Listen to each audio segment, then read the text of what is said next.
That I will do my trusty. I have a gavel.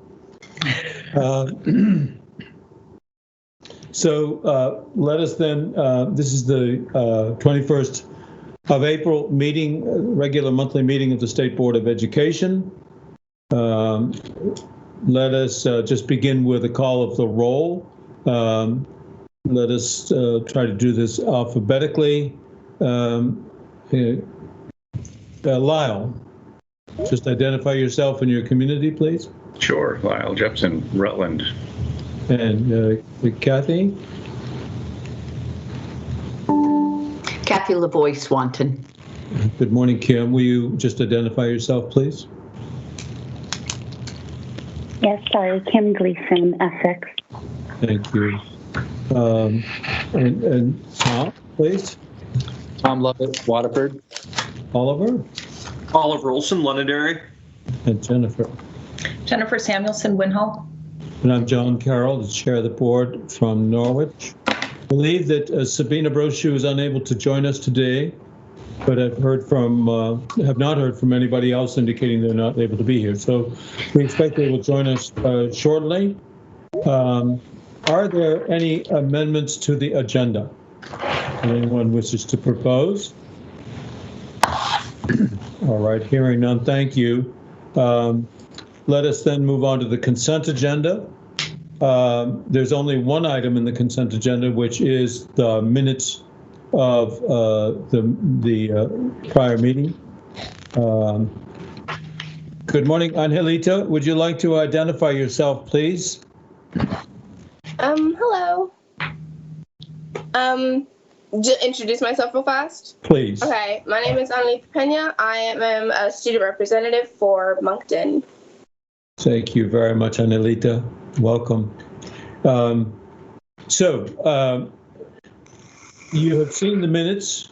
Are there any proposals to amend or change the minutes? All right, hearing then none. Are you ready for the question? The question being, shall the consent agenda, which consists of the minutes, be approved? Are you ready for that question? Those in favor signify by raising your hand toward your camera, if you would. I see hands everywhere. Thank you very much. That passes unanimously. Are there board announcements, members of the board and or students who wish to update us on something going on in education in your area or of interests? So just a quick update on the survey we sent out. We received, I believe, just over 500 reports from students. I know that was a bit more of a trickier kind of survey. I know at my school it was not sent out because of the fact it is a mental health survey. So there were a few concerns about just in terms of receiving things that we might not want to receive, even though we did not have the option to receive anything other than what was already on the survey. But, you know, it was a bit of a concern for some people. So I didn't really expect to see more than what we had. So I think for now, we're just going to shut it down. I'm going to talk to Sabina before I do that. But I think we have what we have and we're not going to get any more. So I think next steps now is just collecting that, organizing it, and reporting it to you guys so you can see the results for yourself. And then just for personal student life, Community Council has taken up a proposal discussing the Star Spangled Banner and presenting that, listening to that song weekly or on a daily basis. And that has caused quite a commotion among the teachers, I know. We did a lot of surveying among the teachers, and a lot are not in favor of that. While it's interesting that this was actually a teacher proposal. So we're just having that discussion about next steps with that, interviewing students on what they think and teachers, and just collecting data to see where people fall and how we should vote on this. So that is my report. Just thank you, Annalita. As usual, that's a fascinating report. Just a question for you. Has the Star Spangled Banner been played for many years, or is this a comparatively new thing? This is a very new thing. The people that proposed it, they want it played to basically have students listen to something to bring everyone together, for us to unite under the fact that we're all Americans. That is supposed to be the message. So yeah, this is a new thing. It has never been played while I've been there. So this is a new thing. I see.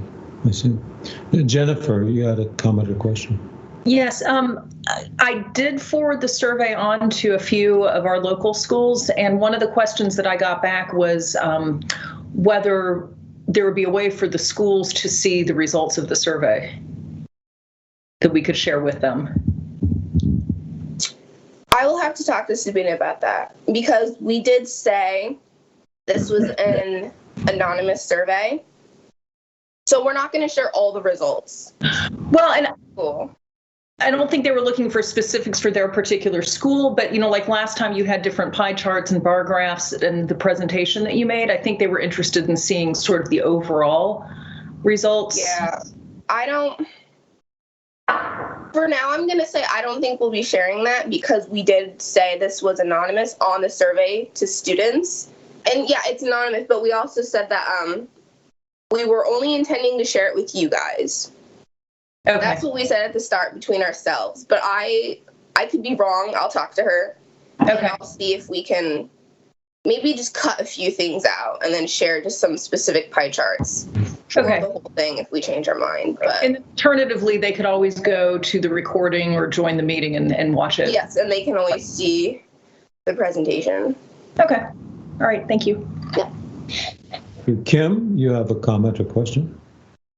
Yes, and first, before I forget, John, I wanted to let you know that Jenna's Teams crashed, so she's trying to re-upload it and get back in. She's having technical difficulties, so let me pass that along. And say, Angelita, thank you all. 500 is a lot. I know as a percentage of our students, maybe less so, but it's still substantial and allows for sort of some insight into where our students are in this time in a way that probably hasn't been thought otherwise. So I'm really, really grateful for that. And I apologize if I missed it. You had said, can you say again why the survey wasn't able to go out through your school? And then I'm just wondering if you have any thoughts, because you'll get to do this or something like this next year. What are some things that are in your mind about ways to approach it? So one of the reasons why it wasn't sent out to my school was on one of the options to identify different habits that someone might have, we left an other, which leaves an option to write whatever you want. And that caused a little bit of panic for my principal. She didn't want us receiving anything that might be disturbing, or because we can't trace it back to the student. So we would have this information. We have no way of helping this child. So we erased it, but I think it just kind of slipped her mind, and then she just kind of decided not to send it out, which I'm perfectly fine with. In terms of proceeding differently, I'm not quite sure. Probably just change the wording a little bit on a few things, and maybe add or take away a few questions if I could review it again, but that's about it. Yeah. Well, thank you so much. And I don't remember that you guys asked for where the student was from, because I remember that in the very beginning. So that would be, Jennifer, probably also, even if they thought that they wanted to share it back, like about a school. Is that what the school was asking in your area? No, they just wanted the general presentation. Got it. Okay, thank you very much. And again, thanks so much to Angelita and Sabina. It was really so insightful. Angelita, we'd be delighted to have you present your report to us at a future meeting, to whatever extent you wish. Just do be mindful, though, that any documents that are presented to the board are public record. Yeah. So you know that, of course. Thank you. So other board members, are there any reports pertaining to education issues that you've been working on or encountering since our last meeting? All righty then, I don't see any hands raised. Jenna, welcome. Hi, sorry, I've had some surprising technical issues this morning Thank that you. still aren't fully resolved, so I'll try to do that at the break. We're glad to have you. Thank you. So we're at a point where we can receive comments by the public. Suzanne Sprague is managing the meeting for us this morning, everybody. Suzanne, do we have anybody on board from the public? We may have one person on board from the public. I am not certain if they wish to address the board. Okay, so if you are a member of the public and wish to speak to the board, now is a good time to do it. So if you would like to, please identify yourself. Hi, I'm Wendy Martin from Grafton. I'm just here to listen. I'll be popping in and out, but I have nothing to say, but thanks. Thank you very much, Ms. Martin. Is there anybody else from the public who would wish to speak? It's just slightly ahead of time, but by 3 minutes, so possibly folks are logging on close to the limit. All right, then hearing none, we'll move on to item E, the chair's report. We're expecting Dan French here at 9, so I hope I'll talk slow until he comes.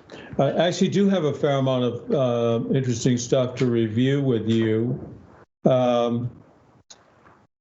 First, there are 3 things I'd like to talk about. One is sort of procedural stuff about how we do our business on the board. The second is to update you about legislative initiatives that have some bearing upon the board. And the third is to read a statement that pertains to the decision with regard to tuition appeals. So I'll start with the voting procedure. We have discussed changing up the sequence in which the names are called for roll call votes. In fairness to people whose last names begin with A, B, or C, they're always the first to have to vote, and it puts some people in a bit of an awkward position over and over to have to do that. So I've asked Maureen and Suzanne to find a way of randomizing the call of the roll. And they have devised some esoteric algorithms that do this. And so that in theory, over a period of time, everybody's name will come first, including the student member, and everybody's name will come next to last. And you won't follow anybody on a regular basis. So you'll be casting your vote in a so-called randomized sequence when we do call of the roll. And I hope, so it'll just mean that we have to kind of pay attention for when our name is called, because you never know when it's going to be called each time. A second one, and this is just esoteric, but I didn't want anybody to ever be surprised. In the past, sometimes board members, I think no one on this board, but in earlier incarnations of the board, some members have, in the course of casting their vote, have said, "I'd like to explain my vote." That's actually prohibited by Roberts. When you're voting, all debate is done. We don't start voting until we're done with debate. conversely, once we start voting, no comments of any sort may be made because that constitutes debate. So, and there have been instances where people have said, I'd like to explain my vote, and the chair at the time never sort of intervened. And I wouldn't want to have to intervene and cut somebody off. But just so you know, when you vote, your time to debate or give your expression of opinion or why you're voting is during the debate, not at the time of voting. Just a heads up. I just wouldn't want any of you to feel like you didn't get to express yourself. And then the last sort of procedural topic is about presiding. And as you probably know, Robert's rules makes provision for the chair not to preside, the sort of normal chair, which happens to be me. Roberts makes provisions for the chair not to provide in situations such as the chair has a conflict of interest and should recuse him or herself, or the chair has strong opinions about the matter and wishes to express them. The chair is supposed to remain impartial and not participating in that way. And so there may be occasions in the future where the chair turns the gavel over. Whoever just joined us, can you mute, please? Thank you. So there may be occasions where the chair turns the gavel over to the vice chair.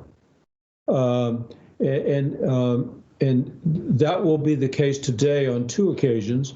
And they're both occasions in which, in the chair's view, the vice chair has a better understanding of the issues or some aptitudes or skills that are better than the chair's. And so you will see some instances where I will simply say the chair turns the gavel over to the vice chair. The vice chair will conduct the part of the meeting and then return the gavel back to the chair. So, there can be any number of reasons why the chair does that, but it's a practice that's envisioned in Roberts. So that's the procedural stuff. The next thing I wanted to do was just run through with you some legislative initiatives, conversations that are going on that have some bearing upon the state board. The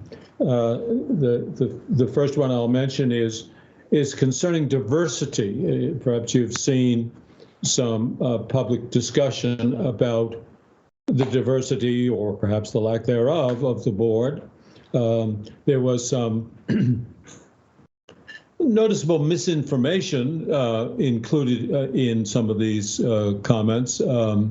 There was a misapprehension that the board was dominated by, that there were more males than there were females on the board, which of course is not the case. And there was some sense that many of the board, or maybe even a majority of the board, were affiliated with independent schools, which is also, of course, not the case. But in any case, the Senate Committee on Education did respond to these concerns and has proposed an amendment to the language of Section 161, Chapter 16, Title 16, which is the section where it spells out how the board is constituted and the guidance for the governor in making appointments. And the guidance always has been that, to the extent possible, the members shall represent geographically diverse areas of the state. And the Senate Committee on Education proposes to change that to say, to the extent possible, the members shall represent the state's geographic, gender, racial, and ethnic diversity. I was asked to testify on this, and of course I was very enthusiastic about it. And I knew I didn't have to ask you if this was okay with you. I was pretty confident that we were all on the same page about this. And so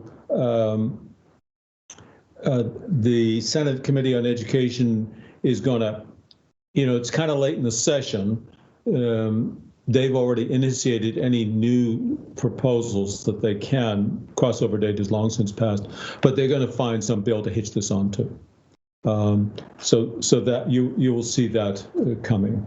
A second area of interest to the board is that the House Education Committee has proposed that I'll read to you the language of the beginning of their section. It's a new section 18 that will go into what's called the Miscellaneous Education Bill.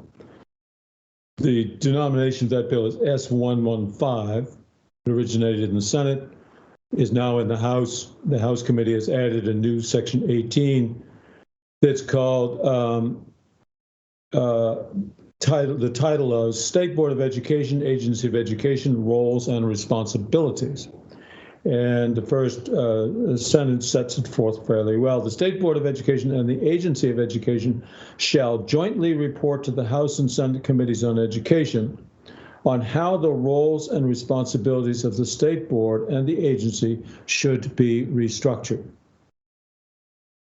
As you can, if you can hear the echoes of S166 here and our work on that, wherein we proposed a restructuring of roles and responsibilities, not only rules, but also some roles as well, some oversight of things like snow days and so those sorts of things that by tradition and by statute the board has done for decades. And I think we all concluded at our retreat discussions that we oughtn't to be in that business. And that those are all required by statute. And so what we had proposed in S166 is that those kind of essentially administrative oversights ought to be terminated and shifted to the agency. And then similarly, we had proposed that administrative type rules had been shifted to the agency. But there was really quite a collision of point of view between the agency and the board. And so sensing all that, the House Committee suggested that the agency and the board sit down and try to reach consensus between us about these roles and responsibilities to be shifted. I was asked my view of this, and I was enthusiastic. It feels to me like this is the right place to do that. It was quite clear that the House Education Committee didn't want to be stuck with parsing these roles and responsibility, but wanted us to come to consensus on that. And so the Section 18 goes on to say that the board and the agency shall file a report by the end of this year. And it also says that if the state board and the agency cannot agree on how the roles and responsibilities of the state board and agency should be restructured, then they shall each identify in the report the areas of agreement and disagreement.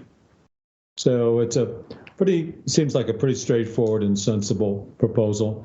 Then I indicated that the board was supportive of any kind of dialogue with the agency that would lead to an improvement in our assignments of roles and responsibilities. And then the last one I want to describe to you is H122. Well, let me say, I shouldn't say what bill it's part of because I don't think I know at the moment. Let me back up. Some time ago, you may recall the Sunset Committee, which is a creation of the House and Senate. It's a standing committee. Back in late 2019, had concluded that the state board should be abolished. And that, of course, was expressive of a lot of history where the state board had really gotten, the chair of the Senate Education Committee used the expression, over its skis. When you get over your skis on a jump, you're headed for a bad fall. And that's exactly what the state board had done back in 2013 when it created the proficiency-based learning, even though there was no statutory authority for it. And back in 2016 when the board had tried to change by rule the essentially changed the law with regard to independent schools. And Governor Shumlin intervened and ordered the state board to stand back from doing that. And there were provisions in statute that were introduced in 2012 that gave the state board the kind of hook to hang that on. It's words that were introduced in 2012, back when the state board and the agency were totally changed. And the words were literally "shall establish policy." And those were added to longstanding statute. And the subsequent boards have used that language as the rationale for essentially creating new law. That, needless to say, excuse me, has annoyed and offended legislators for several years, all of which has led to, over the recent years, legislators introducing bills to abolish the board. Well, the Sunset Committee memorialized that and introduced legislation to do so, and they have a lot of clout. They're well respected in the legislature, and if they make a recommendation to abolish a board, people take it pretty seriously.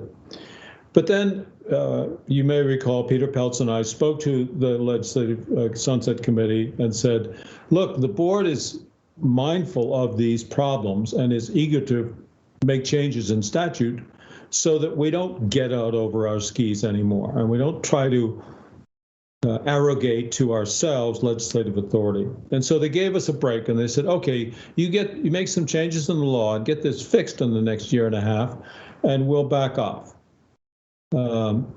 That's part of what was the rationale for S-166, was to rein in the board's excesses. Anyway, nothing came of S-166, as you know. That is to say, it passed the Senate robustly, but died in the House. And the chair of the committee, Senate Committee on Government Affairs, contacted me about a month ago and said, we want to see progress on the state board business. And we want to incorporate all of S-166 into a bill we've got. My response was that was really problematic because it had the effect of bypassing the committees of authority, that is the House and Senate committees. And I know the legislative process well enough to know that that's sort of not good practice. In the end, the chair of the Senate Government Education Committee, Senate Government Affairs Committee met with the chair of Senate Education, and they talked and they asked me for a proposal that would be very, very, very limited, but address the most acute concerns about this business of getting out over our skis stuff, going beyond legislative authorization.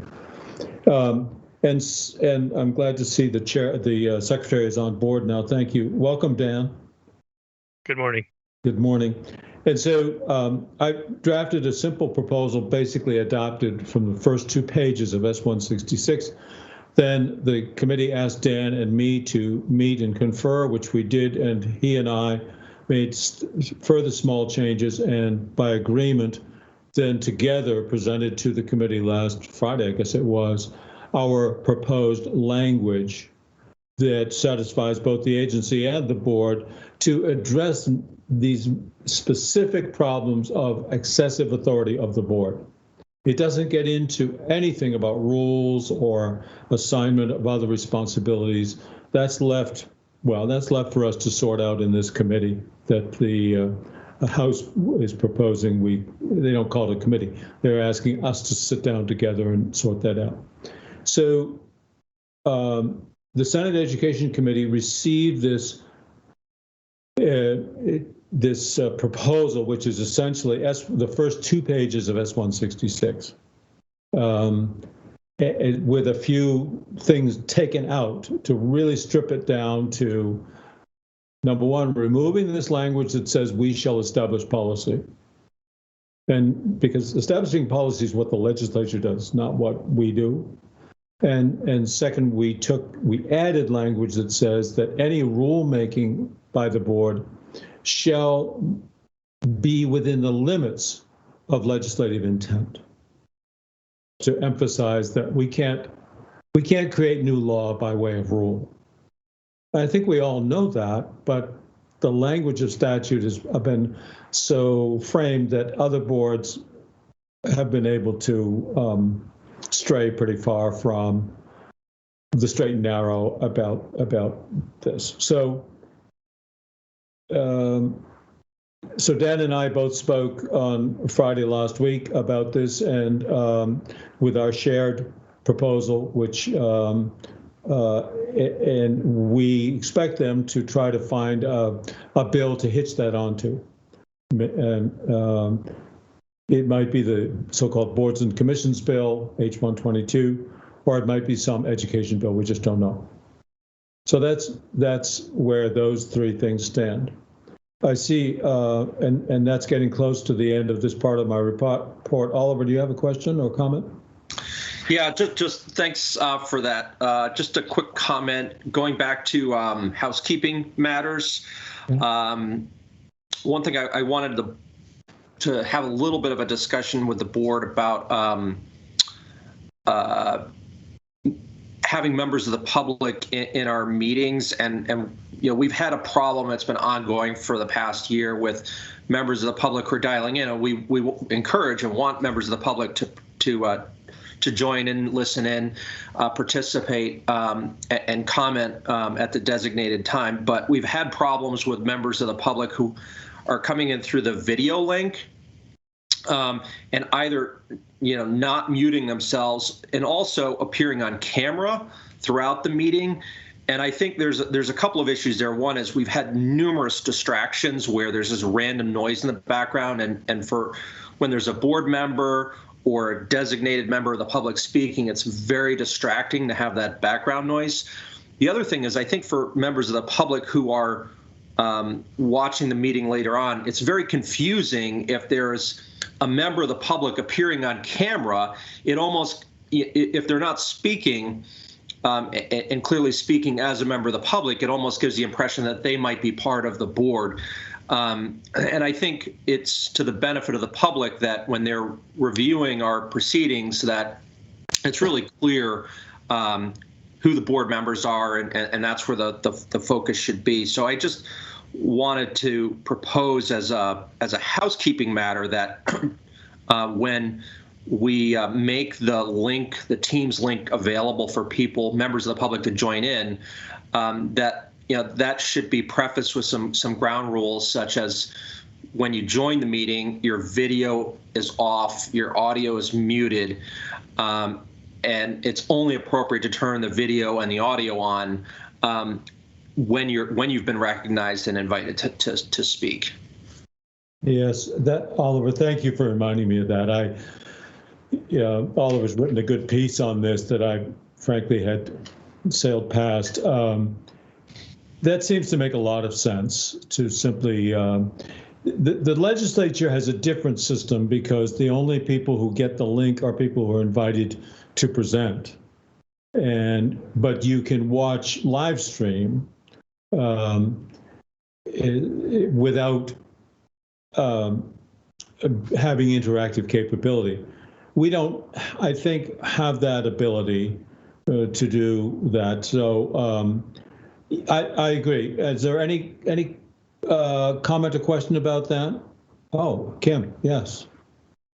I think a feature of Zoom would allow us to have panelists, which we would be, and then others that visit the meeting that would not have video on. There are far more user-friendly features in Zoom, which is what the legislature uses, than we have in Teams. And I think that is a reasonable consideration for our application. I know some of the other statewide boards I'm on are using Zoom as the legislature is. So that might be a consideration. Oliver, you're probably more familiar than I, but I think we have some constraints in this platform that I think we wouldn't have if we could consider a different platform. Sure. Yeah. Well, let me explore that with the agency staff who support us and see if I can understand that, and either consider switching to Zoom if that's possible, or finding protocols that we can employ to avoid these distractions that I concur have been sometimes very, very distracting.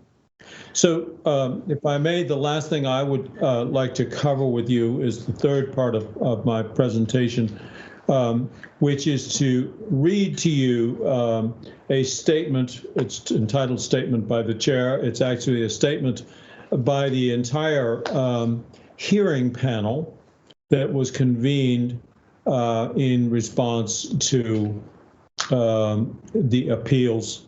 And just to be clear, there were 3 members of this board who did not participate in the hearing panel because of recusal for various considerations.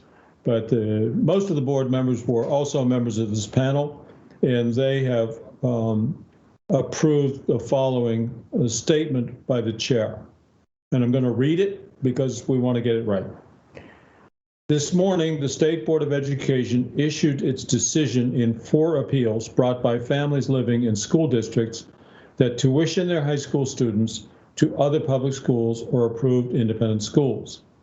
In these cases, the families asked their school districts to pay tuition for the 2021 school year to the school attended by their child. The requests were denied by their local school boards, and the families appealed to the State Board of Education pursuant to 16 VSA Section 828. Because the 4 appeals all involved the issue of tuition payments to religious schools, the board has issued a single opinion that addresses all 4 appeals. One of the appeals became moot and is dismissed because the school district reconsidered its decision and agreed to pay tuition as requested. As explained in the board's written opinion, the other 3 appeals required the board to harmonize, to the best of its ability, the requirements of federal and state constitutions. And based on controlling law and the limited record before the board in these appeals, the board has concluded that the 3 tuition denials must be reversed. The board has accordingly ordered that the 3 school districts pay tuition as requested by the families for the 2021 school year. The board's decision has been issued to the parties and will be posted this morning on the board's website. And because these appeals may be subject to further review or proceedings, the board cannot discuss or comment further on the decision.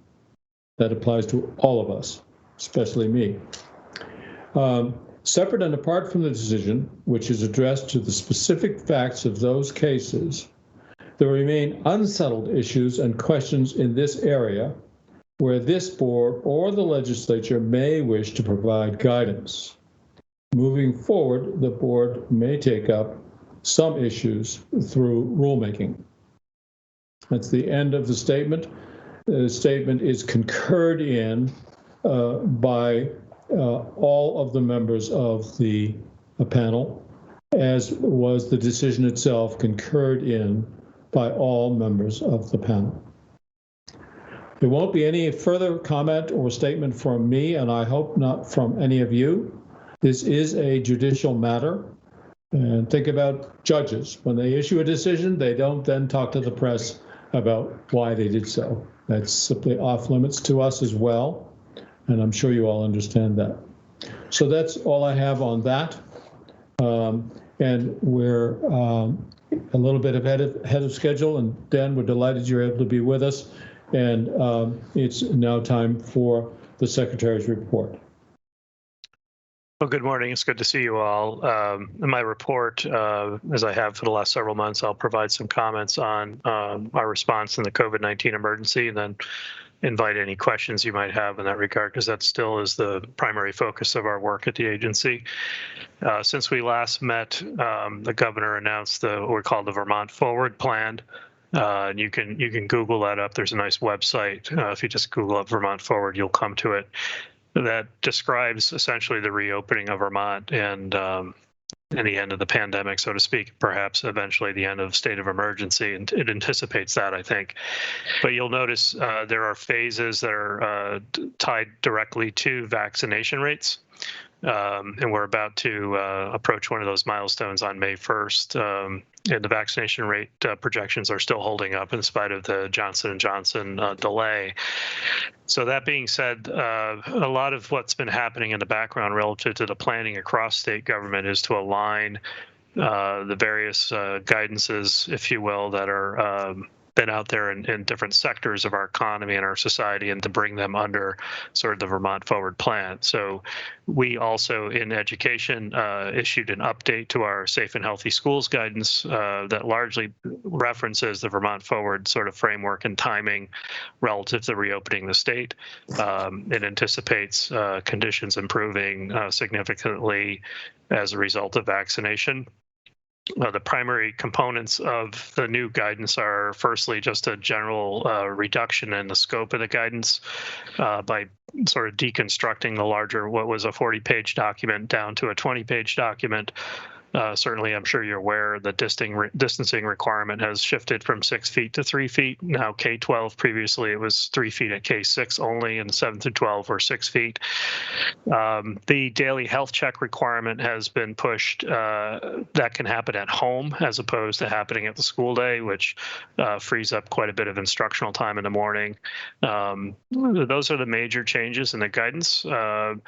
We're about to issue guidance, hopefully by the end of this week, on graduation and end of year events. So stay tuned on that. But again, everything will be more or less falling underneath the Vermont Forward framework. So we're encouraging school leaders just to become really familiar with the Vermont Forward timing and so forth. And that provides a projection on how other aspects and other guidance areas will evolve in the remaining months of the school year. We're also working in conjunction with the Department of Health and Agency of Commerce Community Development on guidance for summer camps and so forth, so that'll also be forthcoming soon. I've launched a major planning initiative, Summer Matters, to beef up and help communities and parents access summer resources. So that's a major initiative under Vermont After School. You can find those resources on their website under the concept of Summer Matters. Been spending a lot of time on the recovery planning itself. Districts returned their initial needs assessments to us on April 15th. Just to remind you, it's a formal planning process required of districts. They're required to do a needs assessment in 3 focus areas and those 3 focus areas are social, emotional health, well-being of students, engagement, sort of some of the truancy issues and participation issues. And then lastly, the third focus area is academics. So this initial needs assessment is really just what I said, initial needs assessment, but just to help districts prioritize what their needs might be and to help inform their planning relative to spending their federal dollars, relief dollars that are coming in. So we'll be working in the next week or so to go through those plans and to identify priorities, help districts set priorities, and then assist them with creating formal plans that would also, again, dovetail with some of their other grant proposals and so forth for federal dollars. I think that's pretty much it. I'd be happy to answer any questions about COVID or any other aspects of what's been going on in the last month. Are there questions for the Secretary? Comments? I think you've dazzled us, Dan.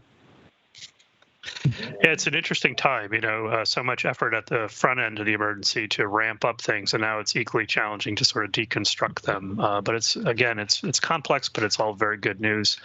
And the key difference now in our planning is the vaccination, which really adds a element of real science and understanding to projections, so we can see it show up in the data. So we really just have to keep making progress on vaccination. That's important. Thank you. Lyle, you have a comment or question? Yeah, Dan, thank you for everything you're doing. And I apologize for not having read the document yet. The 40 pages that you're whittling down, but what are the projections for fall? Is there a semblance of normalcy by the time we get to fall and as the predictions go? Yeah, again, this concept of predicting the future, it was different last year than it is now. I mean, now we really can speak to what the variables are that might factor into such a prediction. So things like variants in the virus, vaccination rates, more mobility in the population, the states opening up and so forth. And that we have to frame that context out to really start to predict what the fall will look like. We're certainly starting to do that planning. We are predicting, I think, nationally as well, that the United States will look totally different as it was last summer. Sometime after the 4th of July, the summer will look a lot more normal. I think the big unknown at this point, or I won't say unknown, but one of the key variables that needs to be better defined is the vaccination for students themselves. We have one vaccine available under emergency use authorization for 12-year-olds and up, and that's the Pfizer vaccine. We expect other vaccines to come online with additional emergency use authorizations, but my understanding is because it's basically an emergency use authorization, we don't have the ability to require vaccination of students. So all those things are sort of coming together in planning. My sort of analysis, and I telegraphed to superintendents and others doing the planning, is that the fall will look far more normal than it did this year. I still expect there will be some health precautions being implemented, wearing masks and so forth, perhaps. But we'll work on that as we have a better understanding as the conditions evolve over the summer. Thank you. Thank you. You have a comment or question, Kim?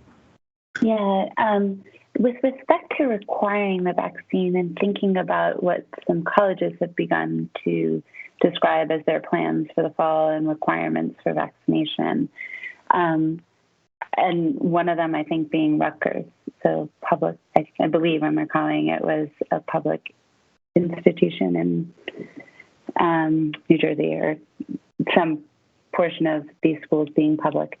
So how is it possible for their requirement, but perhaps not ours? There are other vaccines we require, and I thought I had understood as well, unless it is no longer under emergency use, that we didn't have that liberty, but it seems that others are taking it. So.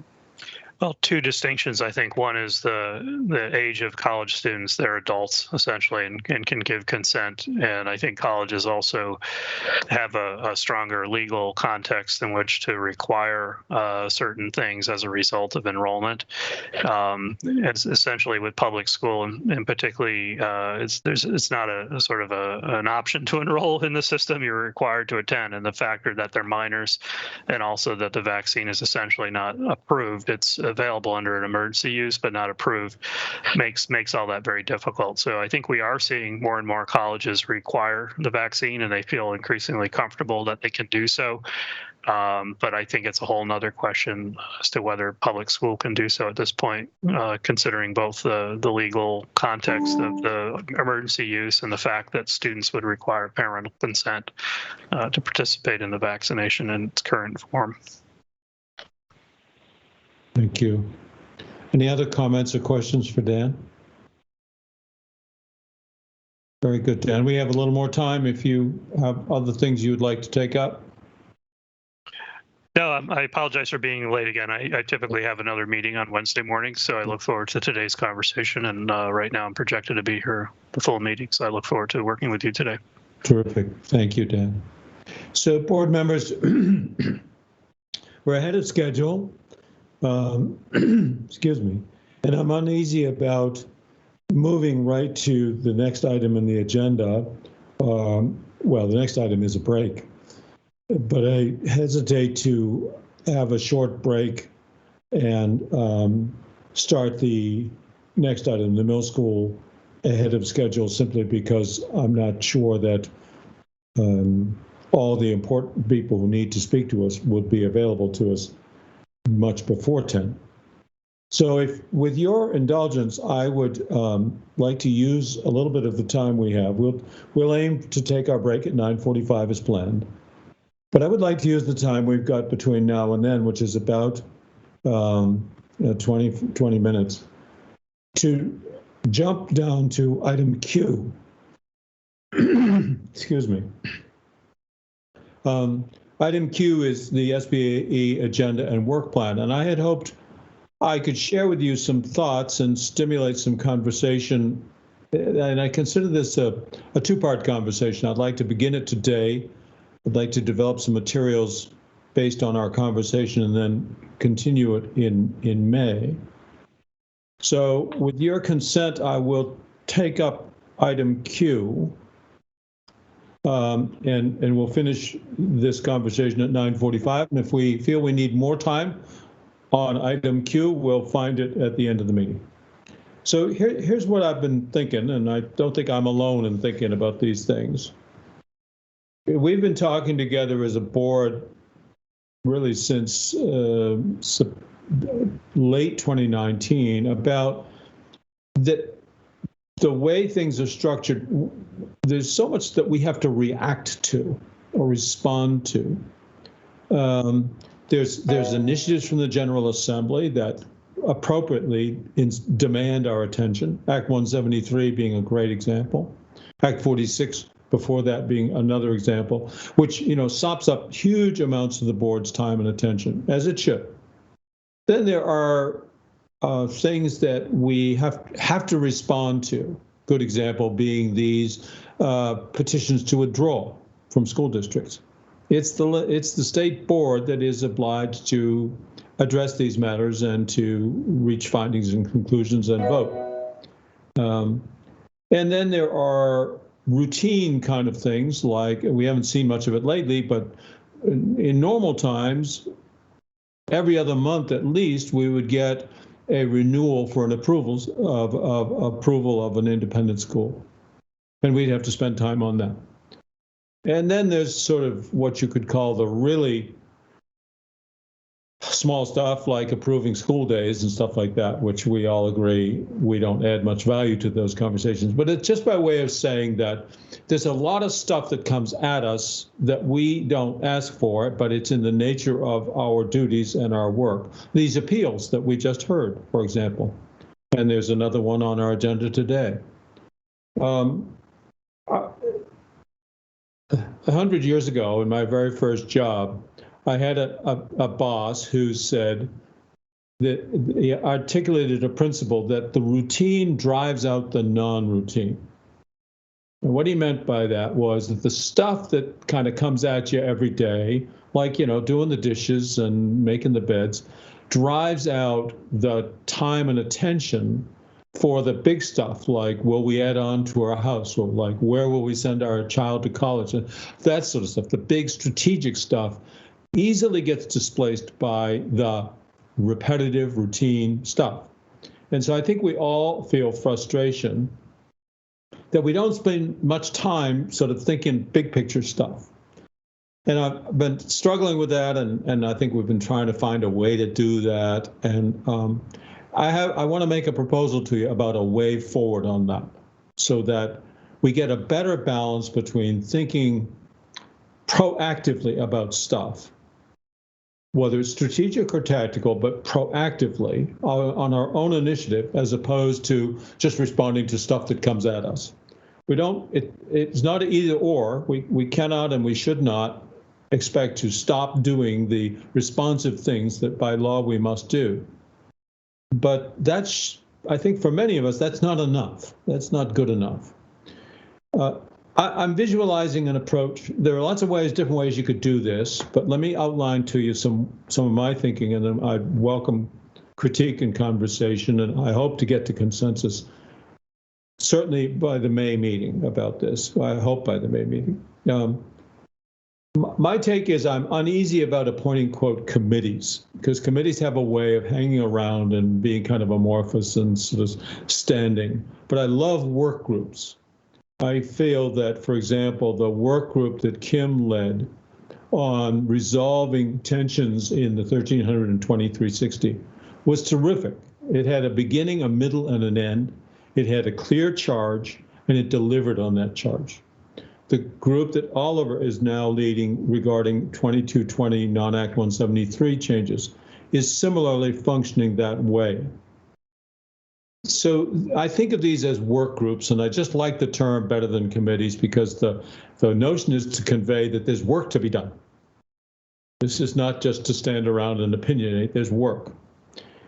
The second part of it is to think about what does a work group is that it should have a fairly short life, is what I'm proposing to you, is that work groups ought to have a life of 2 to 6 months with a fairly clear mandate about what to do, and always a clear idea is what is the deliverable? How will you know you're done? And for example, with Kim's work group that Jenna was on, Bill Mathis and Angelita, you knew what you had, you knew what the work product was, the end point. It was to bring us an integrated statement, resolution of differences on 1300 and 2360. And when you did that, you went out of business and got ready for the next challenge. I personally love that model because it's action-oriented, it's bounded by time, and it produces a tangible result that's of value to the board. My inclination, and this is just as your chair, my inclination, the way I think, is to be action-oriented and to have groups that are action-oriented, not standing anything, but rather a working group that takes on a task, works its way through it, maybe even has to redefine what the outcome will be, that's fine, and then produces that outcome. So that's the model for attacking these, what I would call proactive issues, or addressing these proactive issues that I would advocate for. Then the second part of the conversation is, so what are the proactive issues that we ought to be addressing? Some can be small, the things that could be fixed, solved, or a proposal made to the board in a month. And some might take 6 months. Now, some might take a year, but I would urge that we sort of divide things up so that things adjust the scope so that what we need to do can be done in 6 months. And if it's not the whole ball of wax that needs to get done, put together a follow-up working group to continue the work. But I'm uneasy about long and distant horizons because the work tends to sort of wait until you get close to the long and distant horizon. But some of the topics are, well, strategic vision. We have a statutory mandate about strategic vision. The statute talks about a strategic plan. I do want to be very clear with you. We are not in a position to make a strategic plan. To have a strategic plan, you have to have executive authority. That is to say, you have the authority to make things happen. This board has no authority to make education happen in any particular way, except through rulemaking. We are more responsive than we are proactive by law. It's the agency that is really making things happen. So we need to be clear that what we can articulate is a strategic vision. We can be advocates for the way education should be, but we need to understand that it's not a plan because we don't write the plan. People who are going to do it need to be the authors of the plan. But certainly you could take pieces of a strategic vision for education, or you could take the whole thing. Probably you'd want to parcel it down and say, all right, let's articulate a strategic vision for equity and quality. Or let's articulate a proposal for, say, metrics and measures, outcomes. What are the outcomes we're looking for, and how will we know we've achieved them? You could articulate a strategic vision about how do we bring the cost of education into greater alignment with the state's resources, which, we have pretty high cost education, and we have fairly modest resources as a state. That you could say there's a misalignment. You could say, not everybody would agree with me on this. You could say that we ought to address that problem. It's a strategic, long-term problem. then there are lots of other topics that the board might choose, and I think this is the board needs to reach its own consensus about what are the topics we want to take on. Number one, we can't take them all on at one time, and some topics need to be small and actionable, and we can get them done in 2 or 3 months. And by the way, when I say get them done, I mean the working group comes to a conclusion and makes a recommendation to the board. And it'll be the board that decides what gets done after that, not the working group. The working group puts together a proposal.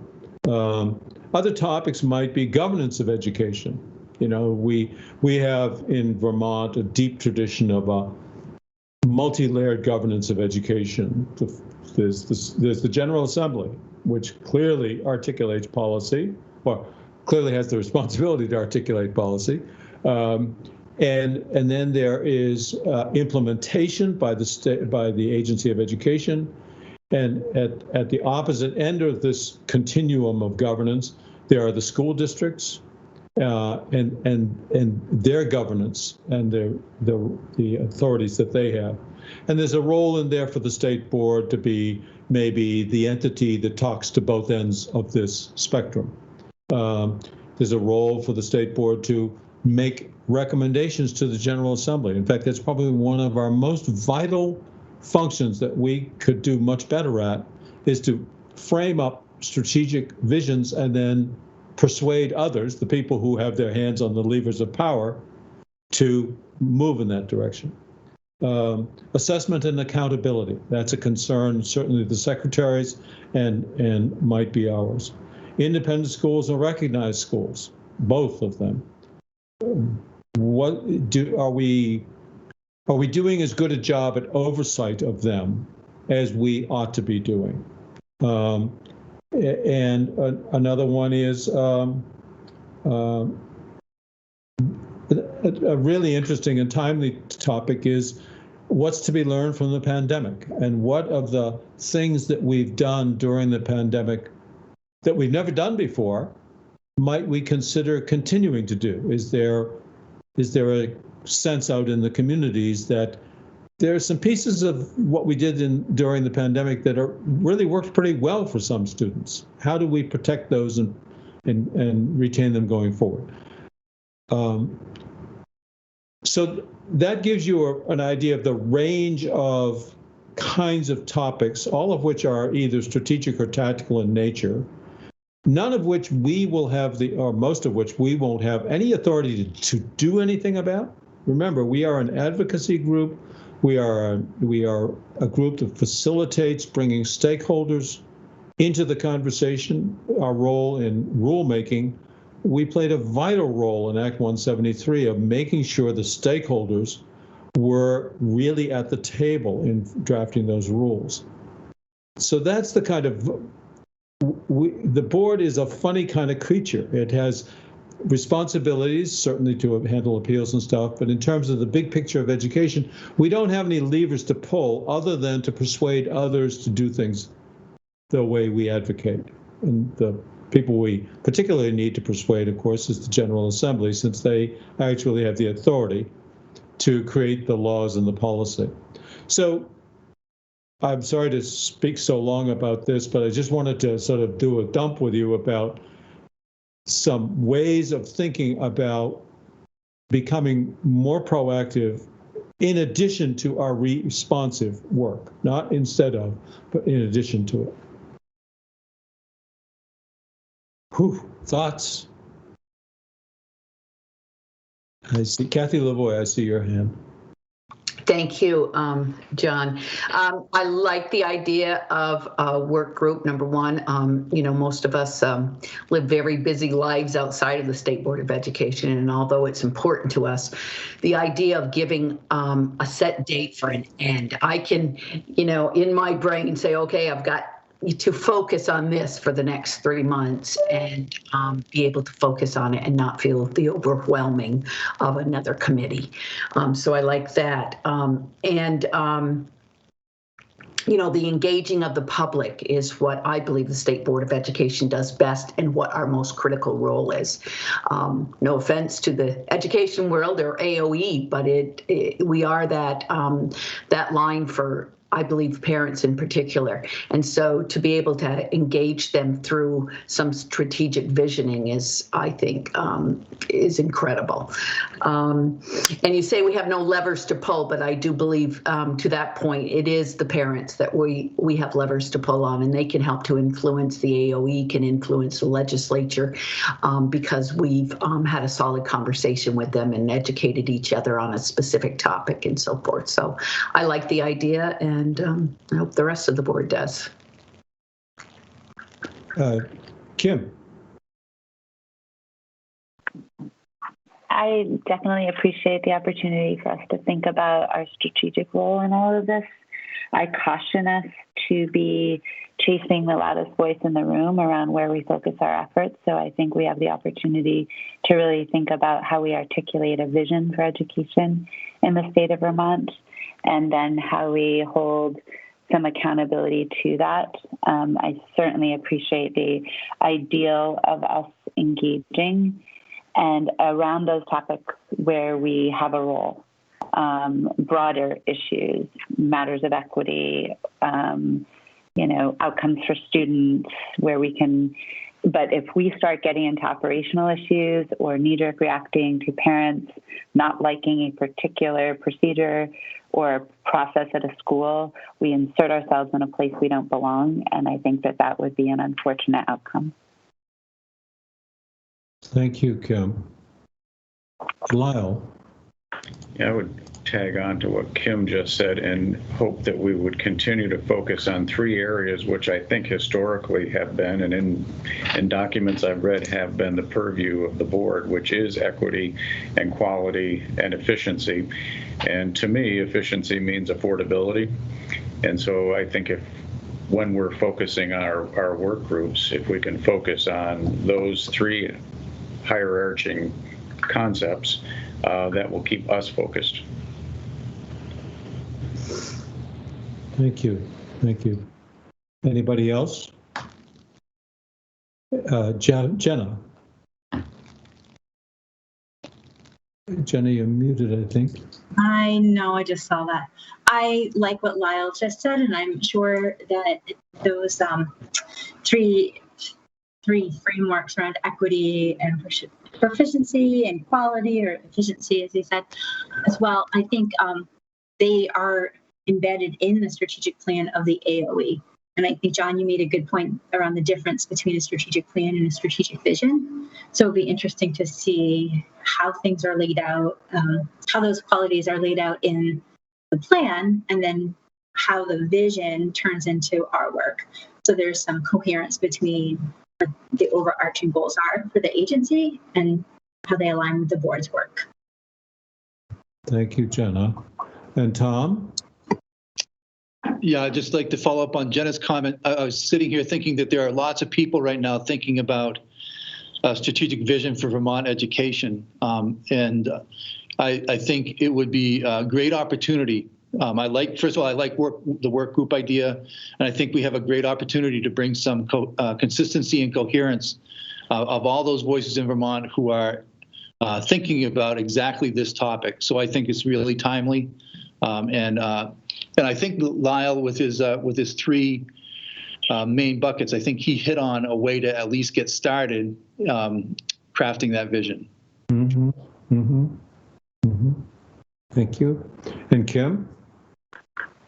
I think that type of framework would also allow us to not have to be reacting to either piece of legislation or decision that comes before us, or even rulemaking, in that we would have a lens that we're putting everything through.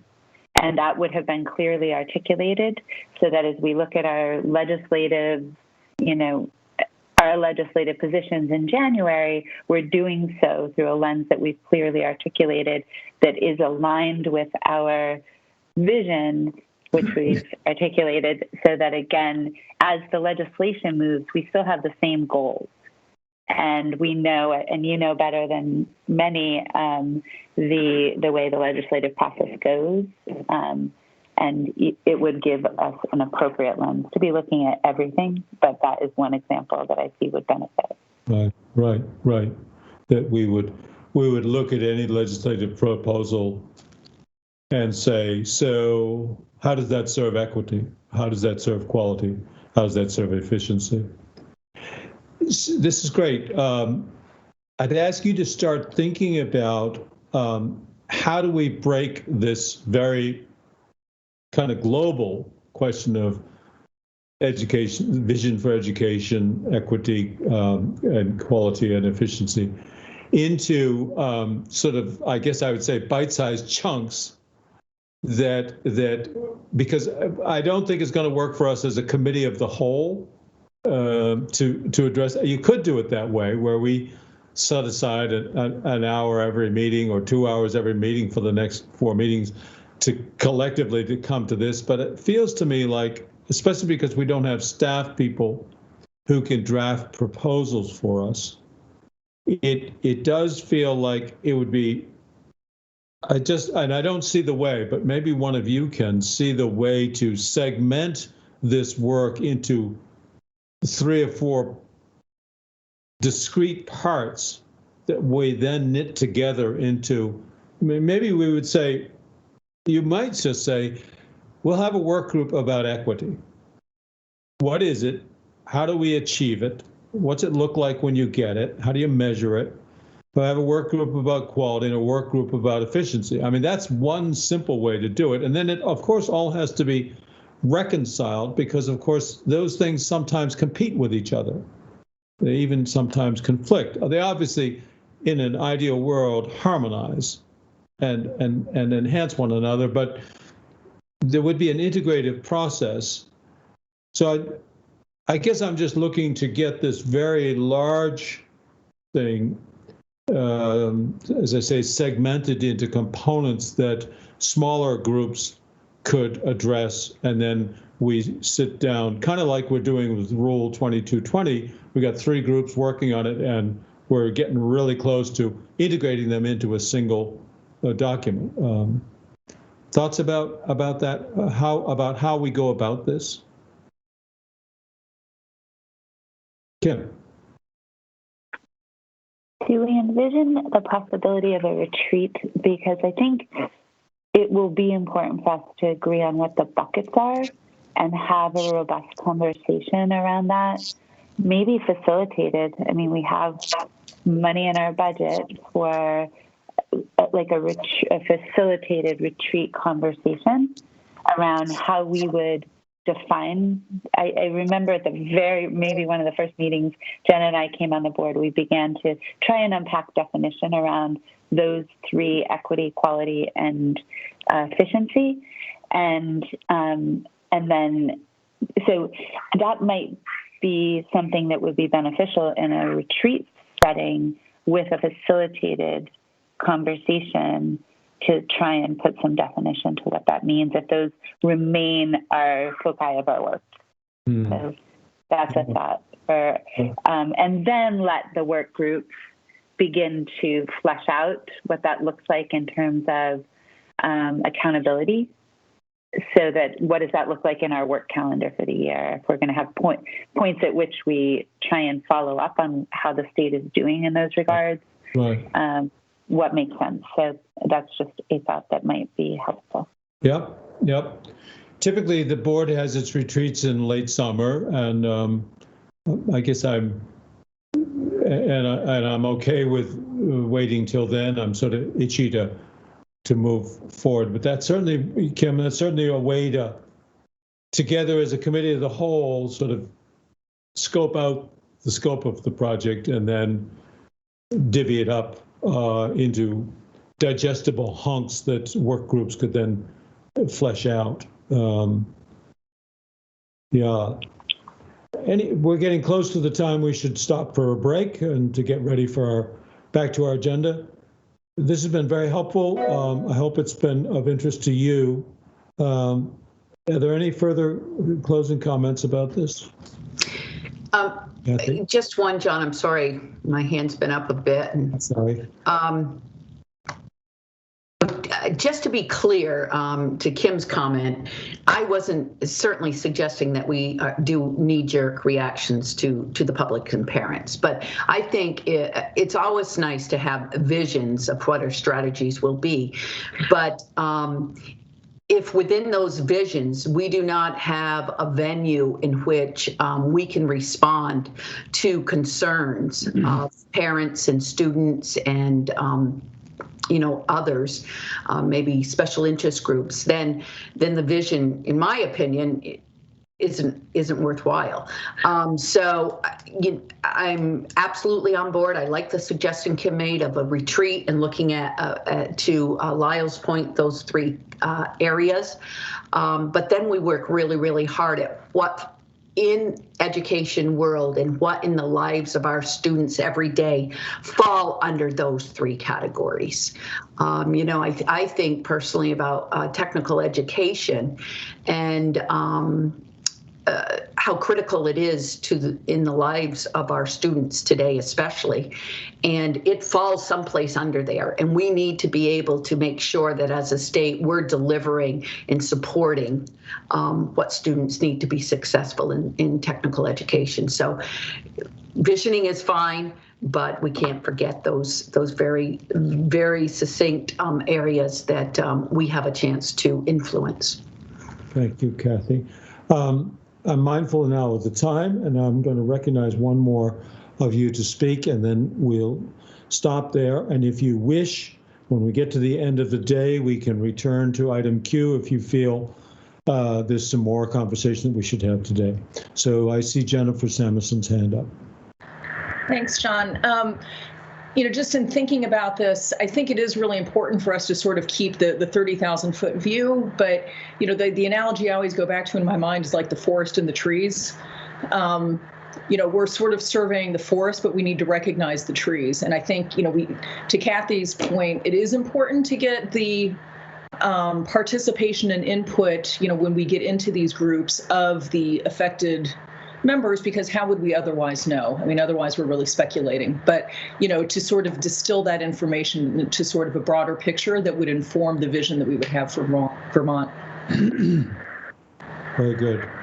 Thank you. Thanks for this discussion. And as I say, if toward the end of the day you want to have another 5 or 10 or 15 minutes, we can do it at item Q. But for now, let's take a break and please be back here at 10 o'clock sharp for the next topic on our agenda. Thank you very much.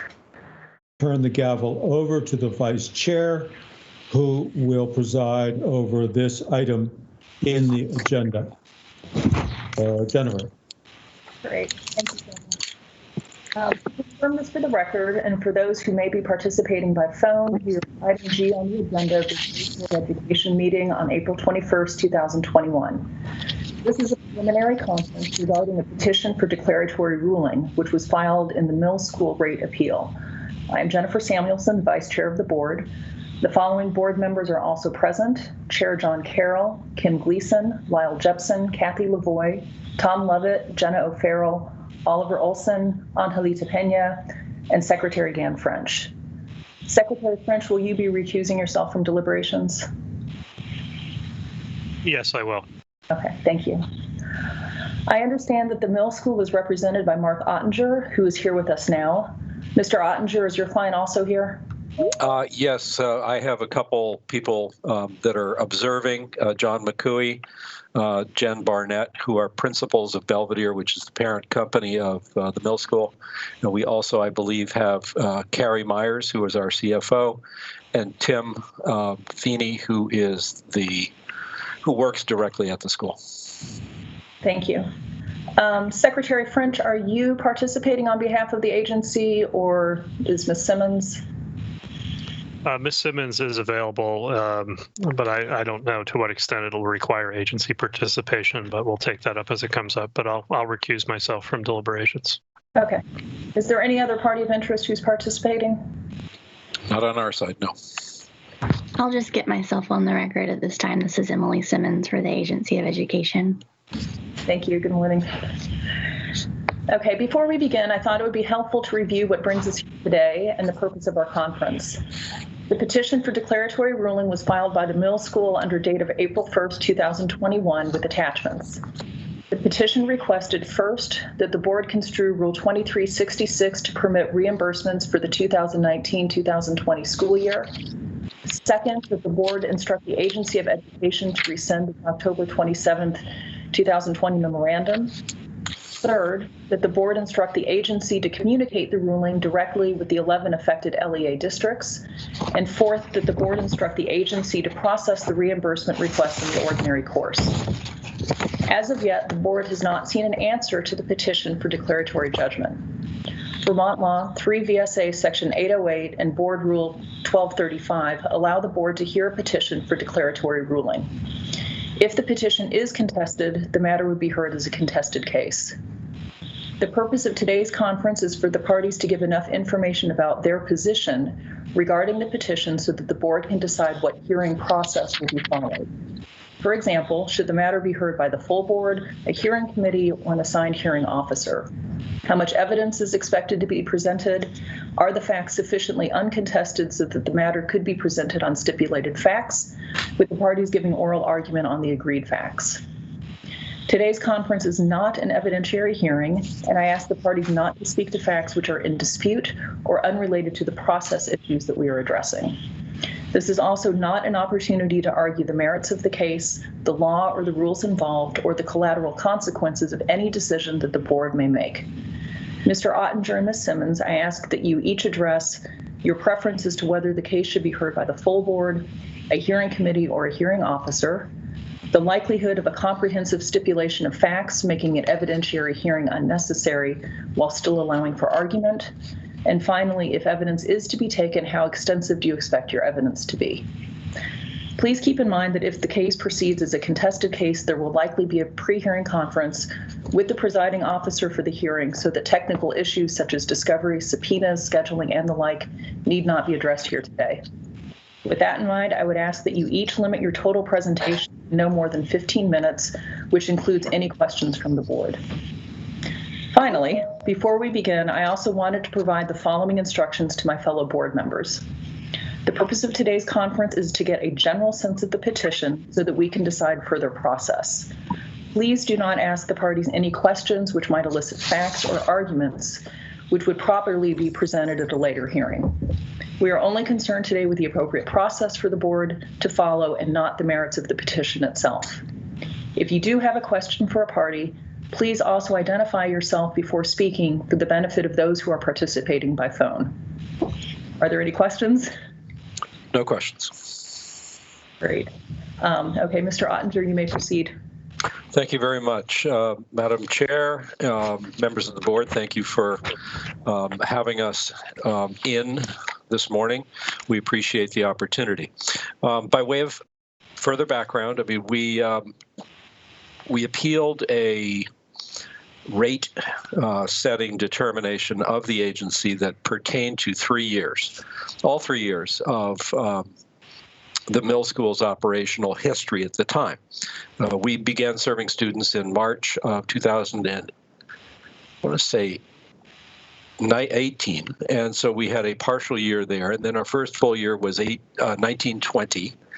And then 2021. And so those 3 years were under consideration. And on the eve of a hearing on the matter in front of Judge Belcher, we were able to reach a settlement.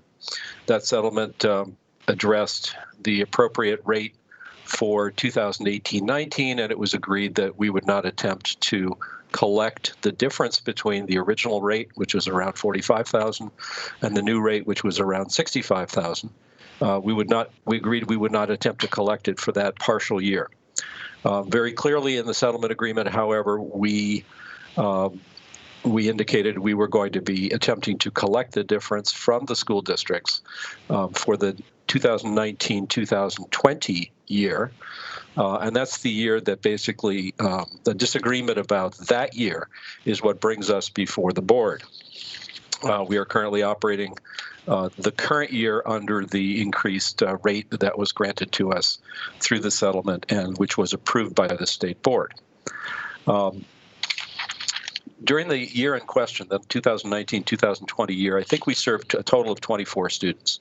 So, Mr. Andre, just let me interrupt for a second. I appreciate the background, but I think given the time constraints and also our need to focus on what process to follow, it might be helpful for you to sort of skip forward to what you think would be helpful to resolve the issue. I will do that. Thank you. I think that the best approach would be to refer this matter back to Judge Belcher for proceedings under this petition. We conducted several status conferences, and we were on the brink of trying the case. I can't recall whether we had actually submitted exhibits, but he's very familiar with the case, and I think that it would benefit efficiency if we were to proceed before him. I see 2 or 3 elements of our presentation if it were to go that way, and I think the same would be said if there were to be a subset of the State Board of Education that would hear the case, or if the entire board would hear the case. There would have to be an opportunity to argue the law. There would have to be an opportunity to examine Brad James, who is the author of the October 27, 2020 memorandum that brings us to the board. And we probably would also have to elicit some testimony from 2 people at our school, Tim Feeney and Sarah. Sarah's no longer working for us, but she had direct dealings with the districts involved. There were, as I said, 24 students. There were 11 districts. 1 district has paid. Just to update things, Milton School District has paid the $40,000 differential for the students that we were serving from Milton, and so we're now down to 10. So I would think that I'd like to represent to the state board that I try cases very efficiently, but there's a fair amount to get through, and so what I would respectfully recommend is that if the state board chooses to, regardless of how the state board chooses to adjudicate from a process standpoint, I think I would cautiously say let's set aside a day and hope that we can get it done in half that. I'll reserve the rest of my time if there's anything left. Thank you. Ms. Simmons? Thank you so much. So I'll answer your questions directly, Madam Chair. I believe that the matter, if it is to be heard, should be heard by the full State Board of Education. And I believe that the relevant facts are limited in scope and that I could stipulate to a set of facts with Mr. Ottinger and provide oral argument to the board at its regular meeting or at a special meeting in 30 to 45 minutes. The facts that are relevant to this case are very limited. There's a state board rule, 2366, which applies to the supervisory unions seeking reimbursement from the special education funds that are administered by the Agency of Education pursuant to that rule. It's a rule about allowability, and this is a question about whether a cost is allowable under the rules. The agency, in the regular course of our business, Mr. James, in the regular course of his business, decides whether requests from the supervisory unions are allowable or not on a regular basis. The districts, the supervisory unions are subject to the rule. Independent schools are not the directly impacted parties of the rules, and none of the supervisory unions are challenging the agency's interpretation of the rule. There is no clear legal connection between the agency's interpretation of the rule and the relief that the middle school hopes to obtain. The middle school hopes that the supervisory unions will reimburse the middle school for services rendered to their resident students. That reimbursement is undertaken pursuant to agreements, and the supervisory unions maintain that there is no agreement to cover these costs in these cases. It's a contractual matter between the supervisory unions and the middle school that's not relevant to the agency's or the state board's interpretation of the rule. And as Mr. Ottinger has represented, those contracts are under arbitration between the SUs and the middle school at this time. But really, all of those issues about payment and the underlying facts are outside the scope of the agency's interpretation of its rule, which is what's being appealed here. Okay, thank you. And let me just go back. Mr. Ottinger, did you contemplate the ability to stipulate to facts with the agency? And if so, like a full stipulation, partial stipulation?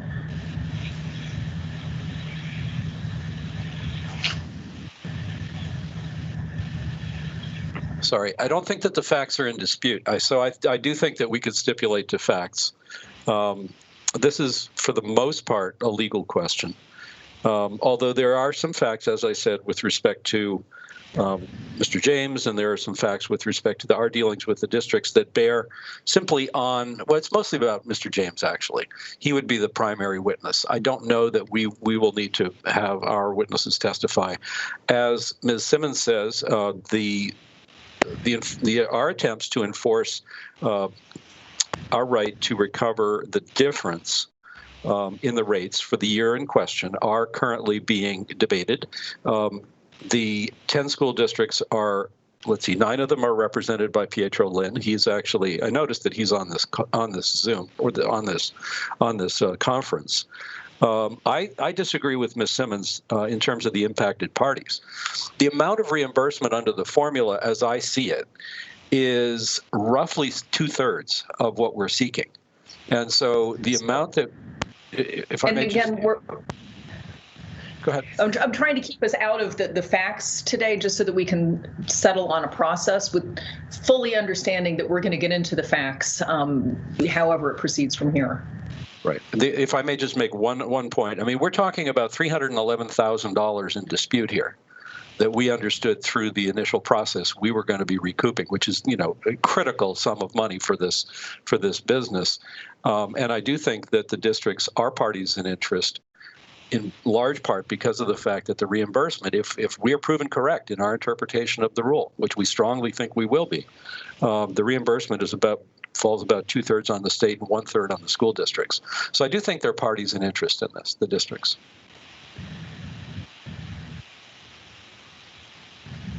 Okay. Ms. Simmons, do you have anything to add before we open it up to questions from the board? I do, and it's just because Mr. Ottinger and I seem to not agree on the proper process. The reason I believe the full board is the appropriate hearing authority in this case is because it is an interpretation of the board's rule, which would, Mr. Ottinger is asking that the state board direct the agency to take an action, which is highly unusual. And you've asked us not to speak to precedent, so I'll stop there. But I think there are precedential issues that the full board should consider and determine in this case. If I may just speak briefly to that point. Sure. What I envision, if the matter is referred to Judge Belcher, would be that he would make a report and recommendation to the board, and that ultimately the decision would be that of the full board. I just feel that it is a better use of time, and in terms of precedent, in terms of other quasi-judicial matters, in my experience that have been before the State Board of Education, a referral is generally been deemed to be the more efficient process. I'll stop there. Okay. And just so I understand, is the agency's position that you want the full board hearing the entire appeal and not having a referral to a hearing officer and then a final decision by the full board? That's correct. We would have the full board hear see the stipulated facts, hear the oral arguments, and be advised by your hearing officer, Mr. Belcher, in making your decision. Okay. Thank you. Board members, do you have any questions before we move into deliberative session? Oliver, it looks like your hand is raised. Yes, thank you, Madam Chair.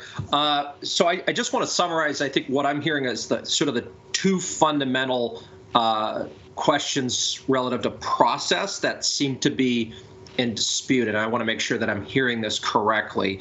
So the first question of process is the middle school is arguing, just to summarize, the middle school is arguing for hearing before Judge Belcher.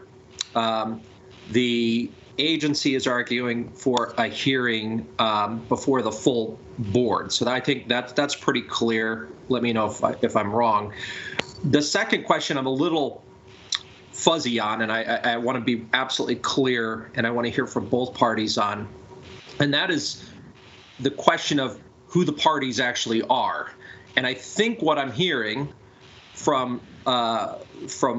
Ottinger is obviously he feels that the middle school is a party, the agency is a party, and I think I also heard an argument that the LEAs, the supervisory unions, may also be parties as well.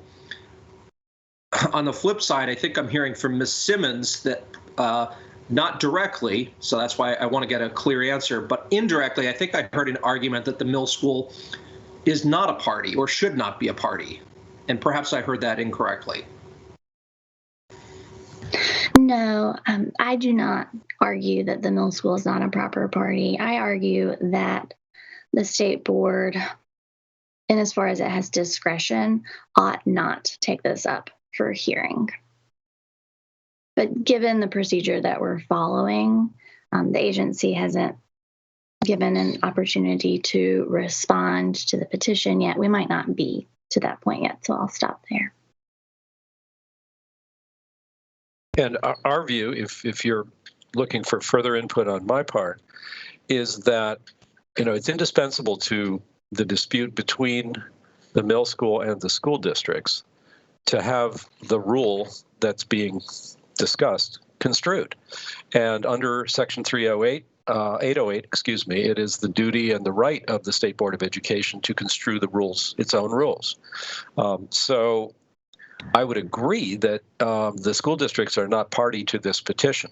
What I am saying, though, is that the school districts could be impacted very substantially by this decision, because if they are found to be obligated to us for the difference in the tuition, which we believe they will be, then the next question is going to be, will there be reimbursement of the state portion, the state and federal portion, which again, I estimate at about 2/3, that the districts would get 2/3 back. So they are parties in interest, but not, there's another proceeding that is anticipated.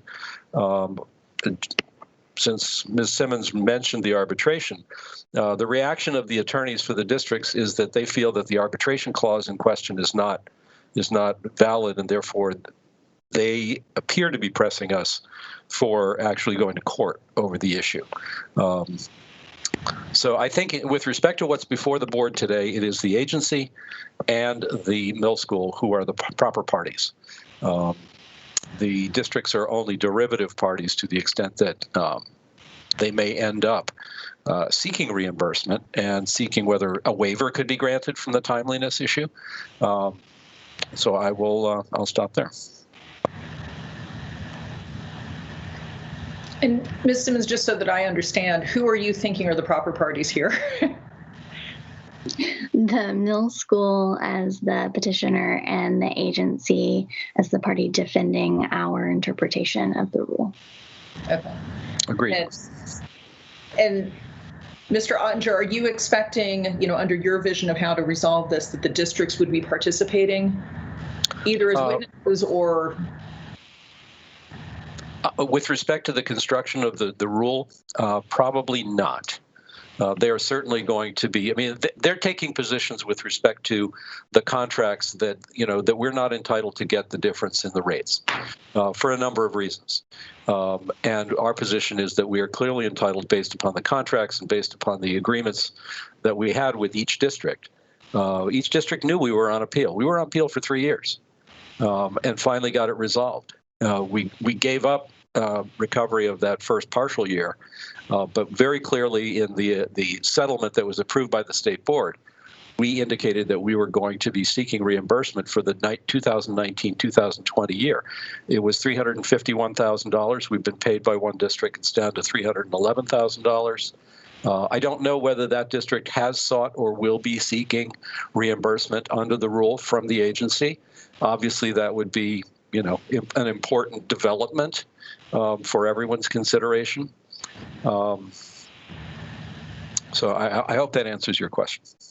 Thank you. Oliver, I see your hand. Yes, a question for Ms. Simmons, if I could. I'd like to understand the agency's argument for the full board to hear this matter, given the highly technical nature of the question at hand and the history specifically that Judge Belcher has served in the past, and sort of considering, essentially the substantive issues at hand. Why would you not think it appropriate for Judge Belcher to serve as the hearing officer, and why do you think it's more appropriate for the full board to step in and serve in that capacity? Thanks for the question. It's because I do not see those highly technical details as at all relevant to the question of the agency's interpretation of the rule. The rule states that a written agreement shall be in place. The agency found that the districts represented there was no written agreement, and it was really that simple for the agency. I see no reason why these facts about the settlement, the arbitration that's ongoing, the contract dispute, that's not relevant here. It's whether the rule requires a written agreement or not, and whether the agency was correct in taking the district's assertions that there was no written agreement. And Mr. Olson, if I may just add to that, there was a written agreement. And I think it's unfair to suggest there wasn't. In all but one of these 24 cases, there were written agreements. The reason that we believe we are being told, and the districts are being told, that there is no reimbursability is because the request for reimbursability will come after the termination of the year in question.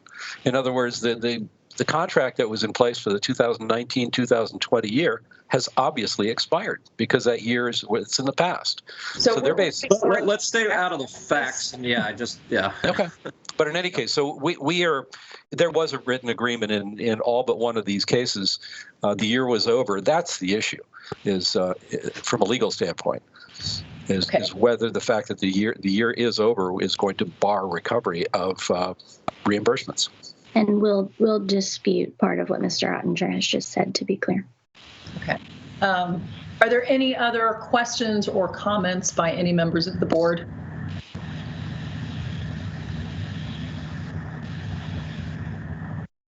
Just a question, if I may, a clarification. Am I right in thinking that if Mr. Belcher conducts the proceedings, the board would have to hear from Mr. Belcher his recommendation, and the board itself would take the action? That is to say, Mr. Belcher is acting on behalf of the board, reporting to the board the facts that he thinks are pertinent and his recommendation that derives from those facts. Is that? That's my understanding of the procedure, since the ultimate authority rests with the board, and the procedure would be completely parallel to what we did on the merits. When we came up with our settlement, Mr. Belcher submitted it to the state board for its approval. We came before the board, argued in favor of the board approving the settlement agreement, and it did. I would envision a similar process.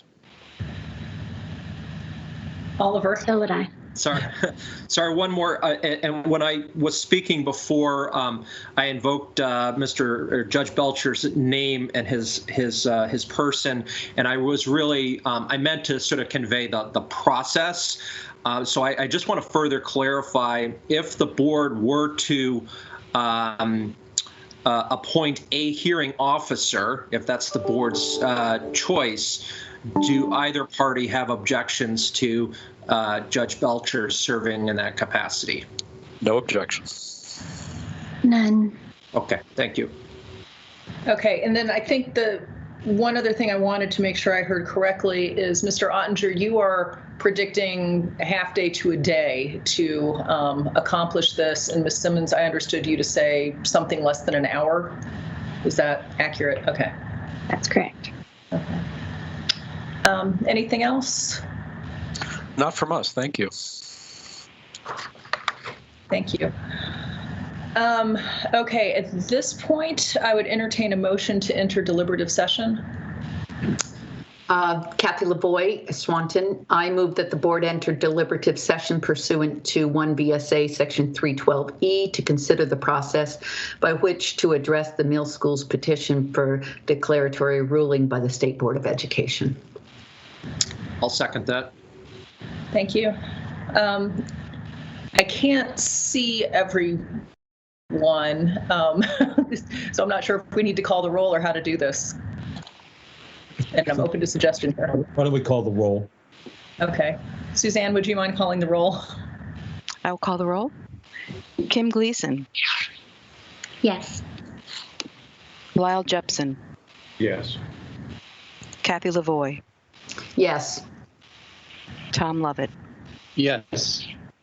Jenna O'Farrell. Yes. Oliver Olson. Yes. John Carroll. Yes. And Chair Samuelson, will you be voting? I will not. Okay. So it looks like the motion has passed. At this point, I would ask all board members who are joining the deliberative session to go to the breakout room that I believe Suzanne is providing. So, Chair Samuelson, I have created a breakout room. I have included the members, except for Secretary French, and I have included George Belcher. I'm going to start the room, and in about 10 seconds, you will be directed into this room. When your deliberations are complete, there is a rejoin button that you will see on the other end so that you can come back to this one meeting. If you have any problems, Chair Samuelson, if you could just send me an email. I do have a separate Teams meeting invitation waiting in the queue should there be any issues with this. And sorry to interject, but just for the record, Madam Chair, I think you should clarify that we're also inviting our attorney, George Belcher, into the deliberative session. Yes, I think that was included on the agenda, but yes, we are. It's the state board members minus Secretary French for purposes of the deliberative session, and with the addition of George Belcher. All right, thank you. Thank you. So we have just come out of our deliberative session. And at this point, I would entertain a motion to appoint a hearing officer to conduct proceedings and bring proposed findings of fact and conclusions of law to the full board, with the idea that those proposed findings of fact and conclusions of law would be presented. And at that point, there would be an opportunity for the attorneys for the Mill School and the Agency of Education to indicate their agreement or disagreement with those proposed findings of fact and conclusions of law, and then the board would go into deliberative session to render its final decision. Do I have a motion? I'll make that motion. Kathy Lavoie. Kathy Lavoie. Do I have a second? Second. And who seconded that? Lyle. Okay, thank you. All right, Suzanne, would you call the roll, please? Yes, I will. And I ask, were we going to have any discussion or no? Yeah, it's a debatable motion, so now would be the time to, okay, if there's any discussion before the vote. Thank you.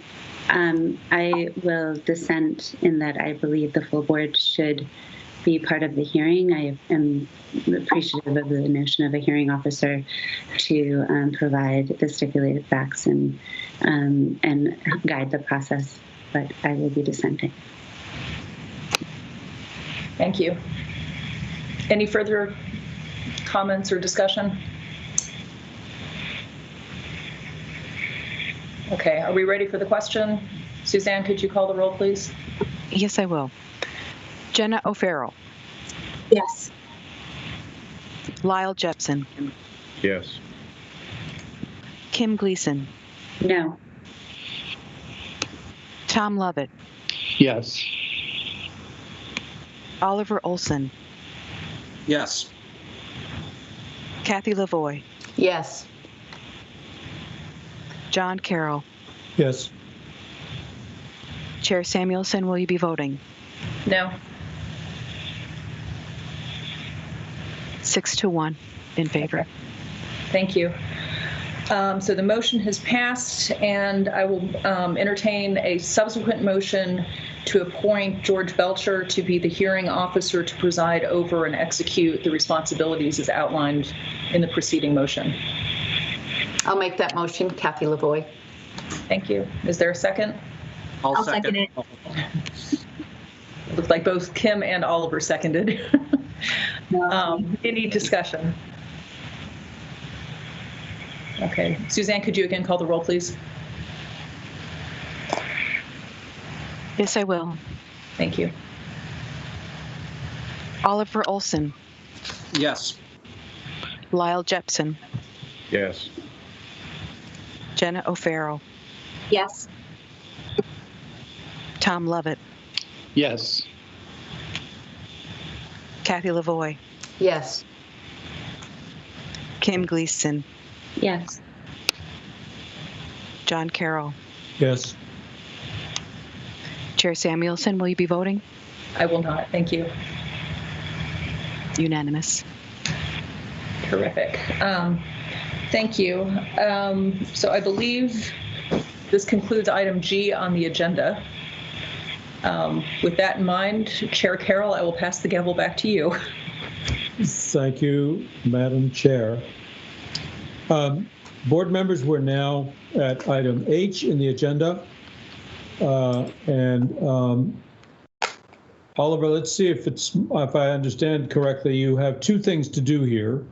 The first is, first or second, one is to update the board on other rule considerations that you folks are thinking about. And the second is to present your specific proposals for amendment of 2220 in manners not required by Act 173. And we will receive a motion to vote provisional approval of those rule changes. Is that correct? That is correct, although I'll address them in reverse order if that pleases the chair. Please do. All righty. Please proceed. Thank you, Mr. Chair. So the first item I'll address are the sort of non-Act 173 mandated changes that our committee is recommending that the board consider for adoption as part of the 173 rulemaking process and along that timeline. So there are two other pieces of work that have been running concurrently with what we're looking at that will be essentially harmonized and will enter the formal rulemaking process within the next few months. We've actually in prior board meetings have actually already reviewed the substance of the rules, but in the interest of providing maximum opportunity for public comment, we've had this topic on the agenda at a few different board meetings in addition to our regularly scheduled committee meetings where we also have opportunity for public comment.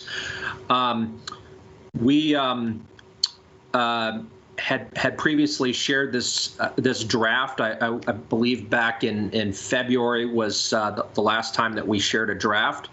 At that time, we did not ask for sort of provisional approval from the board. We did include in with the agenda a copy of these proposed rule changes. So you'll find them on the website, and they were also emailed out to board members as well. But just to refresh your memory, to summarize, our focus for these changes that are before you and the document, the way it's drafted, is it attempted to essentially take the changes, the proposed changes from the 173 committee work and amend those. So the document, and there, you'll see at the top of the document, there is a notation at the top that indicates that the way they're presented is essentially a markup of a draft from the work as part of the 173 process. In summary, the proposed changes are looking at how to sort of tighten up the process around handling complaints and investigations, and introduces the concept of a sort of a halfway place between essentially a step before we get to a formal recommendation to revoke or suspend a school's license. So there's a concept of a probationary status. So that's included in here. That is essentially what we're looking at. The other piece of it is we also introduced the concept that a school with a boarding school or residential component, there's a requirement that they be approved by a third-party accreditation agency, which is referenced in the section 2224, which deals with reciprocity, which then incorporates Rule 7320.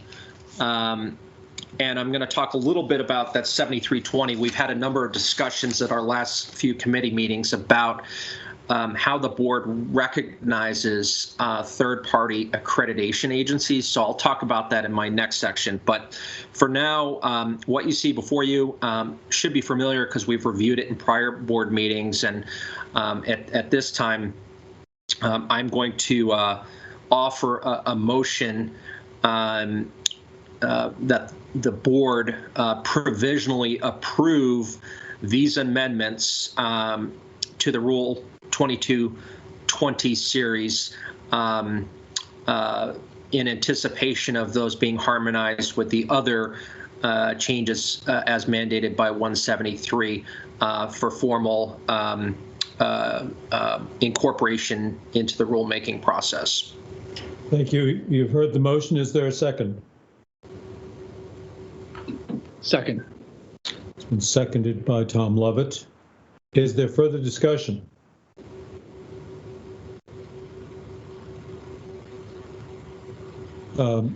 If I may, Oliver, I have a tiny editorial suggestion. I'm looking on page 5 of 8 in the document you sent, about halfway down the page.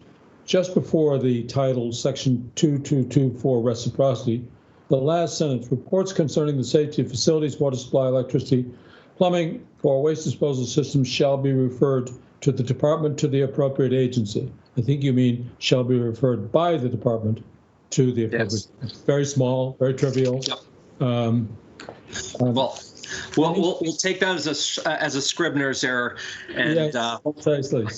Thank you. I'm sure our draftsperson can address that. Yes. Is there any, may I ask also just a question? In 2224 reciprocity, the language about shall notify the agency of education within 5 days, is that new since we last saw this? Or was that in the version we saw in February? There haven't been any changes. That's that was in the changes we looked at back in February. Great. And we'll again after we move forward with this, we'll in my next the second part of my report, I'll talk further about what we're doing with the remaining pieces of the rule. Right. Thank you. So, is there further discussion? All right then. Hearing none. Are you ready for the question? The question is: shall the board provisionally adopt the non-Act 173 changes to Rule 2220 that are recommended by the working group as presented to you in the document marked item H. Mr. Chair, just a technical correction. We're not adopting, we're provisionally approving these changes. Provisionally approving prior to their being incorporated. The provision is a condition that they will be, as presented, incorporated into an integrated 2220 document. Will you please call the roll? Yes. Tom Lovett. Yes. Kathy Lavoie. Yes. Kim Gleason. Yes. Oliver Olson. Yes. Jenna O'Farrell. Yes. Lyle Jepson. Yes. Jennifer Samuelson. Yes. Chair Carroll, will you be voting? I will, in the affirmative. Thank you for that. The motion passes unanimously, I believe. And now, Oliver, on to the second part of your presentation. Yes. So what the board has just approved are what we're calling our phase 1 changes. So these were some changes that we were able to find relatively easy consensus on amongst our committee, as well as other interested stakeholders. We didn't hear any objections during our public comment, et cetera. So we felt this was these were good changes that we could sort of accelerate through the 173 rulemaking process. That being said, we as a committee recognize that there are a number of other opportunities to improve the quality of our rules, and particular some of the specificity of the matters that we address in our rules. We've had a number of good discussions over our last few committee meetings, and one of the issues that we have had some discussion about has to do with third-party accreditation. So as the board knows, there are a few different sort of paths to a status as an approved independent school. So there, one route is through, more sort of direct review by the Agency of Education with a involving site visits and things of that nature conducted by the agency with a formal recommendation coming to the state board for approval. There's also in our rules another route which is handled through a third-party accreditation agency. We typically, are most familiar with NEASC, the New England Association of Schools and Colleges, as the accrediting agency that we're all, quite familiar with, and they have, I think. The agency would agree they have a very robust and comprehensive accreditation process. There are some challenges, particularly for the smaller schools, around the cost of that accreditation process. And we recently had a great presentation from another regional accrediting entity that is seeking recognition from the state board. They have typically focused on K through 8 schools. So it's the ASNE is their acronym, and I'm struggling to remember exactly what that stands for. But they gave a great presentation at our last committee meeting and are interested in becoming recognized by the board for purposes of accreditation. One of the things that was appealing to us is that the cost to entry was a little bit lower than NEASC, so that may help resolve some of the concerns that we've heard from the smaller primary schools that are seeking accreditation and typically end up going through the agency process over those concerns about cost.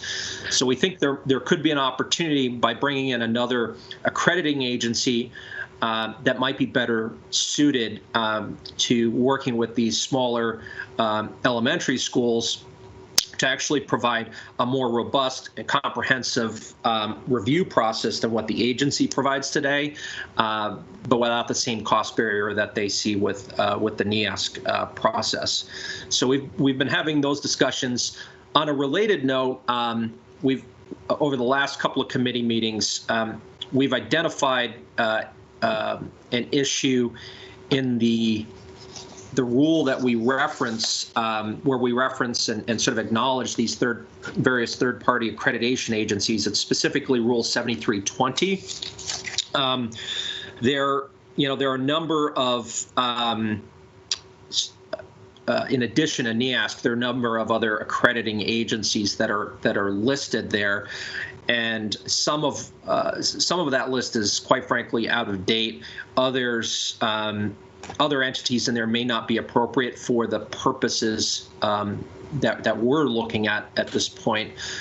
So we anticipate some conversation around what that list should look like, but perhaps more importantly, what criteria we as a board want to look to when we do recognize a third-party accrediting agency. And we actually have started looking at what other states do. For example, the state of Connecticut, they appear to rely exclusively on third-party accrediting organizations. So they don't have sort of their own process for reviewing a school's suitability for approval. They rely on that third-party accreditation process. But what they do is they actually have criteria that they use to make decisions about who they're going to recognize as a third-party accrediting agency, and that's something that our committee has started to discuss, and I would expect over our next few meetings is going to be the focus of our much of our discussion going forward. So in essence, we think there's an opportunity to put greater reliance on third-party accreditation, where we think there's an opportunity for a more robust review process. But if we're going to go down that path, we need to look at the standards that we're going to employ to recognize those third-party accrediting agencies. The other thing I did want to highlight briefly is the state auditor recently issued a performance audit that, amongst other things, touched on the approval process of independent schools.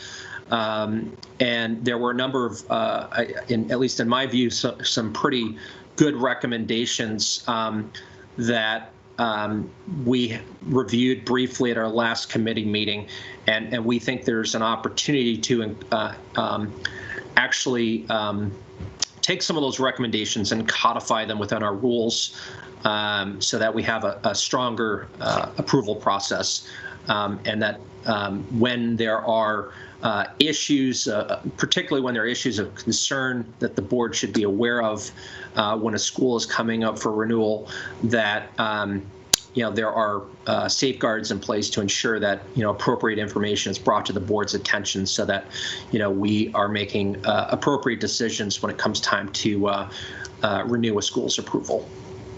So Kim Gleason and Jen Samuelson are both members of my committee, and I, at this point, would welcome either of you to interject if I've missed anything or misspoken in any way.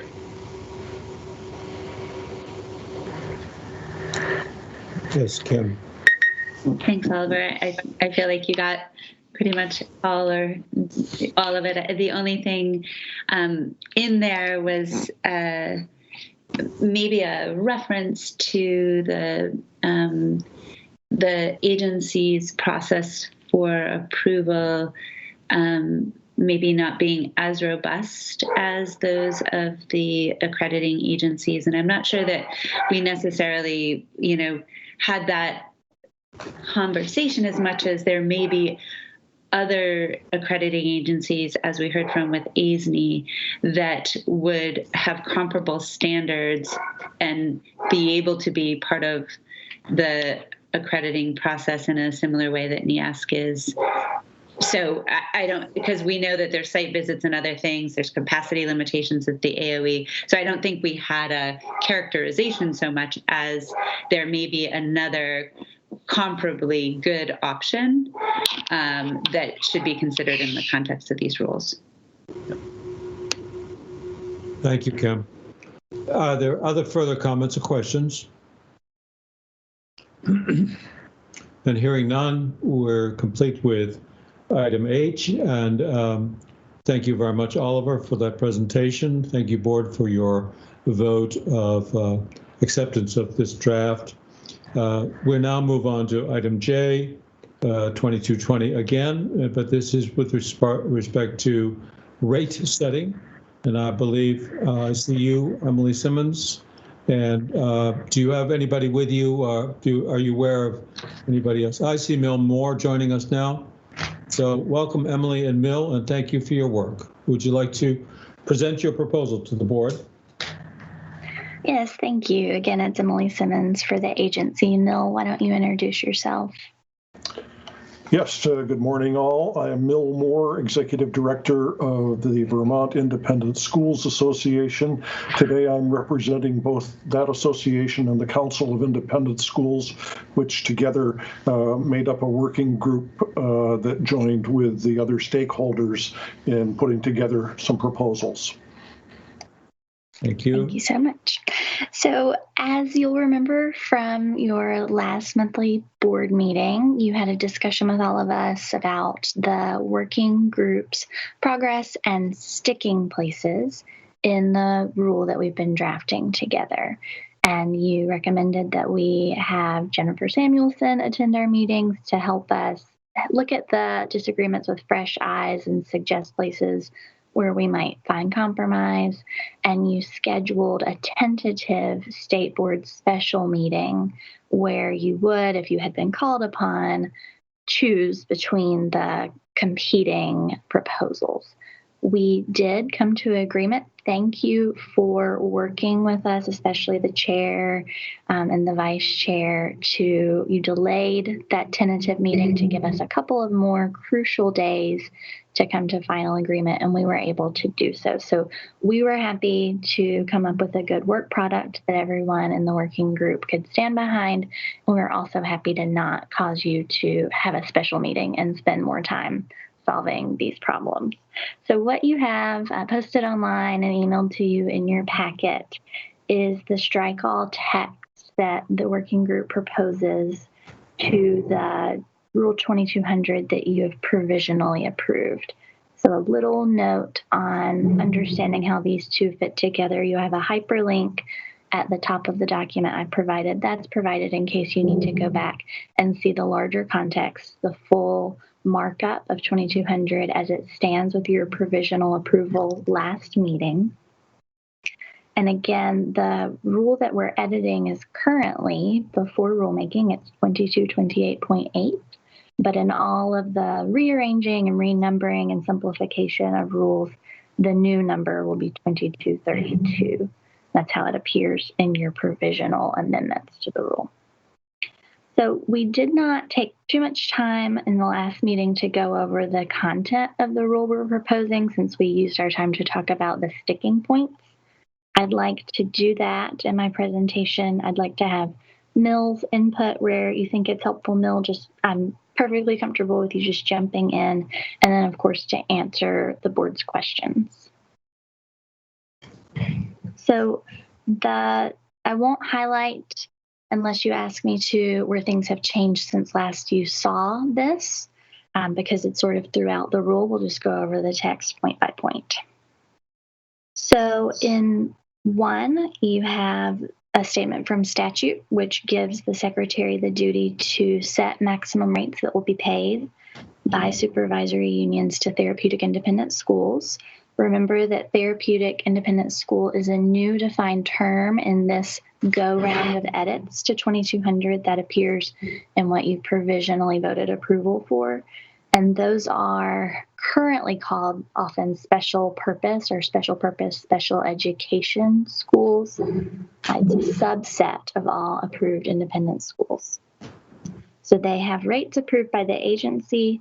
And number 2, we say that the deadline for deciding whether or not to request a new rate is November 15th of each year, but that a school need not request a rate each year. It can move forward with the rate that it has. Nevertheless, the secretary may review a previously approved rate at any time. Again, an independent school can make a request outside of the normal November 15th timeline if extraordinary circumstances apply. I have a question on that.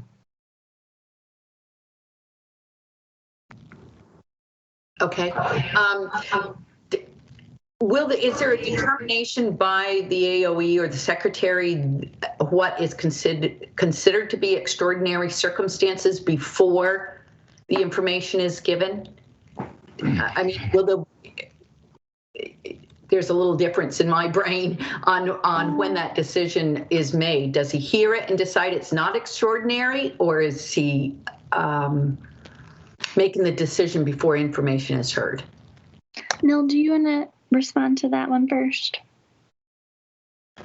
When we were in discussion about writing that particular paragraph, we were anticipating that occasionally a school will encounter completely unanticipated events, such as loss of a key staff member or a sudden dramatic change in enrollment, for example, that would really alter the school's financial status. And in that case, it would be helpful to the school to be able to come to the agency and get reconsidered on its rate. And to not leave any ambiguity, the request showing extraordinary circumstances is also practically going to be the content that supports an increased or decreased rate. So the facts in almost every single case will be the same. This is an extraordinary circumstance, and as a result, we need it to be included in our rate. So we don't foresee any problems or conflict there. Next, number 3 is a new concept that I think all parties are excited about when it comes to the capacity and the workload on the agency as well as the therapeutic schools. It allows for a school to have its rate inflated by the NIPA, which is frequently used by the General Assembly when considering inflation in education. And this allows the school to not apply for a new rate every year if it is satisfied with its rate and nothing has changed that warrants a new rate. The current rate will annually be inflated and everybody moves forward. That's communicated to the LEAs, and the full rate setting process, which can be very work intensive, is not required to just increase by that inflationary standard. Then in number 4, we get to the real meat of the rule, which is what goes in the application that's due on November 15th. So this is where the therapeutic school that's requesting a new rate submits its actual or anticipated costs that are reasonably related to providing educational services. It provides that for our DA schools or our CERT schools that also work with the Agency of Human Services, that they can use the timeline of submission by May 1st, which is what currently works for everyone. So we're going to keep that extra rate setting process in place. But for everyone, reported costs are those that are net of other available restricted revenue sources. And in order to demonstrate that the rate requested meets the rule, the therapeutic school submits the list in 4, which is first costs. And we determined that those will be reported at the general ledger account description level in accordance with GAAP. And they will be in the categories that you see here, such as salaries, contractual services, etc.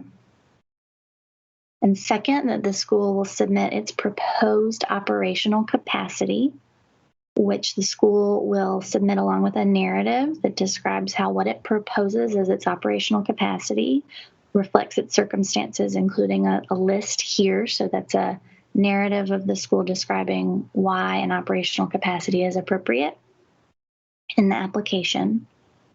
And then we get to the rules about evaluating that application.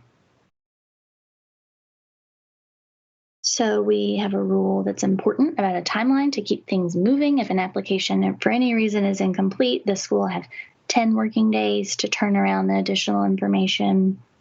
And then in number 7, the secretary evaluates each element of the application to determine whether the school, through its application, has demonstrated that the cost of each element is reasonably related to the level of services provided by the school. In making that determination, there's a list of factors that the secretary will consider. They're right in the middle of that paragraph. They're things like direct cost rates, costs approved for other therapeutic schools, regional differences, staff needs, student acuity.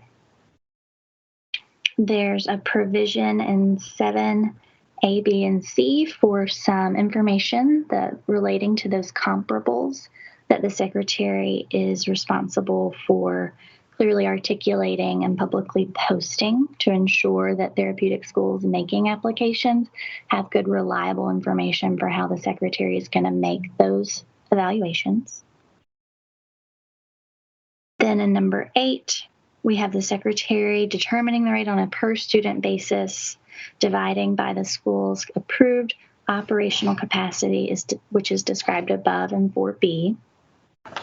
And then the secretary is required to notify the school by January 15th. So that's a November 15th to January 15th turnaround. At any time during the year, LEAs might have a need to contract for services that were not foreseen in the rate setting application. So in number 10, we have a statement that the school shall not exceed the rate approved by the agency until it receives a new rate. That's the general rule. But in the special cases of services that are required by students' IEPs that were not included in the most recent rate, the school does have the ability to contract on a case-by-case basis for those services. And the LEA is required as a check on that to provide notice to the agency within 5 days of that decision, so that the agency has an up-to-date list of all the costs that are actually being paid to schools, so that we can ensure that the maximum rate is being observed. And then in 11, we have the appeal of the January 15th determination of the final determination of the rate. We've retained the process that's in the current rule, but we've made some changes so that that process is more clear.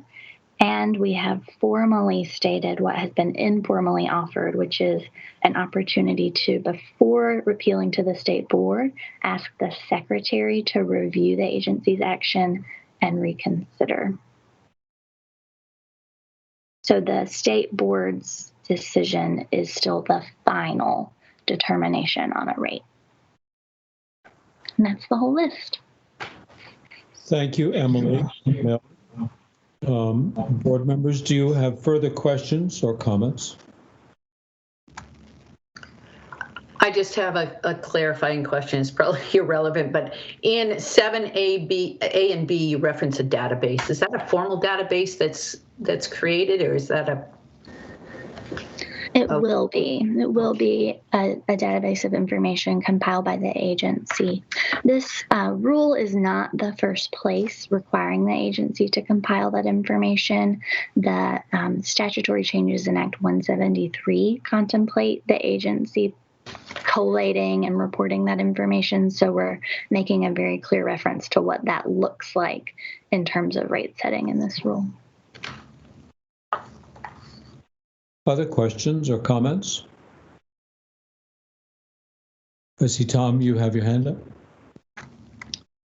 Yes, I just want to congratulate the subcommittee who worked on this, because this has been a long process to try to come to consensus over this rule. And this is where the rubber meets the road. And I'm so pleased to see that it got to this point. Thank you. Jennifer Samuelson.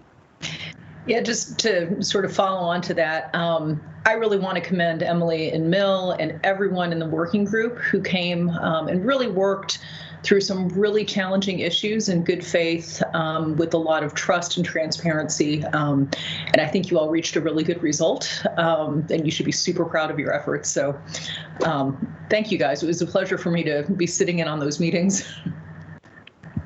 Thank you. Emily and Mill, I just have a nerdy question for you. I'm looking at 4A, and where you spoke about the cost will be reported at the general ledger account description level. I presume that that is a term of art that is understood by folks, and that it's a fairly specific level of reporting. Can you help us understand what that level is? Yes, I can tell you that it is a term of art that the folks who do the business accounting at the therapeutic schools have told us everyone will understand. It is also the place where the lawyers in the room had to trust the financial accounts the most, because it does not mean anything to me, but it is considered a term of art. I should let Mill speak to this as well. I believe, Mill, you'd probably talk about the stakeholder work that we're going to do to ensure folks understand the specific term. Yes, I also am not, I don't speak finance, so I can't give you a detailed description of what that means, Mr. Chair, but we are confident that this is going to make things easier both for the schools and for the agency. For the schools, there will be a transitional period for some of them, perhaps some of the smaller ones especially, that may not be using completely automated accounting systems. But eventually, we hope that everybody will be doing so and will be able to just do what we called in the committee a data dump when the numbers are needed to go into an application. So they won't have to, somebody will not have to do hours and hours of hand compiling of data. They'll be able to just generate a report out of their computer and send it in along with the rest of the application. Once all the schools are on board with that, we think things will move very smoothly. My understanding had been that there was some difference of point of view about the specificity with which a school's costs were being reported, as to whether or not, for example, individual salaries were reported as opposed to some broader category up. So is this language then specifying the level of precision or accumulation? Is that what's the importance of this language? Oh, yes. It is. Correct. This was a point of contention all the way through all of our meetings, and we are satisfied. Our side made a concession on that particular one on some of the detail. So that helped us get to our consensus agreement. Yes, this really represented a smart way of describing what the agency wanted. So we were very happy to have this term of art come in. We're satisfied that we'll have enough detail with this rule to make the evaluations that are necessary. And the benefit, I believe, to the independent schools, it doesn't require them to make new categories of costs on top of the accounting work that they already have. They report to the agency on the same basis in which they keep their own books. They don't have to add and subtract categories and relabel things in order to communicate costs to the agency. Okay, good. Thank you both. So, board, we're at a point where we would like to provisionally approve the rate-setting language as presented to us just now. The provision being that it's accepted as it appears to be, and that it would be integrated, just as Oliver was speaking of moments ago, together with the report of the non-Act 173 working group and the recommendations with regard to Act 22, Rule 2220, made by the Census-Based Funding Advisory Group, which we provisionally approved back in March. So that is the nature of the motion that we are seeking is, shall the board provisionally accept this recommendation of the 173 Rate Setting Rules Committee with the understanding that it will be faithfully integrated into a comprehensive revision, proposed revision of Rule 2220. Is there a motion? So moved. I see Oliver has moved, and is somebody seconding? I'll second. Yeah, I see Kim seconding. Thank you. So it's been moved and seconded to provisionally accept this recommendation. Is there further discussion? So help me understand, John, why we just can't accept it. Why is it provisional again? It's provisional because it's not fully integrated to the comprehensive 2220 rule revisions. We have at the next meeting, we will vote.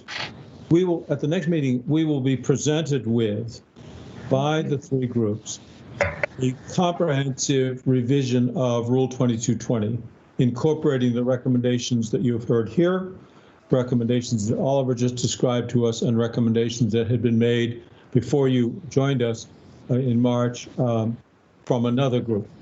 We want to see that all as one single rule to adopt as ours.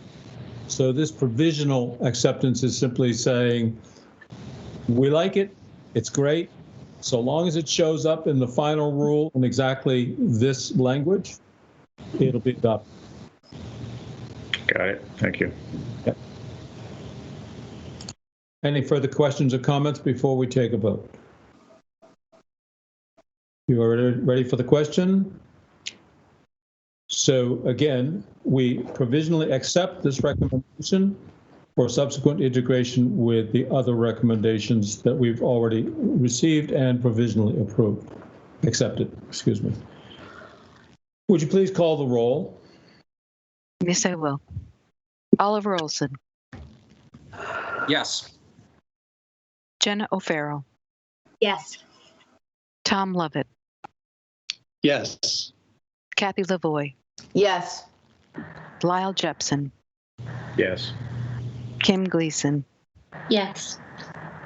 Jennifer Samuelson. Yes. Chair Carroll, we be voting? Yes, in the affirmative. Unanimous vote. And happily so, I might say. Thank you all for the good work you've done on this. It was a hard slog, and you got through it, and I thank the Vice Chair also for her good offices in helping to facilitate this result. So, Board, good work, and we have one thing standing between us and lunch, and we're actually slightly ahead of schedule again, which is just great. So the next item on our agenda is item K. And I would just ask, Mr. Secretary, do you know if the folks who wish to speak to this on behalf of the agency are on board, or who it is that we would be hearing from? I see Patrick. Yes, I believe Mr. Halliday will be speaking to us directly. Okay, very good. So the next topic is item K with regard to a waiver of Rule 222.1, and presenting will you introduce yourself, please? Certainly. Patrick Halliday, I'm the Director of the Education Quality Division at the Agency of Education. Good. Thank you, Patrick. Would you give us sort of a 10-minute overview? I trust that all board members have studied your documentation, and perhaps you can give a 10-minute overview.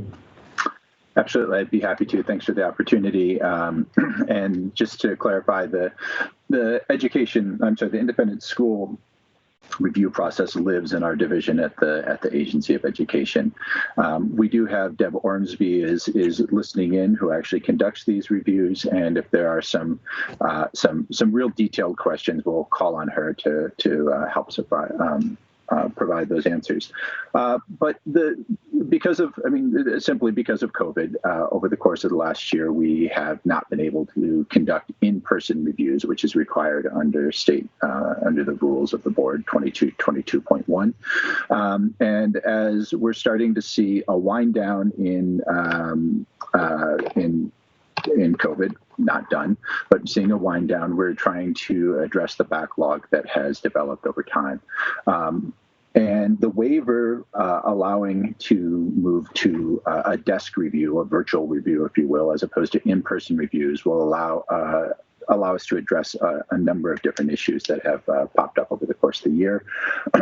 In the briefing document that we submitted, we've outlined those. I'll go through them very briefly. Please ask for any clarification, interrupt me and ask for any clarification if you would like to hear it.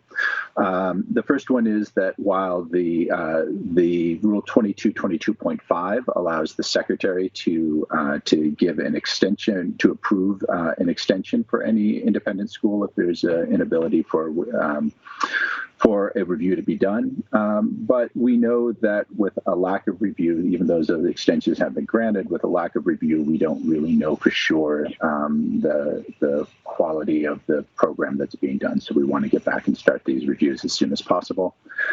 Secondly, there is an independent school might request for a particular disability category to come in, and those are ones that we've not been able to do. So those, if you look down kind of on our priority list at the bottom of that briefing document, those would be the first things that we would like to address if given the opportunity to start with these desk reviews.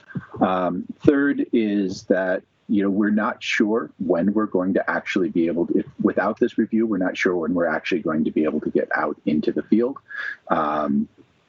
We can't go into schools at this point, and we don't know for certain that we'll be able to get into schools in the fall, and it may differ from school to school.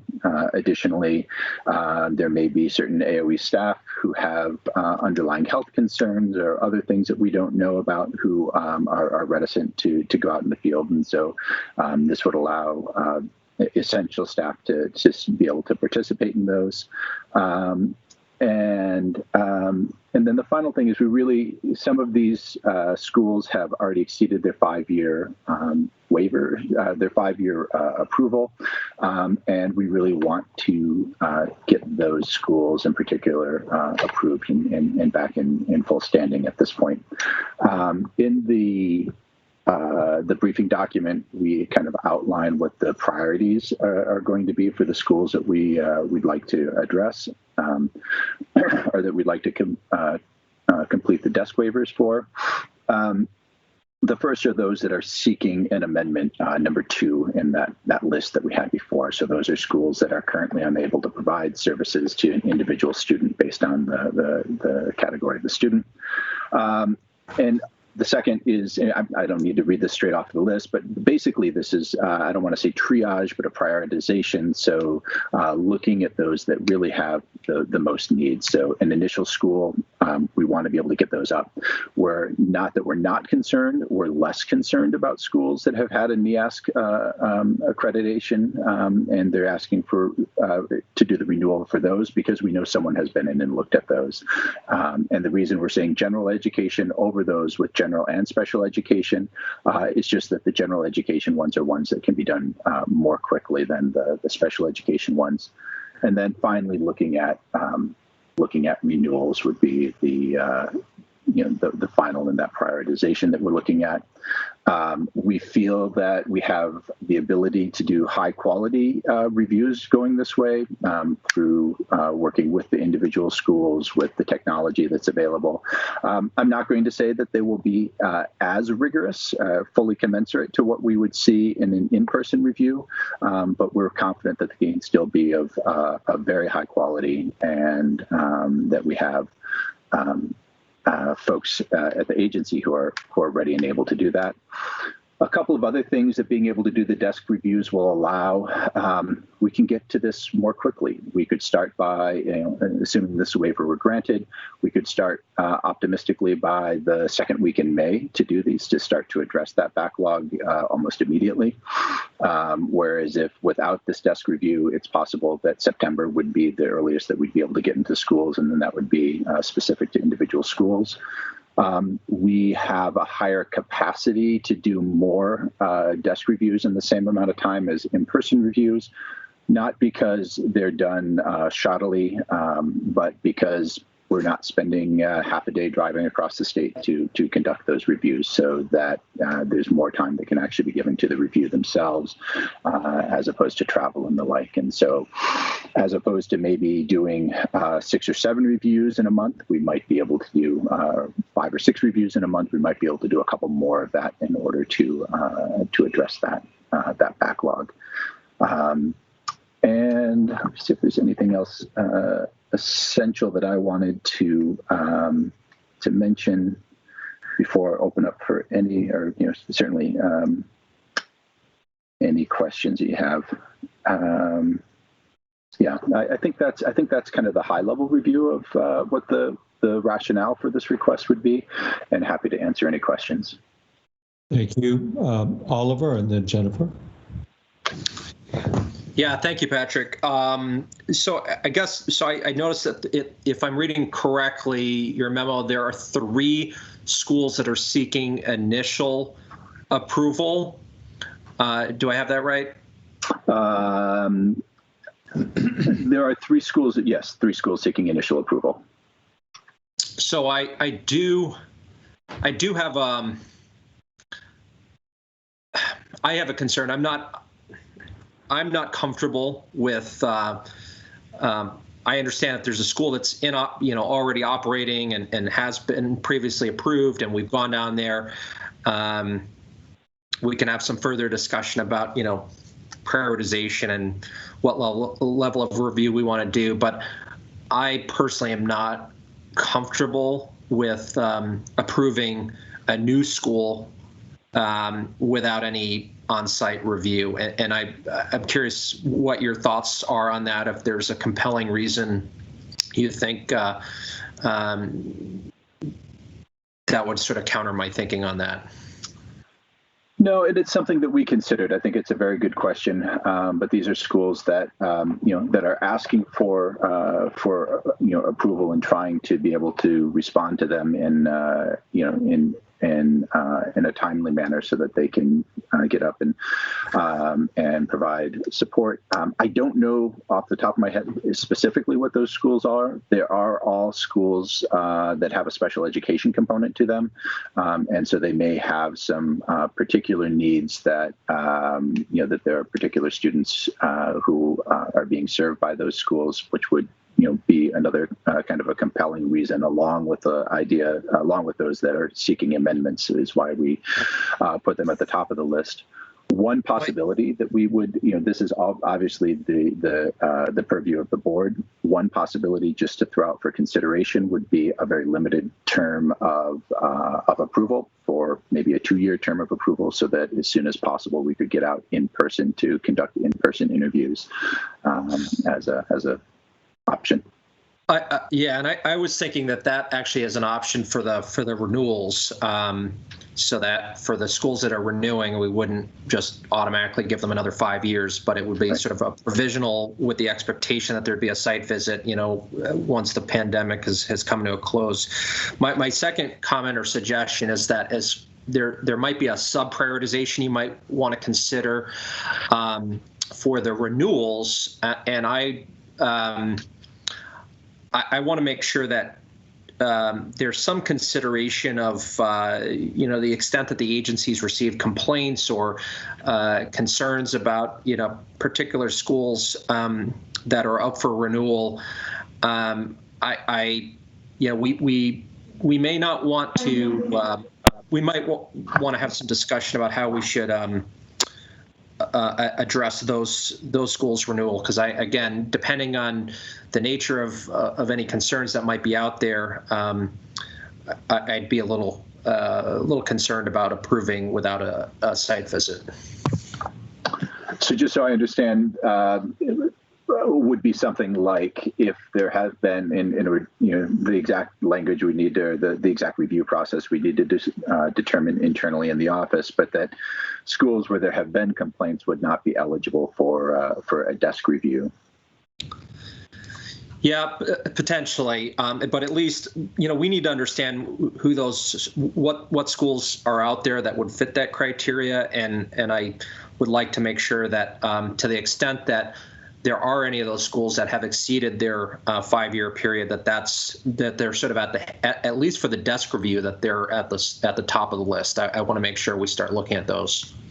Yeah, that would be kind of, this may not be exactly clear in the memo that we put out, or the briefing document, is that those prioritization steps 1 through 5 would be applied to schools whose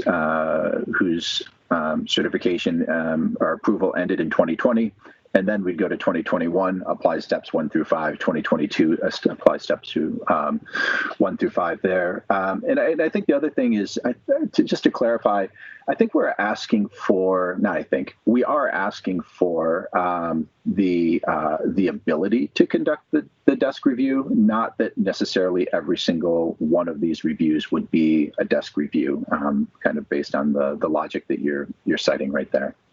So on that point, do you have the ability to do an on-site review? It's a little bit more limited, and could we perhaps be a little bit more narrow in the granting of this waiver, such that we'll just say kind of the lower risk categories, schools that we might be NEASC accredited, that are already operating, that are sort of seen as good operators, that a desk review would be a good candidate, but maybe the ones that don't have any kind of third-party accreditation, where maybe there have been concerns raised, that you would actually be able to conduct a site visit. Is that accurate? So potentially, I'm going to say a qualified yes, just because we don't know the nature of the individual schools in question. There may be reasons that the schools are saying we're not allowing anyone to come in. Maybe I don't know. This is someone I would defer to our counsel on exactly what our ability is to come in when a school says we're not allowing anyone from the outside in. Also, I just want to give the qualification that there are potentially folks who would be conducting those reviews who would have a limited comfort or ability to, because of reasons that we don't know, to go out into the field to do that, which would also bring forward the possibility as of a hybrid review, where we might have one person on site and some folks who are doing it remotely, so that we could address both of those concerns. Okay, thank you. Let's move on to Jennifer, and then Lyle, then Tom, then Jenna, then Kim. All right, thank you. I'm just wondering, the schools that are NEASC accredited, is it possible to peel them off your list and sort of defer to NEASC on that point, just to sort of streamline the schools that you need to focus on? It certainly is. Unfortunately, that's only 2 schools out of the backlog that we have. But it certainly would be ones that we could put further down. I think the reason that they're on the list is those are relatively straightforward and easy ones to do. But it certainly addresses our capacity to streamline it a little bit. Thank you. So, Tom? Patrick, I'm wondering if you could talk a little bit more about the process of the virtual site visit, and I'm thinking along the lines of hybrid as well, knowing that it's impossible to do a good site facilities overview virtually, and I know NEASC has done some virtual accreditations, I think, during the pandemic, and I'm wondering if that your process will mirror that in any way. So I'm not 100% familiar with exactly what NIASC's review process is look like, so I don't want to speak to that. What I can say about what ours would really require a lot of coordination with the schools themselves to make sure that we have access to documents, to make sure that we have the ability to, like you said, to do that facilities instruction and be able to, effectively walk the campus and have the interviews that we need to do. And all of those are going to depend to some extent, to great extent, as to the individual school that we're talking about. If it's a very, very small school, it's a much more straightforward process to do. If it's a larger school, it gets more complicated. But it's a process that we have that our review team has put a great deal of time and thought into thinking exactly of all of the steps that would need to go there, but are the questions that would need to be asked. But the answers to those individual questions depend largely on the individual schools and their ability to have the technology and the like to do that. We feel strongly that we have the technology on our end, but we would really need to be relying on cooperation with those individual schools to do it on their end, which gets back to the idea that I was raising a minute ago of not that all of these reviews would necessarily be desk reviews, but that would have the ability to do a desk review when the opportunity presents itself. Lyle? It's nice to see you again, Patrick. Thank you for putting that together. And having worked with you in the past, I have absolute trust in what you've put before us today. And I think that, quite frankly, COVID has taught us a new way of doing lots of different things. And I would like to think that we could give preliminary approval just to move forward with this, with the hope that you would come back 6 months from now or a year from now to say, okay, now this is how we've changed it.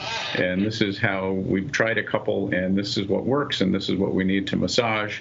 I can't help but think that we may not need to go to every school every time based on how technology has evolved. So I think that you've got a great plan here. Thank you. Thank you. Jenna. Hi. So I had a question around possibly coming up with some criteria. You mentioned that not every single school would be a desk review. So what schools would fall into your category for when the opportunity presents itself going out in the field, and what would that criteria look like and how those decisions are made?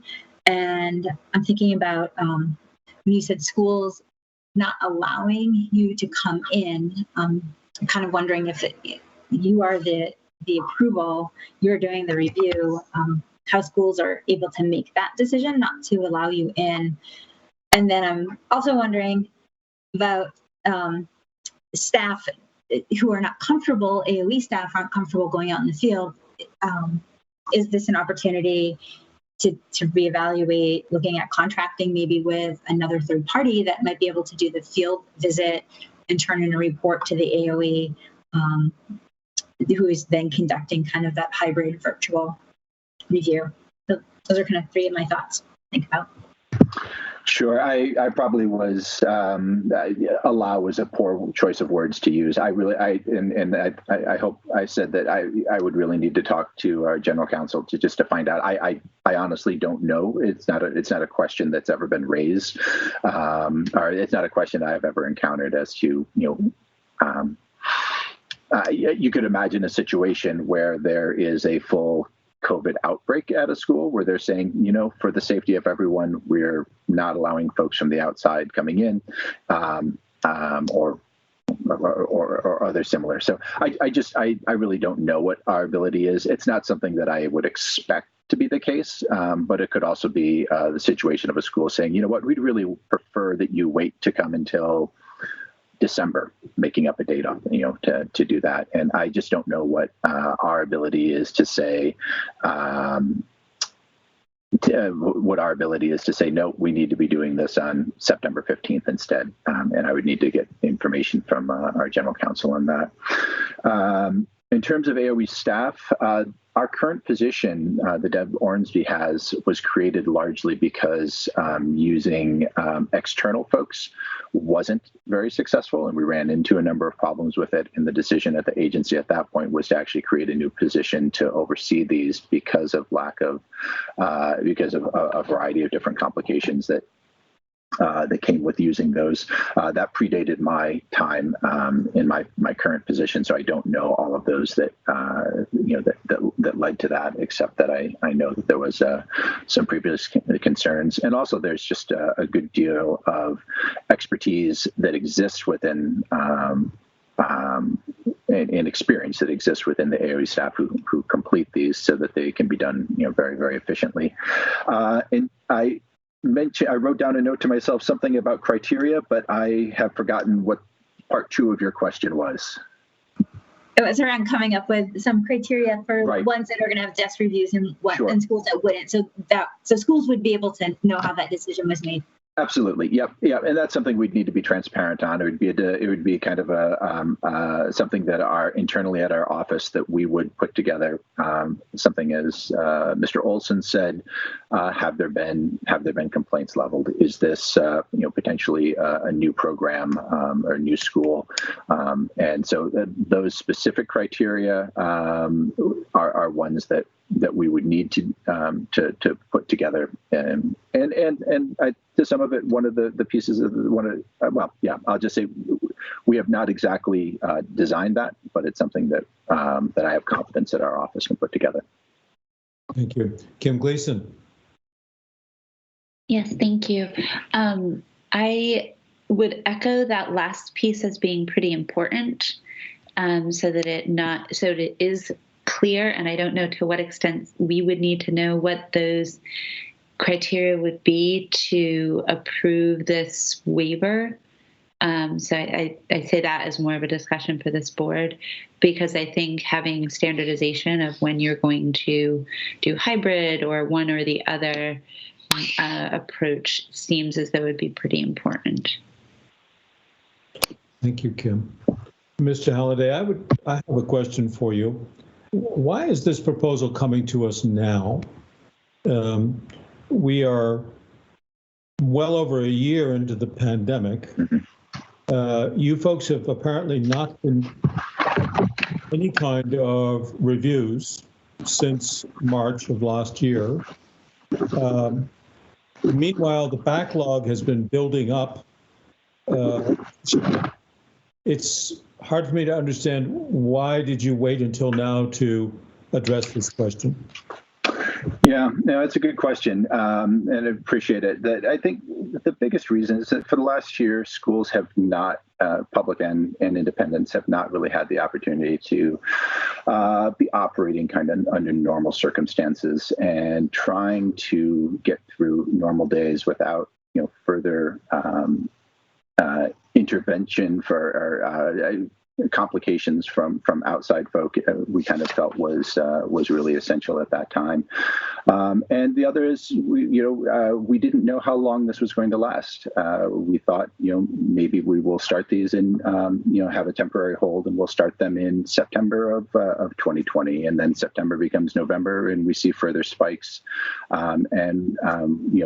It felt like it was around the corner, but as many of us know, we just didn't know how long this was going to last. Additionally, we don't, and the reason we're coming to it now is that we have some certainty that we're coming to an end, but also some clarity that it's not 100% over, and we would like to be able to start now and potentially over the summer to start to address that backlog, and allowing the desk reviews would allow us to start to address that backlog, almost immediately or very, very quickly, as opposed to waiting further until the fall before we could get back into those schools. And I see Jennifer and then Lyle.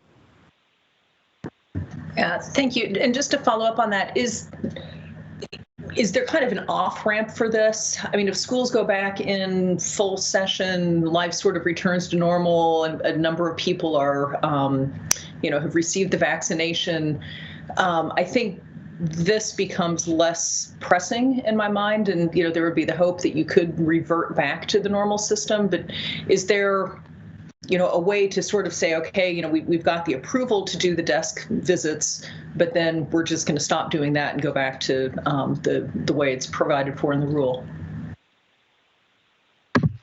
Yeah, I think it's important that the independent school team doesn't want to do the desk visits. Like, that's not their preferred method to do this, right? Their preferred method is to be in the schools. They understand that that's going to be more comprehensive, not that there's going to be, we still think, like I said in the beginning, that we think there's good quality available that we can bring to these. But, it's addressing an issue and trying to come up with a solution to address the backlog and further potential delays.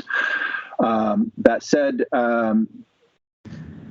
I think Lyle made the point of saying that, seeing a report after 6 months or, every 6 months as to how we're going. And at some point, at any point, obviously the board would have the ability to say, we want the desk reviews to stop and we think all reviews need to go back to being in person. And I would imagine, even though the waiver we're asking is through the end of June of 23, it wouldn't surprise me if the independent school team were to come back, making up a date this time next year and say, we feel like we don't need that ability to do the desk reviews anymore, that we've addressed a lot of the backlog, that the safety issues are no longer a concern, and that we would effectively ask the board to cancel the waiver, or that the independent school team is completely ready and comfortable going back to full in person. Lyle? Well, again, I was just going to say I like the idea of having Patrick come back, and that the idea of us being able to change our mind is certainly always there.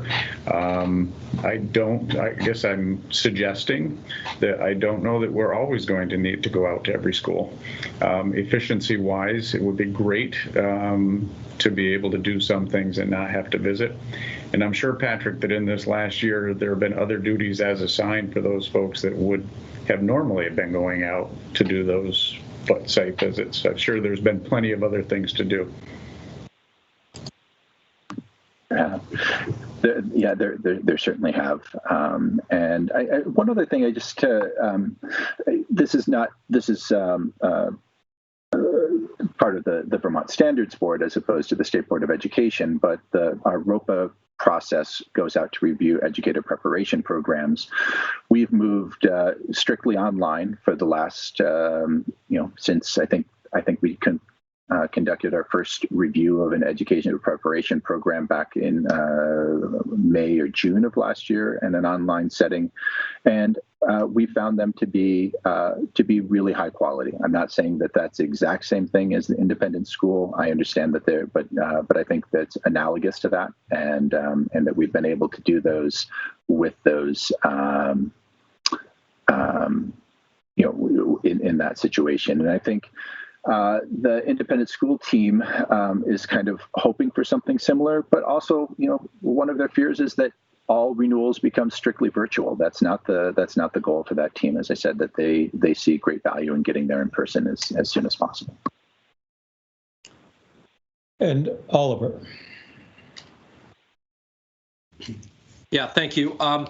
So I just to maybe begin to narrow this down, I am a little bit concerned about the duration of this request. The waiver is through 2023. I would like to have it be quite a bit more limited, perhaps through the end of this calendar year, just to force a sort of back to Lyle's point about sort of reevaluating. Having it be limited to the end of this year will force the conversation again, I think is really important. I would suggest that we further limit this provision to only address schools that are up for renewal I really struggle with approving a new school for its initial approval without anybody ever visiting the school. I don't feel comfortable with that. And further limit it for renewals of schools that where there are any complaints or concerns that have been raised. Again, maybe perhaps we can consider a waiver on a case-by-case basis for those schools, but I'd like this board to have a conversation before we just grant sort of a blanket waiver. So that would be, I'll just put that out there for discussion. Well, let's pick up on that, board.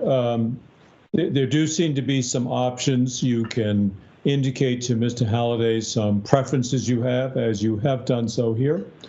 You can ask Mr. Halliday to come back with a response to these particular concerns, or you can put together a group of you to frame a proposal related to this for consideration at the next board meeting. I think we just need to find a way. I don't think we can fashion it right here in real time. We have 10 or 15 minutes left at most, unless you think you can. If one of you can articulate a proposal that addresses the question of priorities and the issues that Jenna and Oliver and others have spoken about right here and now, and modify the motion accordingly. If you feel you can do that, great. If not, then we need to find some other way. I realize now I've overlooked Kathy. I apologize, Kathy. Several times, Mr. Chair. I'm sorry.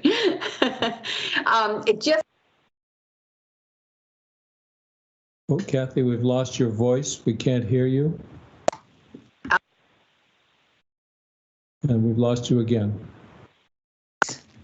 I definitely have something going on. It goes off and on.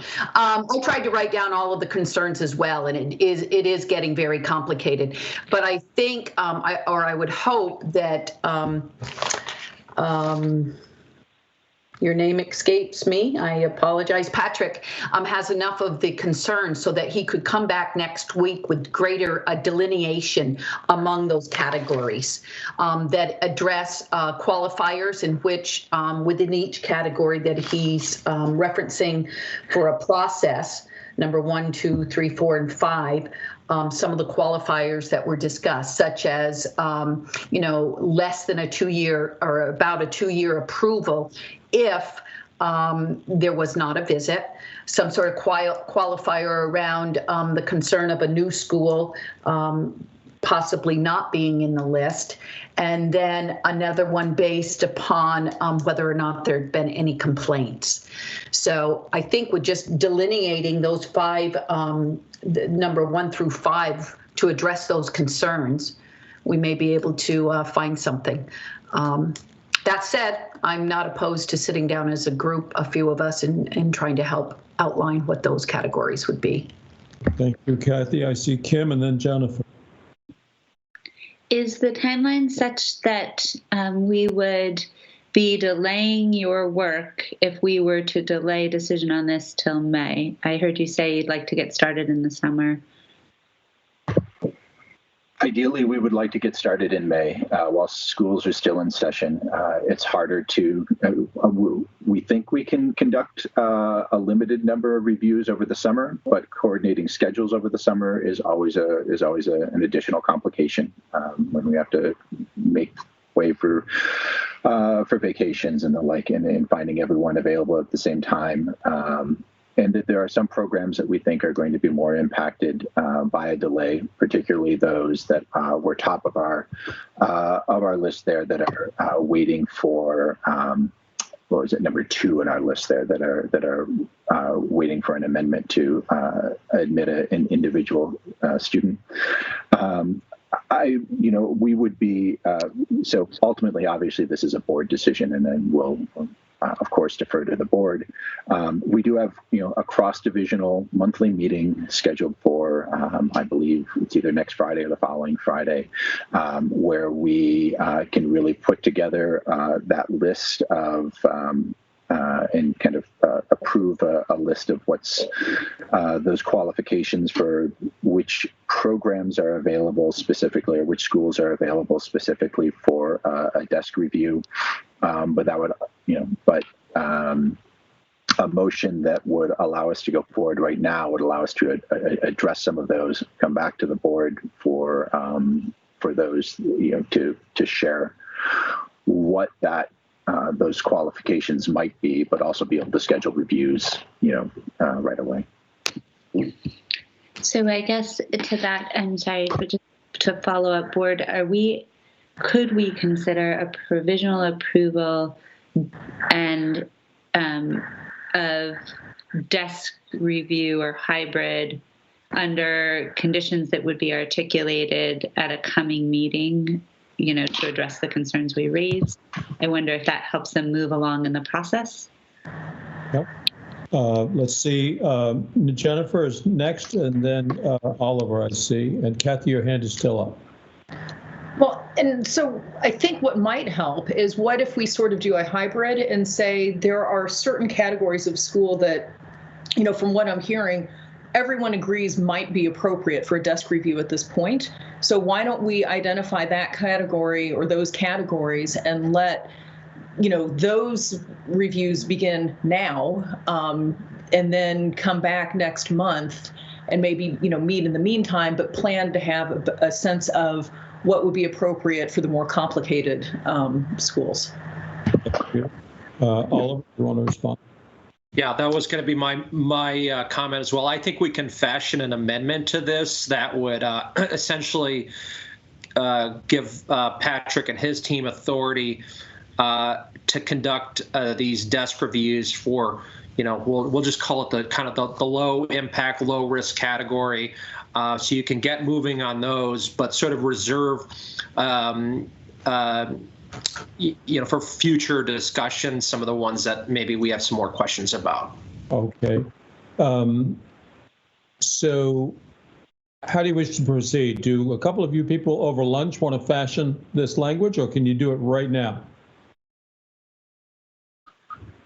If I might, I feel, this is not the language of a motion, but I feel confident in saying three things, at least, that the desk reviews would be limited to existing programs, would not be applicable to any program where there's been a complaint registered over the course of the previous approval, and that the desk review approval would be limited to 2 years. Although that 2 years, I can say that. I also want to just make sure it's clear the board has the authority to determine how long that approval goes for. So I don't want to, that's ultimately your decision. And the fourth one was the no new schools. Yeah, I'm sorry if I didn't say that. I thought I said no new programs or no new schools. Those with a complaint limited to 2 years. And then I guess a fourth thing that I would add too is, through the end of the calendar year, to come back at the end of the calendar year for a full review. Come back in May board meeting with kind of an updated list of which schools, or official list of which schools are available for desk reviews. Good. And Lyle? And the motion that you just put forward, Patrick, thank you very much. Will that work for you? When you go back to your staff, are they going to say, yes, let's get going? Yeah, yes. They'll be completely happy with it. They'll be happy to get back to being able to do the reviews, quite honestly. Okay. So is there anybody ready to make a motion? Yeah, let me see if I can take a stab at this. 1 second, let me pull up the original. So I move that the State Board of Education waive its Rule 22.1, which states a review committee shall visit the school so that the independent school team can have until, and I'm going to say December 31st, 2021, to mitigate the backlog of independent school reviews created by COVID-19, comma, or excuse me, semicolon, this waiver shall be limited to consideration of renewals of existing schools where there is no evidence that the agency is aware of concerning a complaint about the school, its program, or staff.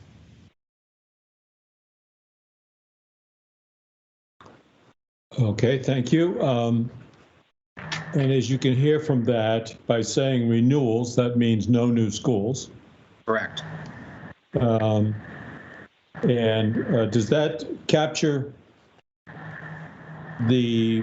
and there's a deadline we've moved up the closing date for this authorization. Would there be a second to the motion, or is there a further amendment? Do we also need to add that these approvals would only be for a period of 2 years? You can do that. Although, yes, thank you. You can do that, although the board always has that authority, as Patrick says. Yes, Kathy, you have a comment. I will second. Oh, sorry. I do have a comment. I think the other category that's important to me, and it may not be to the rest of you, is that those amendments could also be done. Those are existing schools, amendments for specific students, most likely. And there's only a few of them. It just seems important. So look, I'll take that as a friendly amendment. So where I indicated renewal and or amendment of an existing school. Oh, okay, good. We're getting close. Patrick, did you want to speak? I was just going to say that those would be, Kathy, those would be our priority. Those that really impacts the education of individual students. Right. Okay. Does anybody need to hear the motion again? I do. Oliver, will you say it again? This is a test. I was hoping somebody had written it down for me. Alrighty, let me take another stab at this. Because I had not written it down. Well, will the state, I move that the State Board of Education waive its Rule 2222.1, comma, which states a review committee shall visit the school, comma, so that the independent school team can have until December 31st, 2021 to mitigate the backlog of independent school reviews created by COVID-19, comma, semicolon, this waiver shall be limited to renewal and or amendments to existing school programs. Approvals, yep. Where the agency has no evidence of complaints pertaining to the school, its program, or staff. Very good. Thank you, Oliver. Suzanne, I imagine you got that okay. Is there a second to this motion? I'll second. See, it's seconded by Jennifer Samuelson. Now, is there further discussion? Kim. The evidence word, I'm wondering to what extent, if there were a new complaint where there'd yet to be an opportunity to investigate, is evidence a term, a legal term? Does it mean something in particular? Are we indicating that it is really about the complaint or the evidence? So what I use the word evidence where there's evidence of a complaint. So it doesn't have to be substantiated. It just means that I just want to be clear that the agency is actually aware of an issue. No, it's a known complaint. Yeah. Lyle Jepson. Kim, you paused. Were you going to say something else? Okay. Slightly unrelated to this motion and not asking that it be an amendment in any way, but just asking Patrick if he and his staff will consider keeping notes on how this all goes, because there may be a way to change the process into the future that makes it more efficient and improves the quality of the product. Lyle, absolutely. And we would be happy to come back to just give an update both on the, what we've learned kind of from a real world experimental condition here to find out what that's like.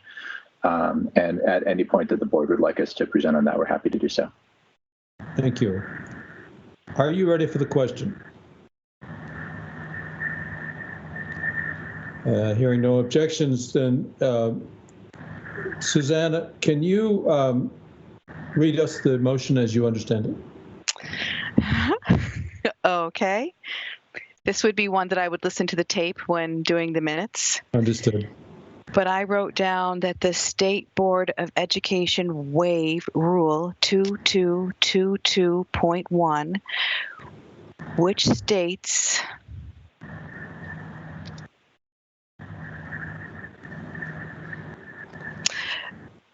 a review, I just put a review, and then I put December 31, 2021. Yeah. Do you want me to try again? Would that be easier? Yeah, that's fine. Let's let Oliver give it one more run. Okay. Yeah. I think my third time here will be a charm. So I move that the State Board of Education waive its Rule 22.1, comma, which states a review committee shall visit the school, comma, so that the independent school team can have until December 31st, 2021, to mitigate the backlog of independent school reviews created by COVID-19. Semicolon, this waiver will be limited to reviews and or amendments to the approval of existing school programs, comma, where the agency has no evidence of complaints pertaining to the school, its program, or staff. Very good. Well done. You've heard the motion, and you are ready for the question. Will you call the roll, please, Suzanne? I'll be happy to. Jennifer Samuelson. Yes. Kathy Lavoie. Yes. Tom Lovett.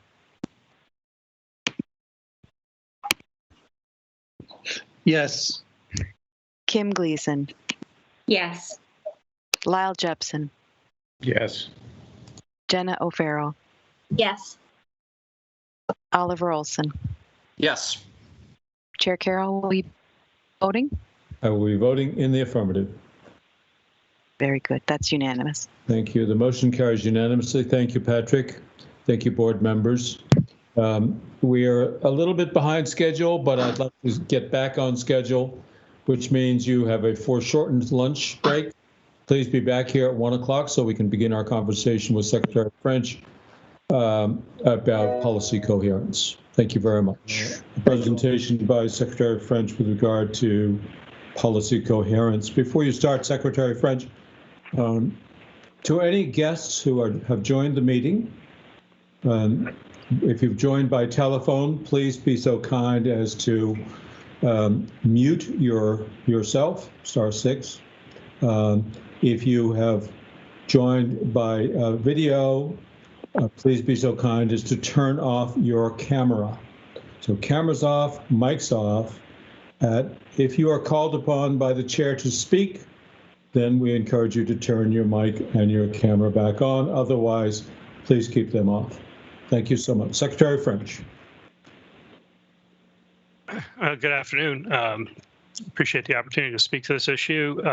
In your packet, I provided you a series of slides as a PDF document that originates prior to COVID. So I didn't make adjustments to these slides. I just want to sort of put that out there. This was some observations that ended up in a presentation that predates COVID. I think what I will do is I will put it on the screen a little bit, but I will say when I do that, it does limit my ability to see your interactions and comment and so forth. So I'll try to just go through it that way for a bit and then anticipate that we'll have time for conversation. But I think it is the point of this is to promote a conversation with the board around some of these issues. I'm not going to have that full conversation today, but at least stimulate some interest in this topic. So if that's okay, I'm going to go ahead and share that on the screen, but I think you all have a copy of it. Thank you. Thank you. We do. Is that showing up? Yes, it is, Dan. Okay, great. So again, this, I think it's fair to say this presentation, these concepts are some observations from me in my role as secretary. I've been secretary since 2018. For those of you who've been on the board since then, you know our primary focus of that work in 2018 was for Act 46. So coming out of the end of Act 46,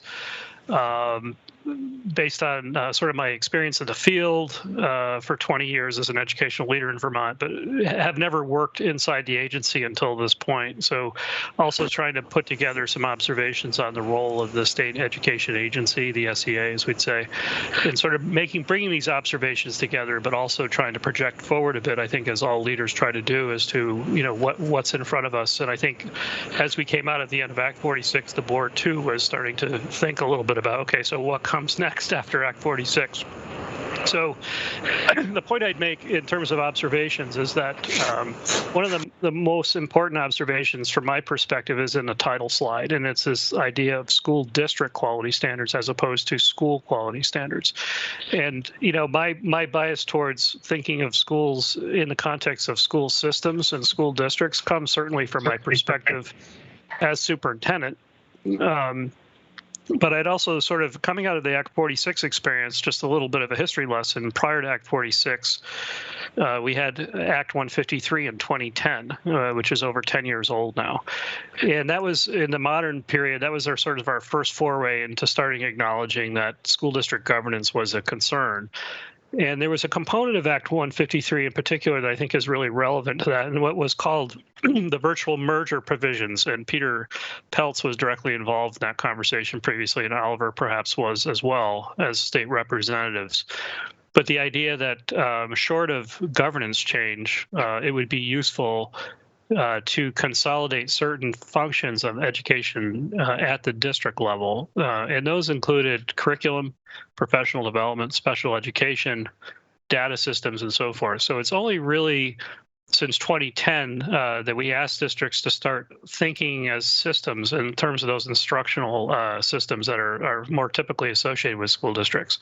Prior to 2010, most of those functions were left to individual schools, even within a school district, to determine for themselves. Like curriculum, for example, the idea of coordination of curriculum was really just thought of as a school level activity, not really as part of a school system. And you could think about, for example, in our state, we have many small elementary schools with a single school board, perhaps, and that coordination of curriculum was really thought of to be a school level activity, with little consideration given to what extent the elementary students fed into the middle school and what the curriculum would be like at the middle school or at the high school level.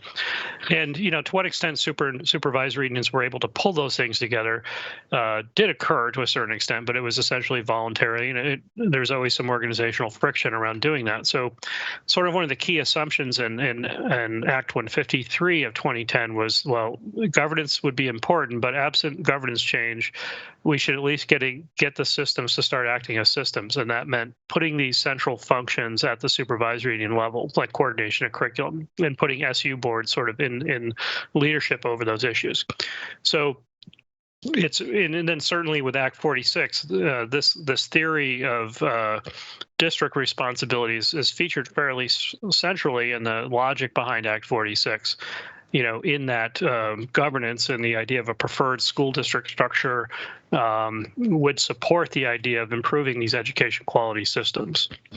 And, I came, once again, making reflections as someone who lived under Act 153, who also did some work under Act 46, then ending up as secretary, sort of the tail end of that process, and seeing how this has unfolded in 10 years or so, starting to make some connections around that. And my sort of big takeaway was this issue of the policy, I'll call policy coherence, but the regulatory or statutory coherence around education could use some improvement in Vermont. And so I'll walk through that a little bit, but I would just point out that, sort of that idea of a district focus is central to some of my thinking and my takeaways based on that experience.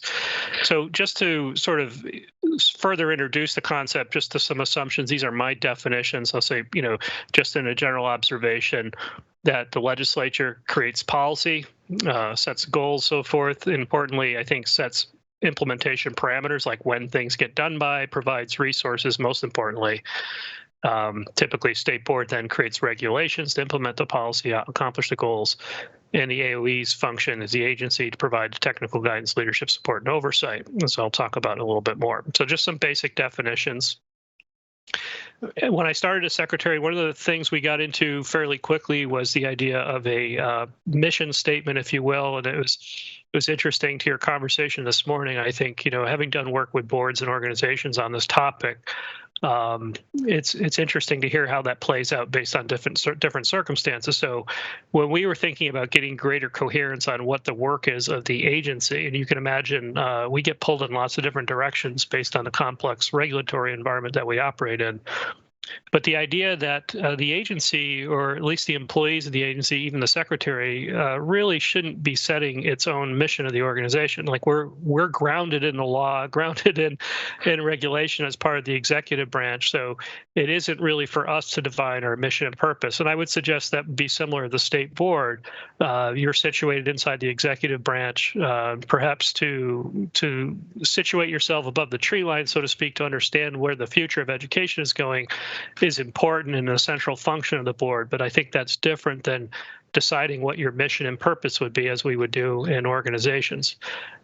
So where we ended up going on this work inside the agency, again, in the interest of going through a sort of a coherence exercise, was to get, we call our purpose statement, to get clear about what is it we do.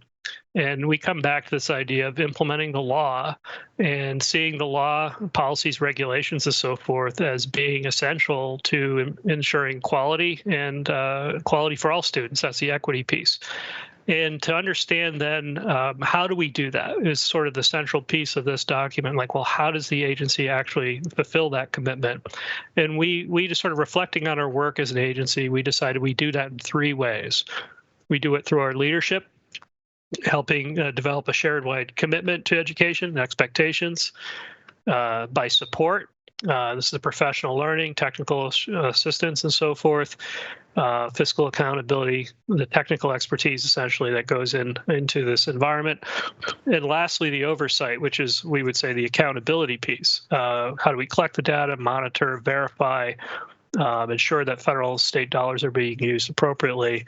And back to the sort of equity piece, which I would argue flows from the constitutional responsibility that the state is ultimately responsible for education. The state delegates authority over certain operational aspects of education to local school districts, but ultimately the state is responsible, and the state can't delegate its responsible. So how do we as a state provide assurance that all students are having access to a high quality education system? And I couldn't help but conclude, having worked as a CEO, as a superintendent, the head of organizations, that somehow the agency must be directly related to providing that public assurance. I can't help but conclude that. But part of this sort of observation is that the agency's oversight functions are often diluted or diminished, precisely because we have the sort of, I would argue, fairly incoherent policy construct. And so again, from my perspective, coming around a key theme here, particularly after Act 46, is when we speak about how to get the education system to improve from the perspective of improving outcomes for individual students and ensuring equity, all students, that the AOE has a more direct relationship with school districts, not schools. And then school districts are responsible for ensuring their schools are improving and so forth and meeting the needs of all students. And that started to make a lot of sense to me. Again, I think the regulatory construct didn't anticipate that as much as in 2010 we changed and shifted some key functions to the district level. Our regulatory structure still speaks quite directly to school improvement, not district improvement. And that's sort of a central premise here to what I'm proposing or observing. So this idea, as I was starting to get more experience implementing the current policies that were already enacted, such as Act 46, Act 173, Act 166, our pre-K bill, and so forth and so on. In particularly, I think still Act 173 is perhaps the most important policy in front of us from an education quality standpoint.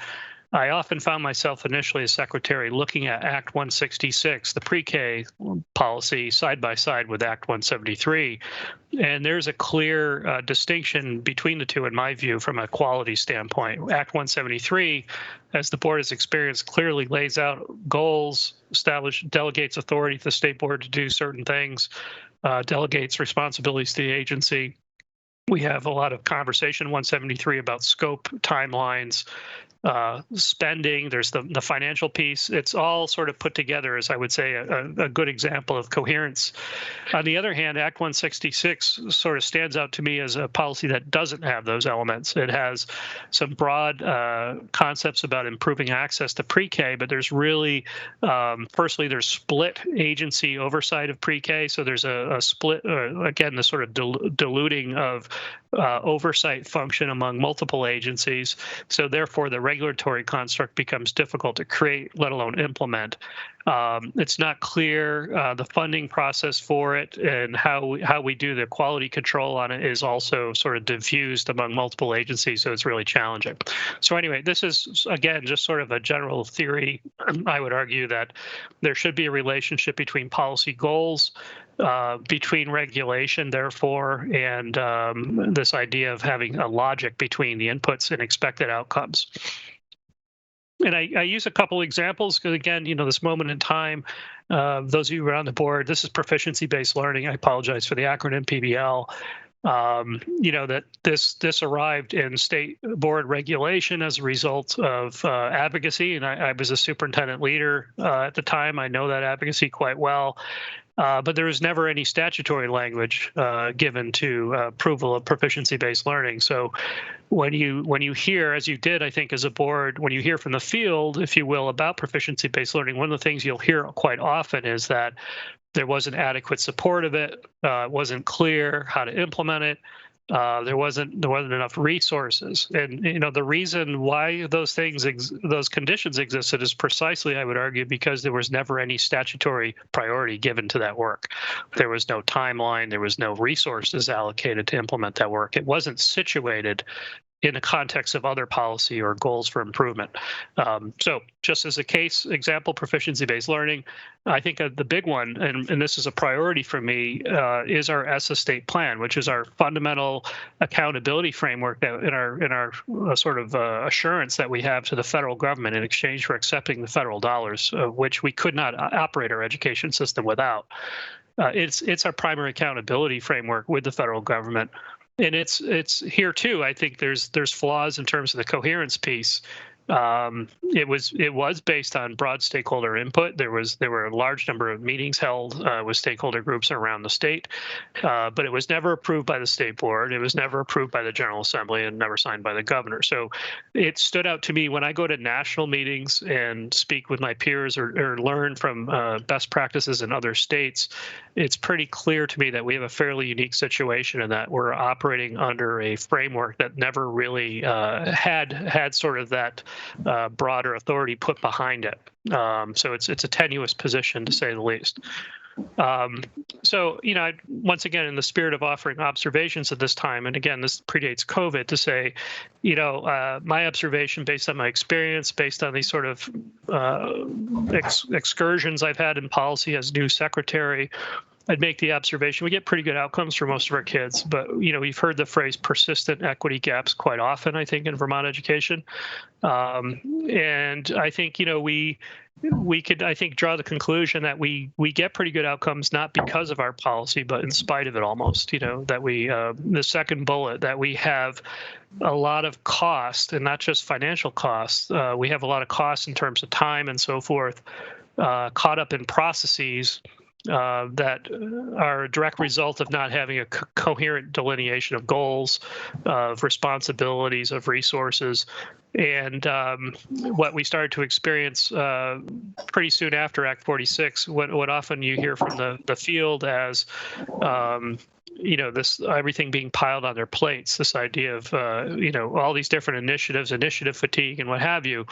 There's never a real sense of what are the policy priorities. So we enact, and even to this day during COVID deliberations in the General Assembly, we're contemplating even more new policies in education, and very little thought, I think, looking at what can the system actually do? Where's the system at this given moment in terms of its capacity, its morale, and so forth, its motivation. And so all this sort of incoherence, if you will, once again, my phrase, has a cost. And it's not just money, but it certainly is money. And I think it is represented by some of the highest per pupil costs in the country, which is Vermont. And again, I think, the awkward, somewhat, I would use the phrase awkward role of the agency is that we're often in bad situations perceived to be the people that should come in and be responsible. But on good days, we're basically the people you never want to hear from. So it's an awkward role, to say the least. And just to play that out a little bit, we when we are put in a position of implementing an oversight function, there are many different ways around that in our policies by design. There's ways to get the law changed very quickly, or to get the regulation appealed, and so forth. So it's a challenging situation in terms of trying to leverage oversight. And I think oversight is not a bad thing. It's just as useful as the other two, leadership and the sort of direct technical support. Oversight, we should seek to embrace oversight and use it as a way to address equity and quality. So at any rate, I think there is a need for us to improve the sort of coherence space. As John mentioned in his report earlier, I think that sort of element starting to show up in the work of, broadly now, and I think it's starting to be acknowledged a little bit more. One of the things I point to often when I speak to this is looking at our standards, and I use Massachusetts as an example of envisioning a broader definition of what is education quality, but more broadly because it encompasses a district perspective, not a school perspective. And I would argue our regulations are largely focused on schools, not districts. And when you blow that lens out a little bit and you focus on districts, you end up with something like this, which when you think about these domains, and again, I'm just using Massachusetts as an example, this first domain of leadership and governance, and think of how often this strand has emerged in the board's conversations around independent school regulation, where issues that have come before the board has often deemed them to be governance issues at the local level, at the independent school level. We really have no standards for school district governance in our public school side, and considering how important local control is to the operation of our system, it's quite surprising that we don't insist on good governance practices at the local level. But here's Massachusetts situating it fairly centrally to their design. And there's some embellishment of what they mean by that. Things like leadership, to what extent, you can imagine leadership turnover as being a variable or an indicator of something's going on. The planning functions, to what extent districts have improvement plans, how they have budget plans, do they have facility plans, those kinds of things. That's sort of what we would see as symptomatic of good governance and solid leadership, organizational leadership. So we don't have anything like that in our structure. I'll just go over to the right, curriculum and instruction. This is an area where we do have, I would say 90% of our focus and regulation is in the area of curriculum and instruction. but it doesn't really probe the idea of to what extent do districts have a coordinated curriculum, to what extent is the curriculum implemented with fidelity in a school district. We have a lot of emphasis on what are the input requirements, but we're not really concerned from a quality perspective on to what extent those are operationalized as a system. Data systems, again, this is fairly new for us in Vermont. This is a requirement, one of the requirements that was in 2010, that the idea that there should be centralized data systems across an entire school district. Prior to 2010, and still to this day to a certain extent, it was not uncommon to find that individual schools would have their own data systems and they would share that information with their districts. The issue of human resources, professional development. I think this is increasingly going to be a critical area for Vermont as we face demographic challenges and, as we're seeing in workforce and so forth. But I can't help but think that in education, we're going to be experiencing more shortages of qualified individuals to teach in the classroom, to lead our schools and so forth. So attending to recruitment, retention issues inside of school districts is going to be a critical issue. We don't really have any regulation around human resources. We do have some regulation around professional development, and it's pretty neutral. It requires a needs-based professional development system at the supervisory union level. Again, it's one of those items that was moved to the SU level in 2010, but we don't really unpack that to understand to what extent districts are evaluating their professional development activities. Student support, we have quite a bit of regulation in this area. I think you're aware, multi-tiered support systems have been a long-standing requirement in Vermont.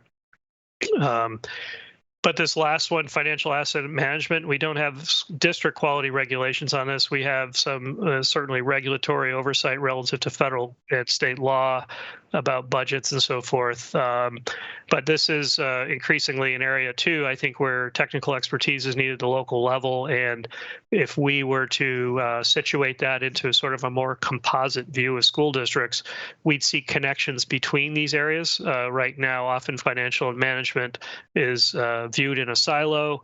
From an organizational standpoint, as you know, it's hard to imagine individuals being successful in that area and not being successful in the other areas, or vice versa. So there is an interrelationship among these areas that should give us some direction, I think, in terms of how to think about school districts' quality standards as opposed to school quality standards. At any rate, these were questions I had framed out when I was doing this presentation to other stakeholder groups previously. So I'm going to stop sharing my screen at the moment. But just again, to sort of introduce this topic and sort of just describe the moment in time, this was after Act 46. I probably had a year and a half or so as secretary under my belt. I was starting to work through the issues of the report card, the state longitudinal data system, and some of the Policies Act 173 and so forth. And was starting to make some observations on the broader patterns that I was observing, and also trying to point a path forward to how I think we need to address some of these fundamental sort of regulatory issues. And what that led me to do was to put together this sort of short series of slides. And I was reaching out to different stakeholder groups, and I think Kim was in one of those meetings as a member of the board of VSBA. Where I was basically saying, here's what I'm seeing, in the spirit of, I think a secretary or any leader should say, here's what I'm seeing, here's what I think we should need to address. It's hard for me to think about how we're going to make improvements to our education system. Any input to the system right now, due to this incoherence, doesn't stand much success of actually achieving its intended outcomes. So to really, whatever we do, and it's certainly a goal is related to COVID, whatever we're doing coming out the other end of COVID, if we're thinking about what the future should be, we need stronger school district systems out the other end of this. So whatever we can do to help districts become stronger. And I think I would argue a key component of doing that is to have a stronger oversight function at the state level. And I would use as a prototypical example of that is the good work that's gone on, as you saw today, on the regulation of rate setting for independent schools. Very contentious issue. But, a key criticism from the independent school community all along was not that they weren't willing to be held accountable. It's just that the standards were not clearly articulated. So to have clearly articulated standards that are also implementable, with fidelity, are the sort of two key ingredients that can be brought together to improve the quality of the education system. And right now, in many cases, the regulatory framework is either too loose or not clear enough. And secondly, it's very, very challenging for us to implement because it's not situated in a broader context of school improvement, such as like Massachusetts outlined in terms of district improvement. So at any rate, that was the point of this presentation, some of the context around that. I appreciate the opportunity just to sort of put it on your radar and to seed your future conversations on this. I know as board members, you're very interested in these topics. I've heard many of these themes expressed in the last months. But as you're thinking about the future, I would suggest it's part of the conversation certainly is what does the future of education hold, and that's a fun conversation to have because I think things are changing and there's opportunities in front of us. But I think the other piece that we're probably not so good at as a state is looking at sort of the machinery that takes those laudable goals and actually enacts them and ensures that they are enacted for all students in the state. And that's, if we're going to be attentive to addressing these quote unquote persistent issues of quality and equity, that's where we need to go. It's not, we don't have equity in the state because people don't believe equity is important. I'm so proud as a Vermont educator to say that most Vermont educators, if not all of them, universally are committed to equity. Our problem is the machinery that takes that ideal and actually translates it into day-to-day action, or even for a course of improvement, is not there. It's rather haphazard and accidental when it does happen. So why don't I pause there and be happy to engage with you further today or at some future date. Dan, thank you. That was a tour de force. It was excellent. And you touch upon a whole lot of strands that together create what we have and could be organized in a different way. I see Oliver has a comment or question. Yeah, just a comment, Dan. I thought that was an excellent presentation and definitely thought-provoking, and I appreciate sort of the logical sort of hierarchy that you've sort of presented things. And one thing that really stands out to me was your comment about governance, and we as you point out, we value local control, and we have many local school boards, and the agency, neither the agency nor the board have any direct control or influence over the operations of schools. We rely on individual school boards to do that, but to your point, we don't have any standards. Or we have very loose standards by which that looks at issues of governance, and I think that is a real weakness and something that we really need to surface. And I'll just sort of close to put a point on that. One thing the pandemic has brought us is the opportunity to sort of remotely sort of view various school district, school board discussions. And I've had the opportunity just sort of randomly tuning into various ones. And I've seen some wonderful boards out there with best practices. Quite frankly, I've seen a few examples, and one in particular with highly dysfunctional boards where, if I were a parent of a child in that school, I'd be scared, honestly. Thank you, Oliver. Kim? Thank you. I appreciated the presentation both times around, Dan. And I think it is the way I sort of like to step back and look at things and see where the synergies are, where the avenues for accountability are. And, we're complicated in Vermont in those areas. I think that each of the things you spoke about could be viewed even with our current strategic vision of equity, quality, and efficiency. We could find our place in understanding how to work this out better by simply viewing it through those three domains, because there's very little to suggest that we would look at those 3 domains and say this system is the best we could hope for. So I think that we do find ourselves squarely in here, not just as sort of stakeholders in oversight, but if we encourage all stakeholders to come to the table in problem solving this through those 3 domains, I think we could have a really productive conversation. So thank you for framing it for us, and I look forward to continuing the conversation. Thank you, Kim. Jennifer Samuelson? Dan, I thought this was incredibly dense. There's a lot packed into this seemingly innocuous handout that we've been given that I think we could spend a very, very long time sort of putting meat on the structure that you've provided for us, and I think that's fantastic. I'm curious to know, like, in your vision of all of this, where does the state board, like, what role does the state board play here to help support what the agency is doing or to run parallel to it? And I agree. I mean, there needs to be some clear delineation between roles and responsibilities without duplication. Yeah, I think, it's, and particularly it's hard at this moment in time not to lay the COVID pandemic and what's coming next as a result of the COVID pandemic is in front of us to say, look, we're not having an intellectual conversation outside of a very specific moment in time, very unique moment in time. And I think it's fair to say we're going to have immediate work that needs to be done. That's going to be, to John's characterization earlier, I've heard similar organizational leaders lay out the sort of the tyranny of the moment. The things we always have to do can take away the time to do the more strategic things. It's going to be a balance right now. We have some very important things to do in front of us, and if we're careful and thoughtful about it, we'll be able to protect some time and carve out some time to have a more strategic conversation.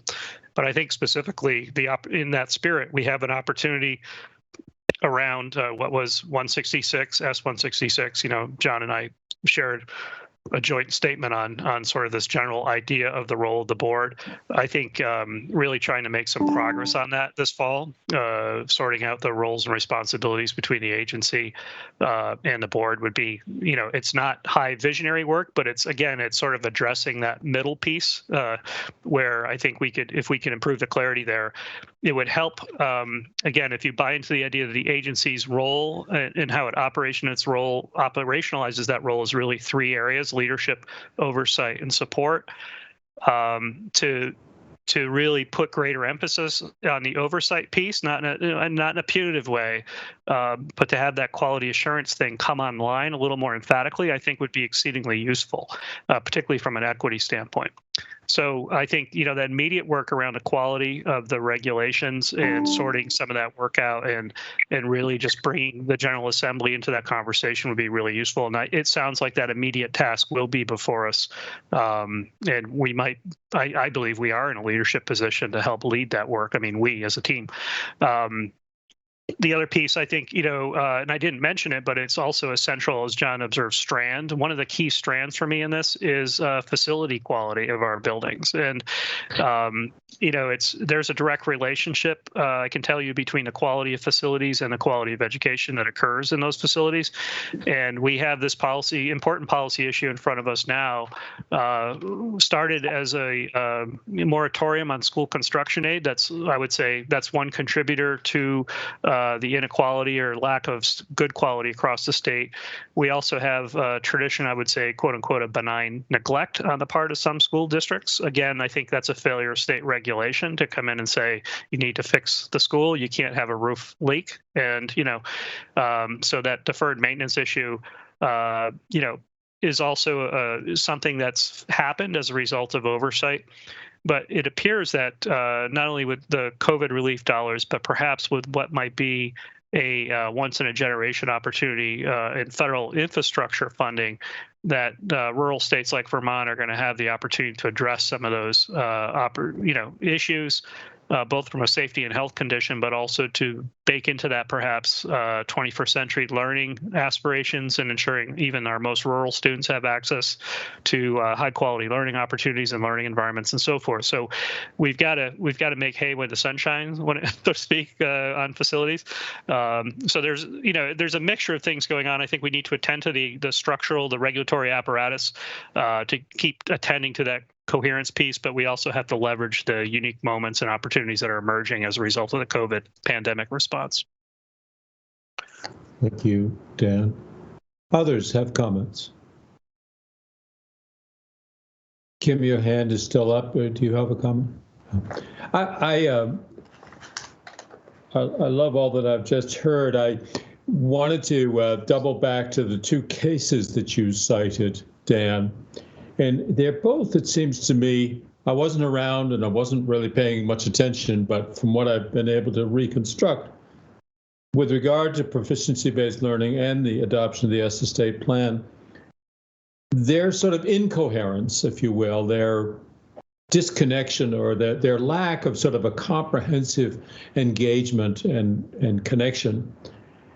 In both cases, I think something that goes along with that is that they both were sort of renegade enterprises in the sense that they both broke out of the boundaries of accountability that did exist, but were not kind of either respected or enforced. By that, for example, take proficiency-based learning.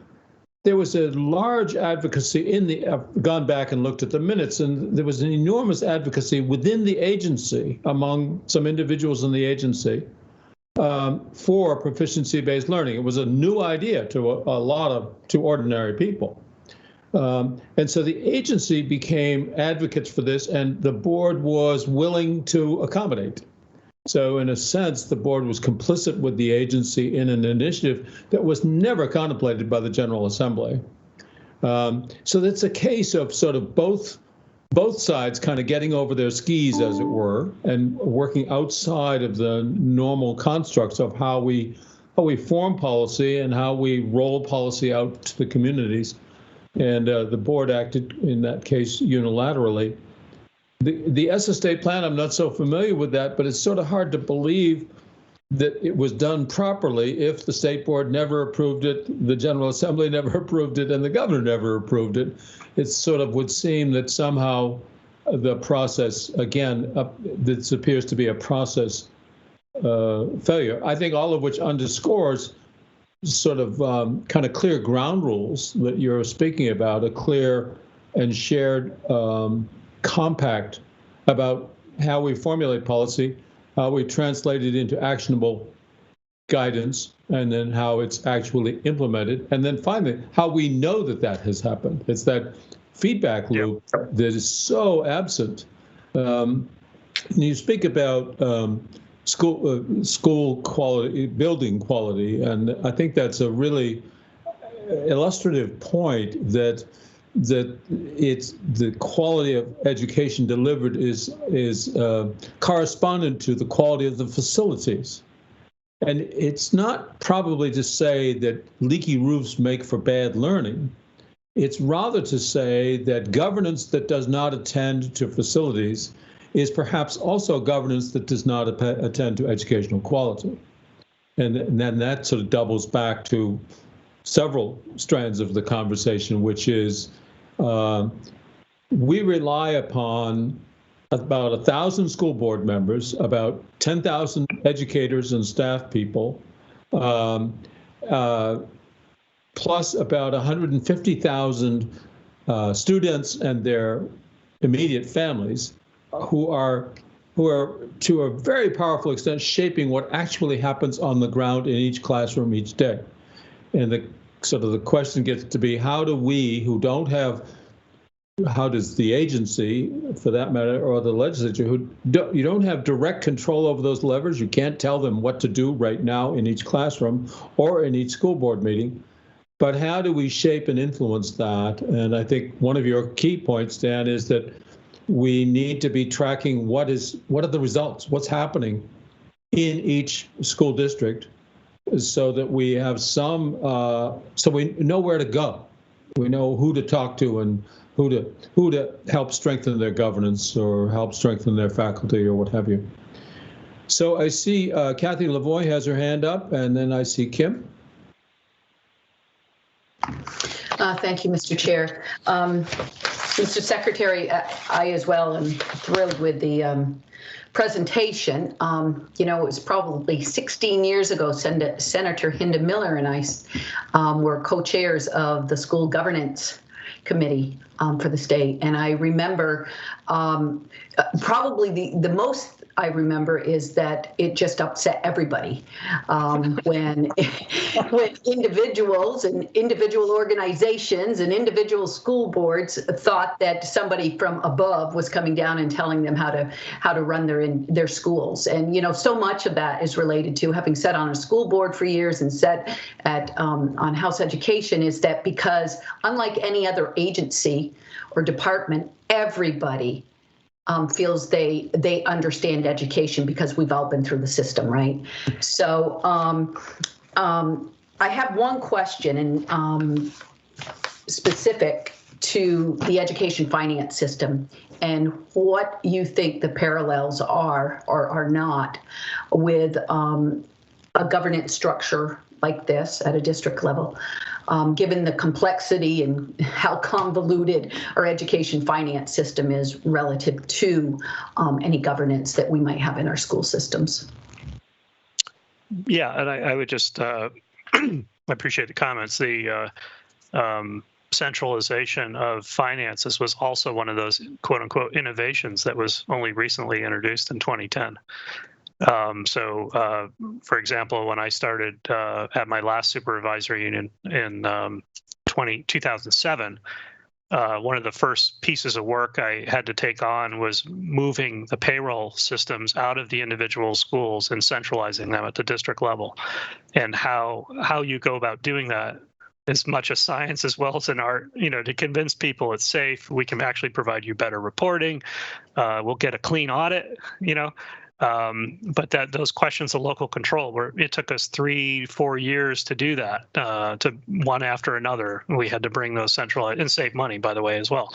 So, you know, I think the takeaway I try to make, to echo on John's point, and I think it's represented in the Massachusetts sort of layout there, is that we have symptoms, you know, of when things aren't going right. Like we might see a leaky roof. We might see a new superintendent every 2 years in a district. You know, we see pieces of that, but we don't have it all represented as a composite view. And it's hard for me to imagine a district that is getting good outcomes from kids that also doesn't have a good governance practice, that also, you know, doesn't have a commitment to facilities, it doesn't have HR. I mean, you can limp through to a certain extent without all those things being online at the same time. But part of, I think, what we should strive to achieve is not just a coherence, but also ensuring, you know, and to this point about what is the role of the state, it's not to tell you how to do it, but there's some general, and I think the Massachusetts, you know, framing sort of represents pretty much all the work I could think of that's sort of essentially generalized at a school district level, to make sure that the state it encourages locals to think about all those things, not just, it's not just about your professional development, that governance is critically important in a school district related to student outcomes, you know. All those things are sort of together, articulate the major activities for school districts, and for what we could do through an oversight function, to, you know, you could imagine, and I would suggest that we were talking about going out on the road to do the site visits with Patrick earlier with independent schools. If we had an oversight function that required districts to start off with a self-assessment of their organization in those domains, like the Massachusetts domains, like where are you on a scale of 1 to 10 on good governance practices, and we could delineate those out. You know, does the board set goals? Does the board approve its budget? Does the board adhere to open meeting law? You know, does the board supervise and evaluate its superintendent?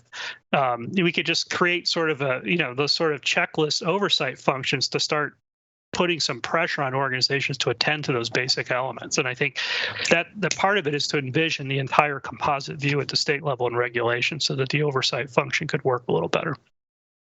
Thank you, Dan. Board, I know we could talk about this much longer, and perhaps we will, but we need to transition now to other work in front of us. And so we're going to go to item N, where Donna Russo-Savage, an attorney with the agency, is going to give us a briefing on things we need to know as we then go into item, if I said N, I meant item M. When we get to item N, which is Ripton's request for approval and Westminster's. Now, we want to speak to you. Please, Mr. Barlow, please mute your phone. We want to speak to, we have a lot of guests here. Many of you do not have experience with this meeting format. And here are the rules. You must not have your video on. You must not have your microphone on. See, somebody has just come on board. Perhaps that's you, Mr. Barlow. Please remove your videos. So all guests, whether you're visiting us by phone or joining us on your laptop, please be muted. When it's your time to speak, you will be invited to speak, and then you can unmute. And if you're with us by computer, we can see you. All right, Kathy, your hand is still up. You might wish to take that down. And so, Donna Russo-Savage, are you with us? I am. Can you hear me? We can hear you. We are at your disposal. Thank you. So in addition to the memo that the chair asked us to provide to you, which was in your briefing packet, he also asked us to give a very high-level overview, both of the withdrawal matters that are before you today, but more particularly about your responsibilities in connection with both of these withdrawal matters. The first matter that you'll be hearing about involves Ripton's request to withdraw from the Addison Central School District. That will usually be referred to as the ACSD, if you hear people talking about that. If withdrawal is approved, then Ripton will be an independent town school district that's responsible for the pre-K through 12 education of its resident students. The second matter that you'll be hearing about today involves Westminster's request to withdraw from the Wyndham Northeast Union Elementary School District. And if approved, Westminster would be an independent school district responsible for the pre-K through 8 education of its students. The students who live in Westminster, who are in grades 9 through 12 are enrolled in the Union High School District, of which Ripton is a member. And that would not be affected by any of this today. Both of these matters are much more complex than the Halifax-Reedsboro dissolution that you considered last fall. However, although there are different statutes that govern the withdrawal in Ripton and the withdrawal in Westminster, because one is a unified union school district, pre-K through 12, and the other is a union elementary school district. And although those processes are slightly different in statute, still the state board has the same 3 basic duties in connection with both the Ripton and the Westminster withdrawal matters. You'll be performing these 3 duties in a certain specific sequence. The first one, and it's the one that I will be spending most of the time right now talking about, but the first one is that you'll consider whether to approve the town's request to withdraw from its union school district and to be reconstituted as an independent town school district. The second of the 3 duties is that if you do approve that withdrawal and reconstitution, then statute requires you to consider whether the union school district should continue to exist despite the withdrawal of that one member. And then third and finally, you're going to need to to consider what SU you'll assign the new town school district to. This, in connection with Westminster, this is likely going to be just a pro forma consideration, and you will assign the new town school district to the same SU because of its membership in the Union High School District. There wouldn't be any real reason to be discussing any other assignment or ability to discuss any other assignment.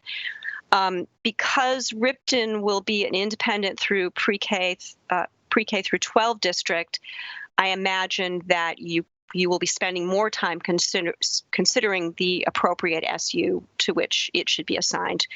But again, that's the third step in the sequence, and that's something that you'll be considering at a later date.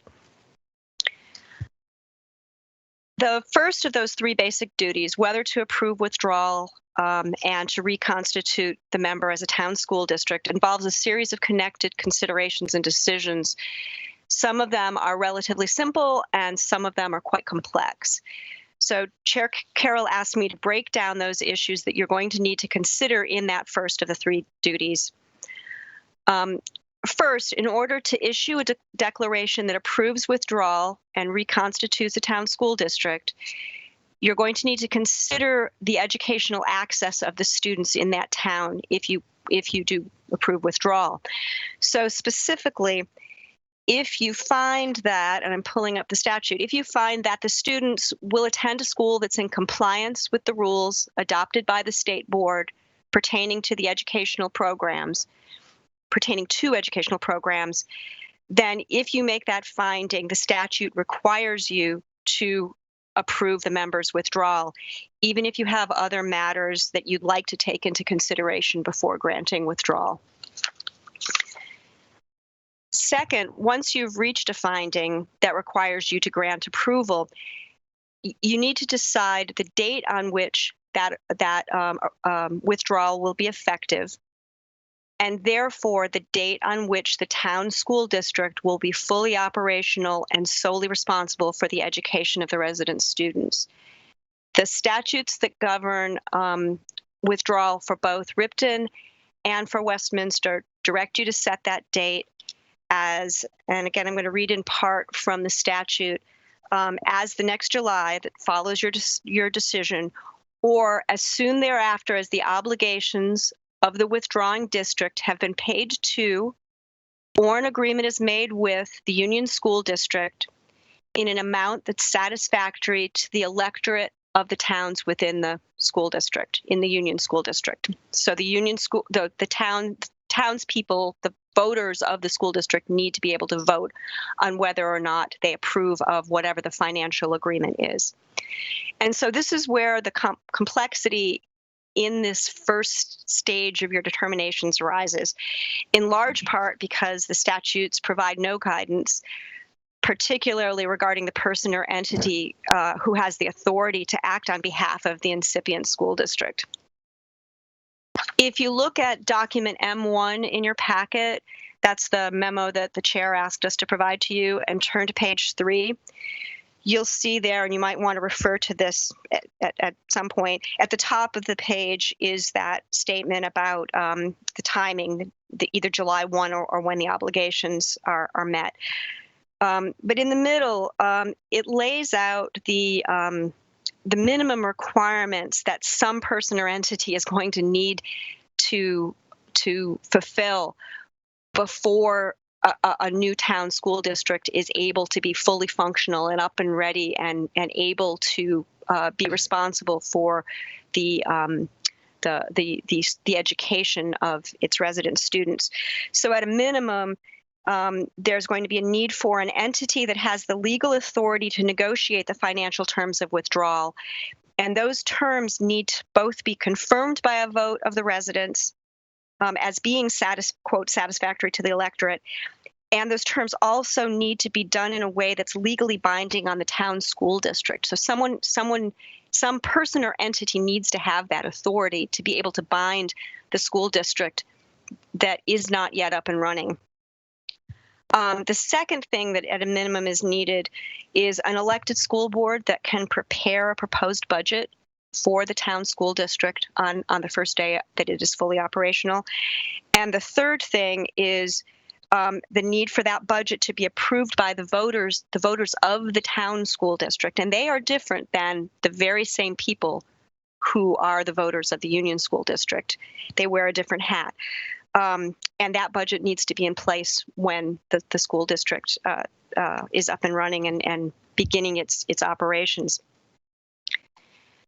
So the Ripton representatives and the ACSD have agreed in principle both that the statute is lacking and also to a process that would allow for the election of a town school board that would have the legal authority to be able to perform each of these essential tasks before the Ripton town school district was actually fully responsible for the education of its students.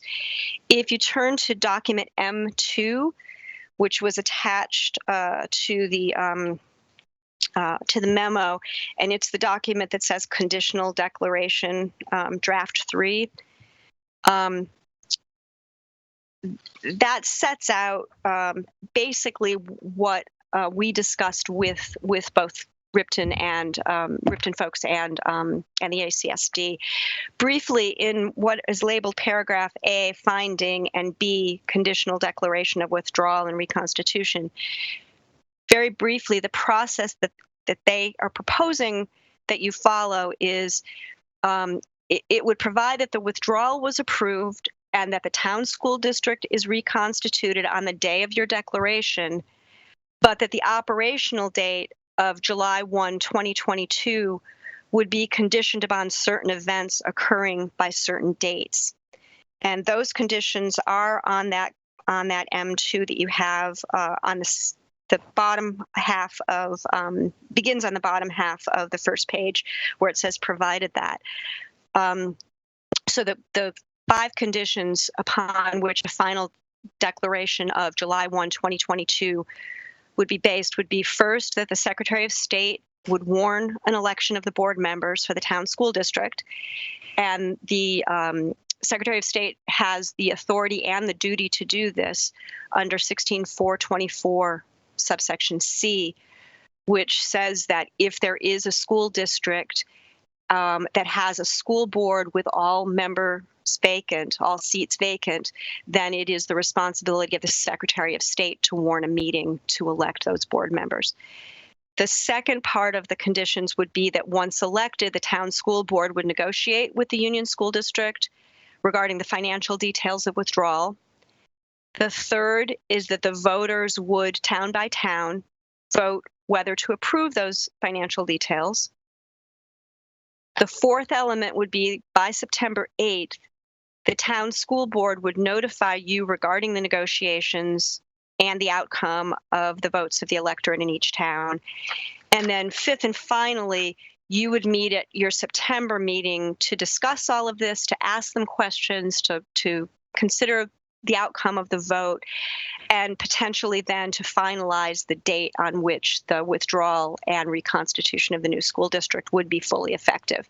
And if everything went according to plan, that would be July 1 of 2022. The reason that it's such a narrow time frame to get to the point where they would come to you with all of this information, that they would negotiate the financial aspect and have the vote of the electorate and come to you by September. It's a very, very quick time frame. But assuming that everything was approved by the electorate and then was approved by you, that would give the new school board and the Union School Board the opportunity to very thoughtfully prepare a school budget for the following July 1. It would give time in the process for that. If it was pushed much beyond the September meeting, it could make that preparation more difficult. And I know I've gone a long time, but I wanted to make one final point, and that's that I mentioned that you have 3 basic duties, and I've been talking only about that first one. The process that that Ripton and the ACSD discussed with the agency and is also addressed in that conditional declaration that was attached as M2. And those are the the second and the third basic duties, which is whether or not the Union School District should continue after the withdrawal of a member, and the third, the assignment of a town school district to the SU. The Ripton and ACSD acknowledged that both of those duties probably are left to another day. They're not really capable of being discussed in any kind of way in the 45 minutes that they have today. And so suggest that you begin consideration of the USD continuation at the earliest at your May meeting, and that you consider the SU assignment in September at the same time that you consider whether or not the July 1, 2022 date is going to be the final date.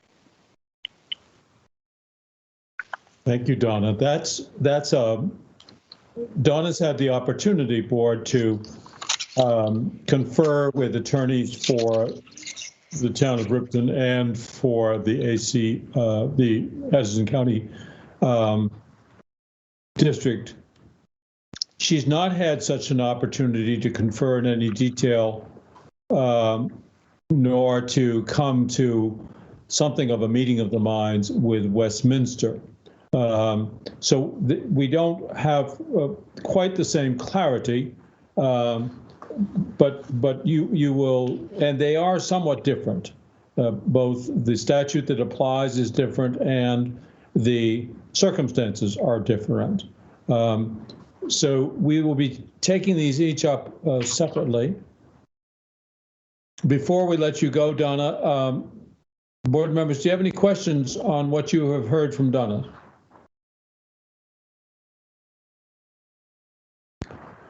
Yes, Kim?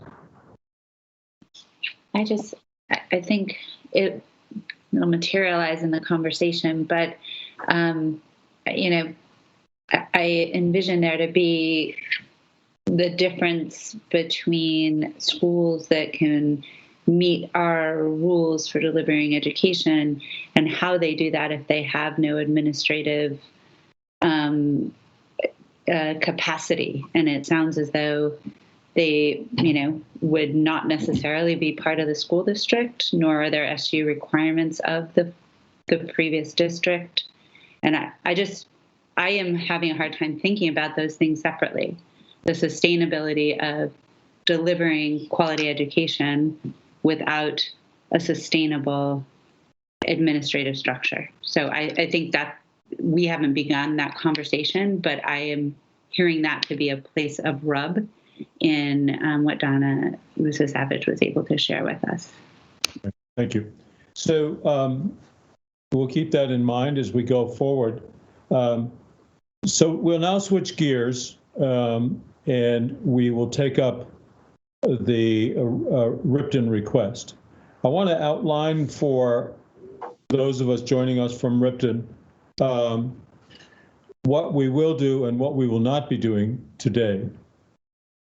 Today, we will hear from some designated representatives of the community who will make perhaps a general introduction. I'm going to suggest to you that you allot yourself about 15 minutes to speak. Maybe the first 5 minutes is sort of an overview, and then maybe the second 10 minutes is to address the specific questions that the board must hear affirmatively before it can approve the withdrawal.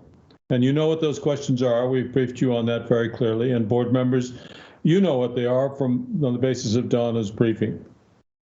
Then we will have time for board questions, and then we would have a time for a board discussion. There'll be some options for us. The first is, are we satisfied that the town has provisions to adequately meet the educational needs of their children? That's the first bottom line test. If we feel that the town can demonstrate that it has or it will have appropriate educational opportunities for their children, then we move on, we continue. If we don't, the conversation ends. The next question will be, what conditions or do we want to set forth at this time? That Donna outlined for you the conditions that would be associated with an approval. In other words, an approval to withdraw is going to be conditional, no matter what. We simply cannot say, yeah, you can withdraw, go forth and do it however you want. There's a whole lot of rules that have to be followed, and we need to set forth the conditions of an approval. And then the next part is, what about the Addison County Union School District, the one that has been left behind? And what is the board's judgment as to what should happen with that? That we would take up in a subsequent meeting, probably in May. And then the thought is that we would ask all of the parties to come back to us in September and assure us that every step of the process that we have outlined has been complied with on schedule. Because if it's not on schedule, then probably this cannot, the implementation of this approval to withdraw cannot happen by the end of June in 2022. So that's a lot to lay on you, but it'll become a little clearer as we move forward, I hope. So who wishes to speak now representing the town of Ripton in the manner that we have worked out with you? Please unmute, and I see Lori Cox has her hand up. I see Oliver. Oliver, do you have a question or comment? Yeah, just a quick question. I noticed there's at least 3 different attorneys dialed into this meeting, so I don't know if any of those attorneys are representing the school districts or the. Okay. They are representing them, but they're not to be heard from today. Got it. Okay. We're going to hear from the appropriately designated representatives of the community. There are 4 folks that I'm aware of have been designated and with whom we've been corresponding. So I see Laurie Cox has her hand up. Who else is Emily Hoyer, Joanna Doria? I recognize all these names, and there's Jane Finney. These 4 members of the community will represent the community at this stage of the proceedings. So which of you wishes to speak first? And remember, you have 15 minutes total. Okay. I will speak first. My name's Lori Cox. Yes, thank you, Ms. Cox. Okay. I'm the chair of the Ripton Select Board, parent of 2 former Ripton students, and an elementary school counselor for 34 years. And before beginning our testimony, I would like to reference the conditional declaration drafted for you by Donna Russo Savage. And we request an added condition under Part B3, which would state, Addison Central Supervisory District will remain responsible for all aspects of education of Ripton students through the close of the 2021-2022 school year. While this may be assumed, we would like to have it specifically stated. And at the same time, I will allay Kim Gleason's fears. We certainly do intend to be involved with a supervisory district. Okay. I don't know how many of you have ever been to Ripton. We're a small mountain town of about 600 people, not very distant from Middlebury, but we are geographically unique due to 4 miles of a winding mountain road that hugs rock face on one side and river on the other. In the years I've lived here, there have been close to a dozen times when that road has been closed due to mudslides or sections of the road actually falling into the river. On more frequent but briefer occasions, 1 or both lanes are closed by flooding or traffic accidents. There really is no replacement route for a school bus. This is one of the reasons why we are loath to send our youngest residents down the mountain for their education. Our geographical setting is just a factor that contributes to the sense of and the strength of our community. We are also gifted with creative, motivated, experienced people who are ready to run our own school again, as we did for about 200 years before consolidation, 27 of those years in the current building, Many of the people who were working in the school or on its board during the last 20 years are working with us now. The young families who move to our community come because of our school. Once here, the school provides them a meaningful way to connect with our community and to stay connected, even those who do not have children. For our community to thrive, we need young families and we need a thriving school. For our state to thrive, we need thriving communities. As a town, we bonded and built our school in 1989, an economic era when few towns in the state were considering such an expense. What is at issue for us, however, is not a building. Rather, it is to be one of the many small, strong, brave communities that make up the majority of our state, with our children and their education at our center. Joanna Doria will now provide a little background as to how we ended up in this withdrawal process. Thank you, Laurie. Thank you, Lori, and thank you to all board members for this opportunity to provide these details for the record. My name is Joanna Doria. My husband and I lived together in the small town of Ripton for almost 8 years. My husband was born and raised here, and we now are raising 2 young children of our own. As I understand it, your collective work is to function as a bridge between Montpelier and the individual communities of Vermont. My hope today is to offer a brief history on our withdrawal process by providing some of the details from our journey in relationship to the Addison Central School District, which formed in 2016. Back in 2016, in the midst of discussions about forming a unified school district, it was consistently stated by lawmakers and school leaders alike that Act 46 was not about closing schools. In fact, the Act itself reads, "It is not the state's intent to close schools, and nothing in this act shall be construed to require, encourage, or contemplate the closure of schools in Vermont." At the time, the majority of Ripton citizens believed this rhetoric and voluntarily voted yes to the accelerated merger. In the fall of 2018, just 2 short years later, ACSD began public discussions regarding school consolidation. In the spring of 2019, a growing number of Ripton citizens realized they were not ready to support closing any number of schools without a better process and formed the group SOS. A demonstration in downtown Middlebury brought further awareness to the discussions, and soon after this event, other ACSD towns also became involved.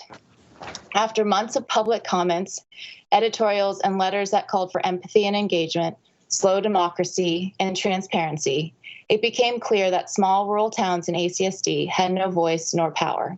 So SOS decided to petition the board to adopt new language to our Articles of Agreement. 800 plus signatures were gathered from across the district in hopes of voting on an amendment that would have made our agreement much closer with regard to a town vote before school closure, to almost all of the voluntary merged districts and the state's default articles. In deciding not to warn the vote, the ACSD board unanimously followed the advice of their legal counsel, which suggested that warning the vote was optional. From March 2019 until June 2020, the board heard suggestions from constituents across Addison Central about ways to improve the consolidation process. At one point, it was suggested that the board ought to hire a mediator. It was also suggested that because of the COVID-19 pandemic, they take a pause in school consolidation planning. Survey results were shared with hopes that leaders would start to engage with the public and not simply explain and defend the current direction. A full report entitled The Socioeconomic Assessment of a 3-School Model was also submitted. Ultimately, all of these attempts were dismissed, and it was made known that the financial pressures they faced to stay under the state's mandated excess spending threshold were too great, and therefore announced their plan to push through a vote to close 3 specific schools in February of this year. This vote was fast-tracked before the final transportation study was complete and before new board members could potentially be elected. As citizens and parents, we were faced with no options for engagement, distrust in the process, and evidence that small rural community needs were never going to be considered. Thus, finding ourselves between a rock and a hard spot, Ripton petitioned and voted by a 60-40 majority to withdraw from ACSD. On March 2nd, 2021, all other ACSD towns ratified this decision, which leads us to today. With that said, Jane Finney, one of Ripton Elementary's longtime principals, will now talk about our school's past successes and why we strongly believe in its future. Thank you very much, Ms. Doria. Ms. Finney, before you begin, I want to remind you that we need to hear from you with answers to the questions that have been posed about the future provisions for the education of Ripton school children. We don't need, as it happens, to be convinced that this is a good idea. We don't need to be convinced that this is a wonderful school. Those are considerations that the board is not by law allowed to make. The board is only permitted by statute to consider whether or not you have made provisions, whether the votes have been taken, and that's all been certified, and whether or not you have made, will have made provisions for the future education of the children in compliance with state law. That's really the only question before the board. And I am a little concerned about time. This background is very interesting, but I would urge you to be focusing on answering those questions for us. Thank you. Okay. I'm not going to turn my video on because I'm having trouble. I don't have great internet here. But my name is Jane Finney. I've lived in Ripton for 47 years. I taught in Ripton for 10 years and was principal for 10 years. I had something prepared, but it sounds like I will just see if I can answer your questions. I feel that the school will continue to run as it has for 27 years in many ways. I'm sure that we will connect with some supervisory union that will give us the support that we need in governance and other areas. I feel that we have a great program, and the program will be continued. We believe that we need to engage the students and families in the community. We hope to do even more of that than's been done in the past. But to begin with, we want to just get the school started on its own. We definitely feel pre-K is important, and we want to have a preschool program. Unfortunately, for next year, ACSD has decided that they will pull our pre-K program. So we will not have pre-K, and our sixth graders will go down to the middle school in Middlebury because that fits better with the IB International Baccalaureate program that they are in the midst of being part of. And so we would hope to get our pre-K program back and have that for 3 and 4-year-olds. Right now, it's only for 4-year-olds. We feel that we have all the supports that we need for students through our special ed programs and our EST programs. Our counselor and nurse positions, because we're such a small school, they don't have a huge number of students to deal with. And so we feel that students are being well taken care of. We also feel that our low-income families are well taken care of through SPED and EST, and also through all the enrichment activities that we provide. And we would continue to do that as well. The building is in good shape. And I'm not exactly sure what's happened over the last year. Since my retirement, I've been working in Cornwall and Ripton in varying capacities, but of course, due to the pandemic, certain things did happen in the building. We hope that the reestablishment of the school will be centered around children, families, and the community. And my colleague Emily Hoyler is going to speak further about this. Okay. Before you begin, Ms. Hoyler, Oliver, you have a comment or question? Yeah, thank you, Mr. Chair. I want to help the members from Ripton really focus in on the question that we need to answer. And I just want to reiterate the chair's earlier point. Our consideration is very, very narrow. And I just want to point you to document M2 on our website. We as a board need to reach a finding that the Ripton School District for grades pre-K through 12 will be given the opportunity to attend a school that is in compliance with the rules adopted by the state board. So we're hearing a lot about the elementary school.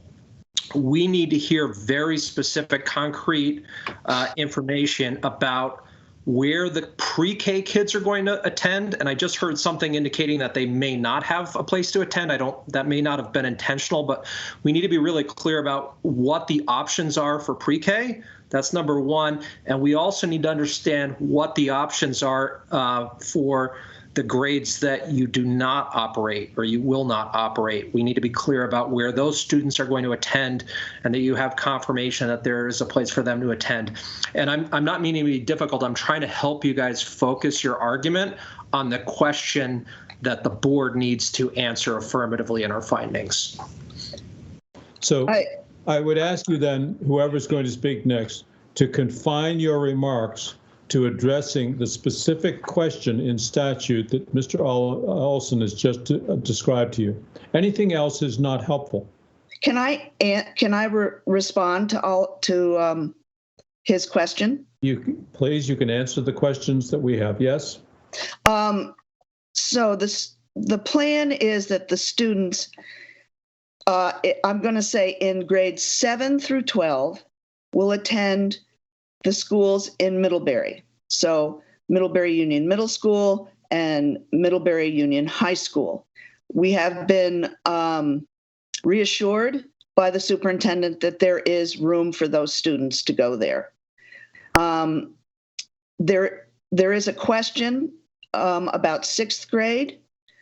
Right now, ACSD would like 6th grade to go to the Middlebury Union Middle School. And that is because of the International Baccalaureate program. Whether our town will vote to have the 6th graders go down and we would tuition them, or whether the town will vote to keep those 6th graders is still up in the air. As far as preschool goes, ACSD has decided without any notice to the town that they will take the preschool program away. This is so that they can eliminate one teacher from our school. And we would like to have preschool back in our town, and we are considering having 3- and 4-year-olds once we're an independent district.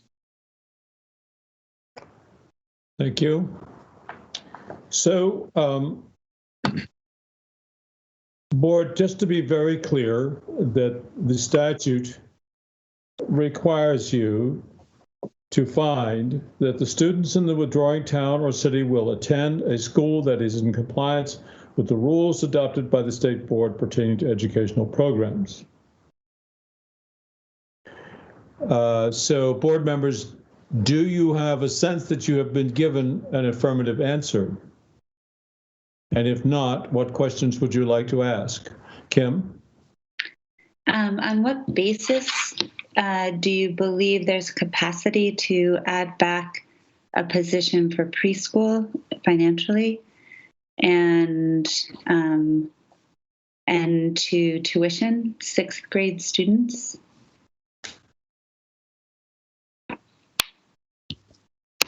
May we have a response, please? Yep. So it's Jane Finney again. Now I've already forgotten the first part of your question. It was, oh yeah. So with the 6th, I'm talking about next year's school year, with the 6th grade going to the middle school in Middlebury and pre-K eliminated, that would eliminate one multi-age class. We have multi-age classrooms. We have 4 classrooms. And so if they take out pre-K and they take out 6th grade, then we're down to 3 classrooms and 3 teachers. To bring back the pre-K, then we would have 3- and 4-year-olds in one classroom, kindergarten and 1st grade in another classroom, 2nd grade and 3rd grade in another classroom, and 4th and 5th in the 4th classroom. So we would be back to the 4 classrooms with 4 teachers that we've always had. Okay, fine. Kim, do you have a follow-up question? I do. I mean, I understand the fractional numbers of students that account for considering FTE of students in the pre-K grades. So again, I'm back to asking where the financial capacity is to do that. And if you might also speak to us about the number of students in each grade level and the licensure of the educators for the grade levels that they cover. And I apologize, I know that there are different licenses and I just don't know where those breakpoints are. So I don't know how those impact multi-age classrooms. I'll speak to it again. We will be in a position of having to hire all new teachers because the teachers who are presently in Ripton have been there for, some of them, up to 20 years. They have seniority. They are not going to want to lose their step in salary or have their retirement affected by that. So they will all be, they've already been told that they will find positions in ACSD because they have seniority. So we will be hiring all new teachers. I cannot speak to the financial capacity because we haven't sat down to see if we can make a budget and what that budget will be like. We would assume that because we've operated for 27 years with 4 classrooms and 4 teachers, that we would be able to do that. Presently, the teachers are all licensed, elementary teachers, and the preschool teacher who is staying is licensed for early childhood as well. And this is Lori Cox. I would like to add that we have always paid for our 7 through 12 graders. I mean, that's part of our assessment to the district, and that would be continuing.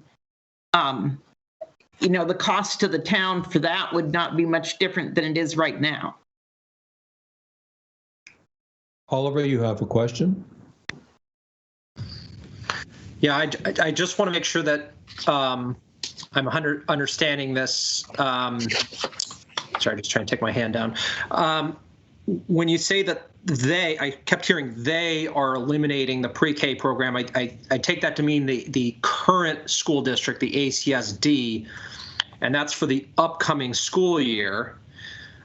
So the question is, but then you said that, so the question is the year after that. The plan is a little unclear. So a follow-up to that is, are there any private pre-K programs if for some reason that doesn't materialize and for financial reasons or whatever, a future board is unable to stand up a pre-K program in the building? Are there other pre-K options available to the students? Again, this is we need to establish these as facts as the basis of our finding, and I'm. There are private preschool programs in the area. And I guess I must apologize. I thought you received the letter that had a lot of these specific answers in it. Did all of you receive that letter? I think that was included in your packet. I certainly received the letter. Yes, thank you. So it addresses the student and some, I think Kim had a question about number of students in each grade. Do you want me to read specific information off, or do you have? We have that. The problem is the letter didn't address some of the specific questions, at least that I'm asking about, like pre-K, and I'm, that seems a little fuzzy. So we need to know that because there is uncertainty about the future of the pre-K program in that building, that if for some reason there won't be a pre-K program available in that building, are there other options, and have you confirmed availability of places for those kids if because that hasn't been set in stone that you'll have that pre-K program. So we definitely have confirmed that, because I have a 3-year-old turning 4 next year, and I've had to find a private program for her, and there are 8 other families that have when we learned a few months ago that the preschool program wouldn't be offered, the 4-year-old program wouldn't be offered, they were all able to find private placements aside from the 10 hours a week. Okay, So thank you. Thank you. Helps. We have a question from Kathy Lavoie, and then in the line. First, I apologize. What is the number of that letter? M. What, Oliver? I don't have it. But also to Oliver's question, I understood that Addison ACSD was eliminating the preschool program. So requiring it to be met, which I would support anyways, to be met by Ripton is exceeding what ACSD is going to be doing. Is that not correct? So should it be a true consideration? Donna, do you have, Donna Russo Savage, do you want to step in here? I was just going to let you know it's item N, because they are actually N. We're having trouble hearing you, Donna. I'm sorry. It's item N, as in Nancy, and Westminster will be the next, will be P. Right. So all of Westminster's items are in P. All of Ripton's items are in N. Yeah. Okay, sorry about that. My apologies. I had it misfiled. But back to the preschool. So is that really a concern if it's not able to be met? Donna, do you have any insight on that? That is to say, if do you understand Kathy's question? Is that grounds for the board's concern when, if things were to stay the same, there would not be a preschool? My understanding of the pre-kindergarten legislation, and if Emily Simmons is on the line, I would love it if she would jump in if I'm incorrect about this. But at least it has been that a district is not required to operate a pre-kindergarten, but it is required to pay for at least 10 hours of pre-kindergarten wherever the parents choose to place their child. So and in fact, even if the district operates a pre-K, there is nothing that requires the parents to send the child to that pre-K. That the parents still have the ability to enroll their child in a different pre-K, either a different district's pre-K or in a private pre-K, and the district is required to pay for those 10 up to 10 hours or 10 or it's at that 10-hour period of time. To our guest from Ripton, if you don't have an active point to make, please take down your hands. It's a little hard for us to know who's eager to be speaking. So take down your hand, and also be sure to mute if you can. Lyle Jepson, you're next. Maybe I missed it. Thank you, Mr. Chair.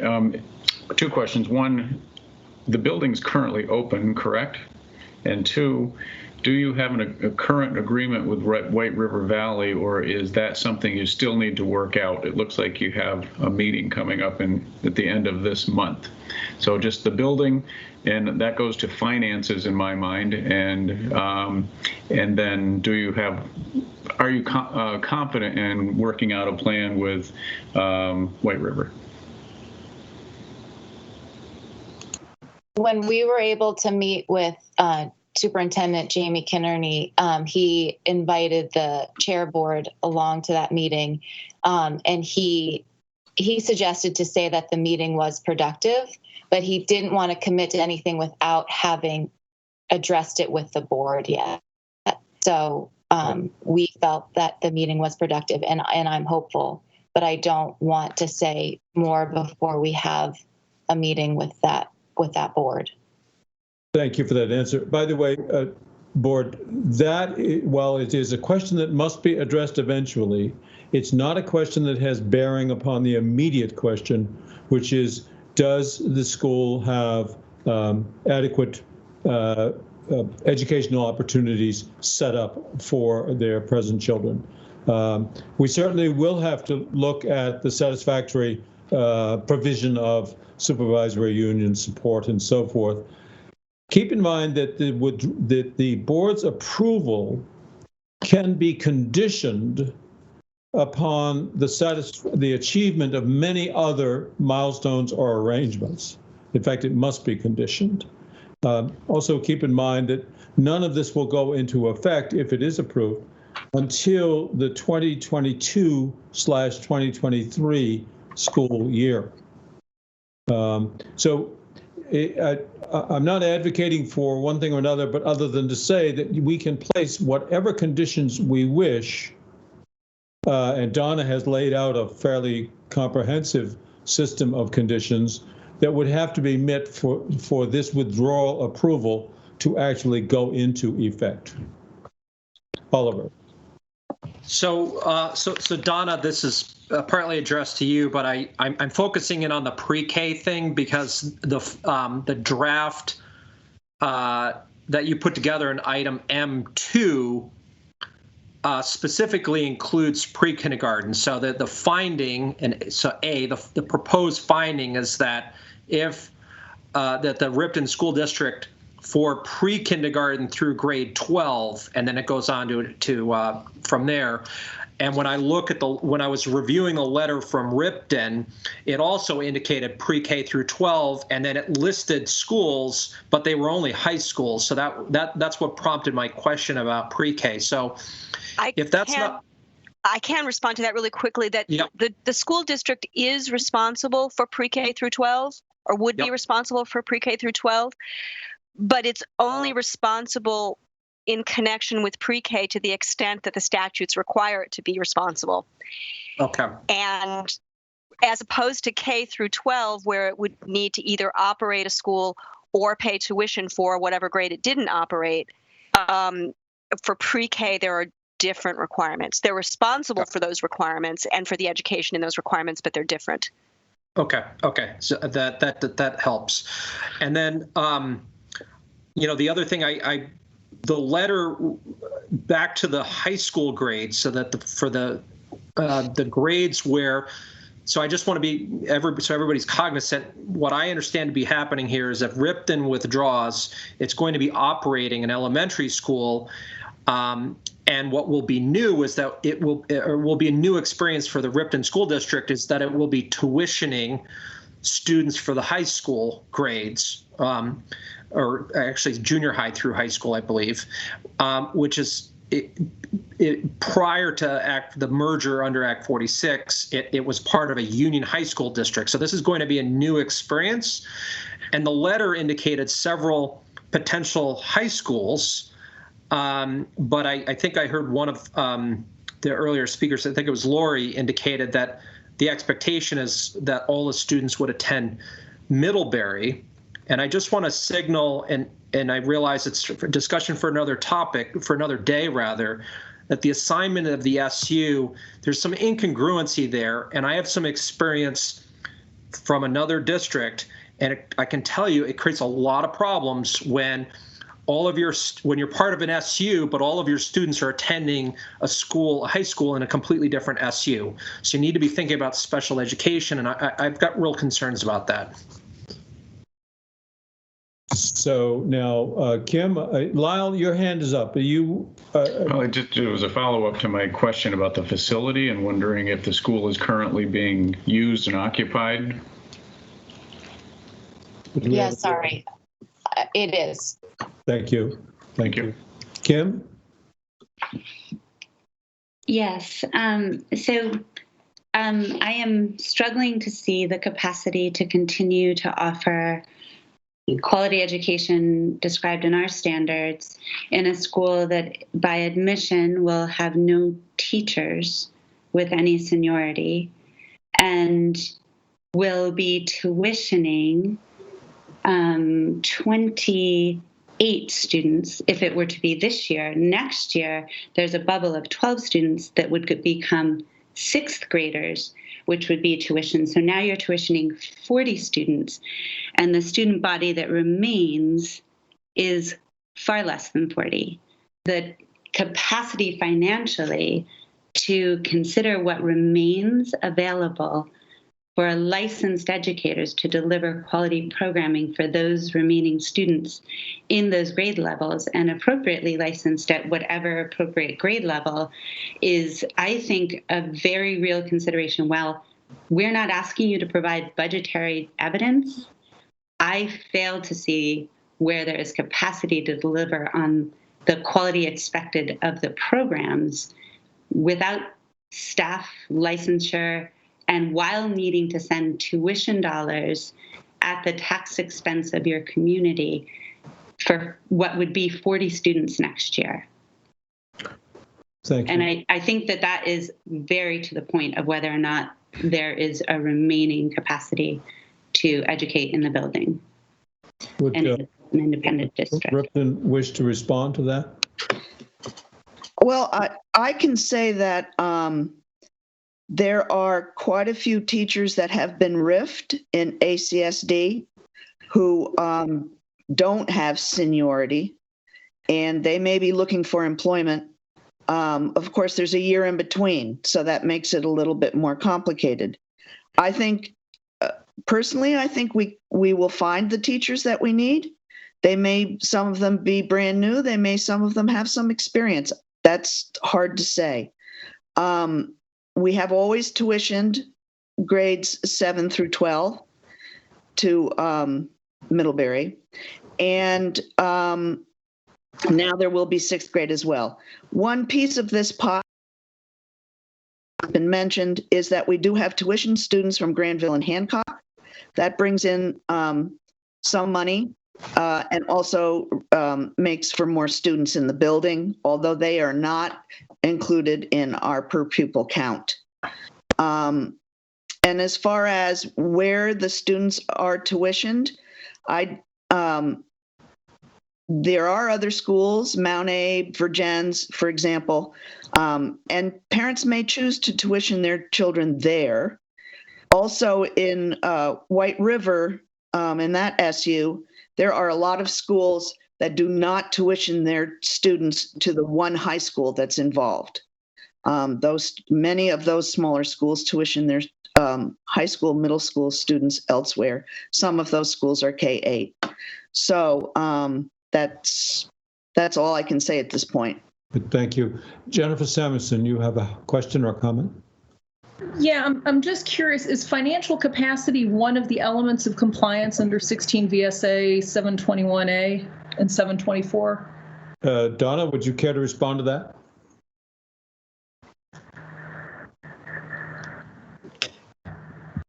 This is a hard question to answer. It's not specifically outlined, but as I hear the way that Ms. Gleason is asking these questions, it seems to be that she is seeing it as a way of thinking about the one consideration that you are required to make, which is, will the students living in Ripton be able to attend a school that's in compliance with the rules that have been adopted by you? And I'm needing to be very careful because I don't know, and it's not something that we have discussed at any length within the agency, to what extent that can be considered, but it seems as though it's possible for that to be a consideration. Well, and I guess I think it is obviously an important thing to consider. I'm just wondering if we're straying beyond the narrow charge of determining whether or not the students living in Ripton will attend a school that is in compliance with the rules adopted by the state board pertaining to educational programs. I mean, I worry about, looking, putting too much into the narrow call of that question. I think that that's going to be something that you all would need to decide yourselves about what is included in that question. I don't think that, at least at this point, the agency has any guidance for you on how narrow or how broad that question can be, because, you know, frankly, this is something that is just so new to all of us to be dealing with, and there's no precedent to be looking back at. If I recall correctly, when we did Halifax, the question of financial capacity was not addressed. We were simply, it was simply asserted and represented to the board that there were schools for the children to attend that are in compliance with rules adopted by the state board. So for what it's worth, I think we've simply accepted that assertion and went from there. I'm mindful of the time. We're already now moving into time for the next group, the Westminster folks, and I want them to have a fair crack at this. Is there a sense from the board as how you wish to proceed at this point? And by the way, Donna, if you want to chime in with any recommendation here, it'd be most welcome.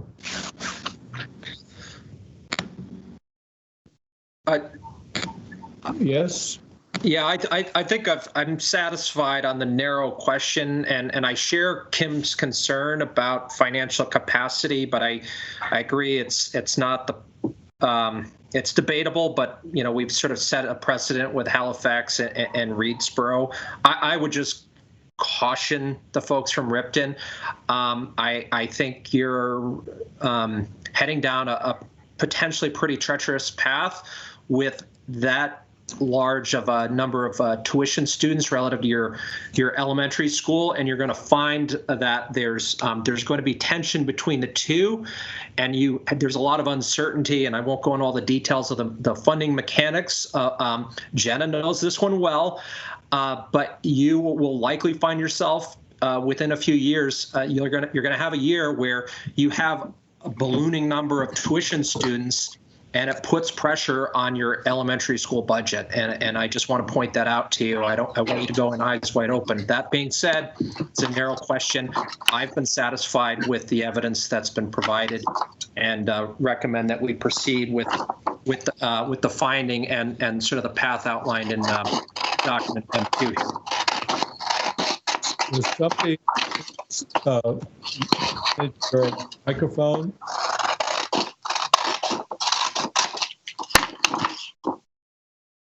We have guests who have not turned off their microphone. Please do so. Thank you.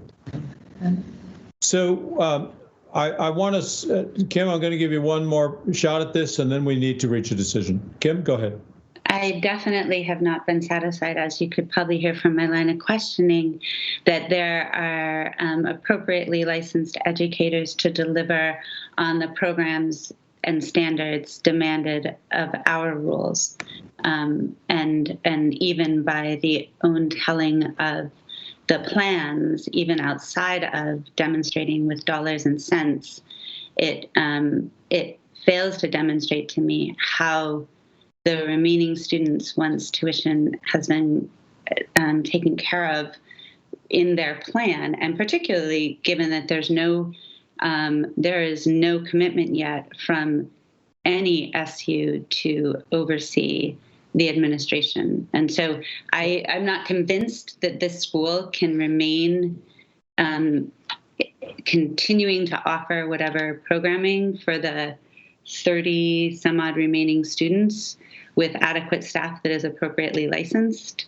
And I question the financial sustainability of a model that is not yet fleshed out with respect to administration. And I think all of those questions very much so go to whether or not there will be a school intact in Ripton to send these students to. Thank you. So I think we're at a point where we either need to fish or cut bait. Let's, Jennifer Samuelson, I think you have a motion that is in front of you that you could make, and we'll either vote it up or down and see where it goes. bear with me. I need to find the motion. I have so many papers. Yeah. It's one that, Okay. that you received last evening. And Yeah. I would just point out that it's been requested that we add the language that Ms. Cox spoke about early. This is a lot of language, everybody, but I believe you've seen what Donna provided. I must say I'm getting uneasy about the huge amount of language that's here that I don't think that the board members have been able to study, plus a very recent request within the last several hours that we add some additional language. Another way to go with this, Donna, help us out here. The alternative you and I discussed last night is the possibility of simply addressing solely the first question on the language of the statute, which is to say that there is a school designated or that they are able to provide a school for all of the children, but does not address all the additional sequence of events that must take place. Correct. The motions, the draft motions that I sent last night to you, there was the alternative number 1, which did just that. And it is essentially, if you're looking at M2, it's essentially what's in A and what's in B1. So it's finding that the students will attend a school and approving the request of the Ripton voters to withdraw.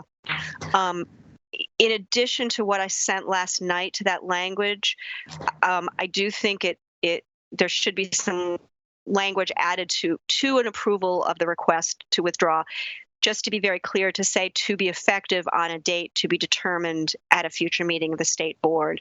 And that will make it very clear that approving of the withdrawal doesn't mean that they take over tomorrow, but that you've approved withdrawal and you're going to figure out the rest of the details at a later time. And that we would have to be satisfied with all of the rest of the details at a later time. Correct. So that would be an option if you're ready to. Just so I make sure I'm reading the right thing, Donna, this was your email last night around 7 o'clock, and it's alternative number 1 with the added language under subsection 2. Correct. Okay. All right, I'm ready. Go for it, Jennifer. Sorry? Please go for it. Okay. I move that the State Board of Education, 1, finds that if it reconstitutes the Ripton School District for pre-kindergarten through grade 12, effective on July 1st, 2022, the students living in Ripton will attend a school that is in compliance with the rules adopted by the State Board pertaining to educational programs in the 2022-2023 academic year, and 2, approves the request of the Ripton voters to withdraw from the Addison Central School District pursuant to 16 VSA Section 724C to be effective on a date to be determined at a future meeting of the State Board of Education. All right. You've heard the motion. Is there a second to the motion?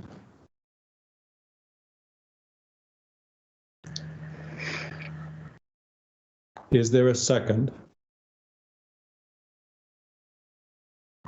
The motion may fail. I'll second it for conversation. It's been seconded by Kathy Lavoie. Thank you.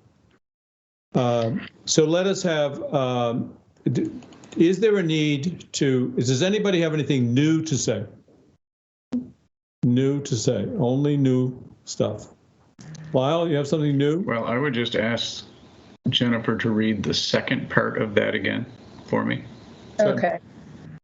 So the second part is I move that the State Board of Education 2 approves the request of the Ripton voters to withdraw from the Addison Central School District pursuant to 16 VSA Section 724C to be effective on a date to be determined at a future meeting of the State Board of Education.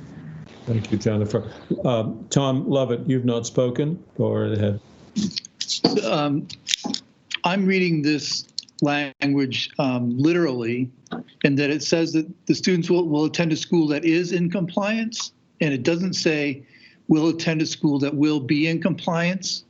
The evidence, I think, that you use in making that judgment is what currently exists and not what is projected to exist in the future.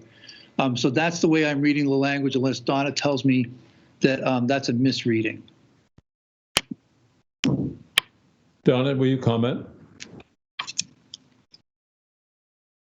I'd like to take a look at the whole statute just instead of just that that language. I want to look at the whole sentence first, if I may.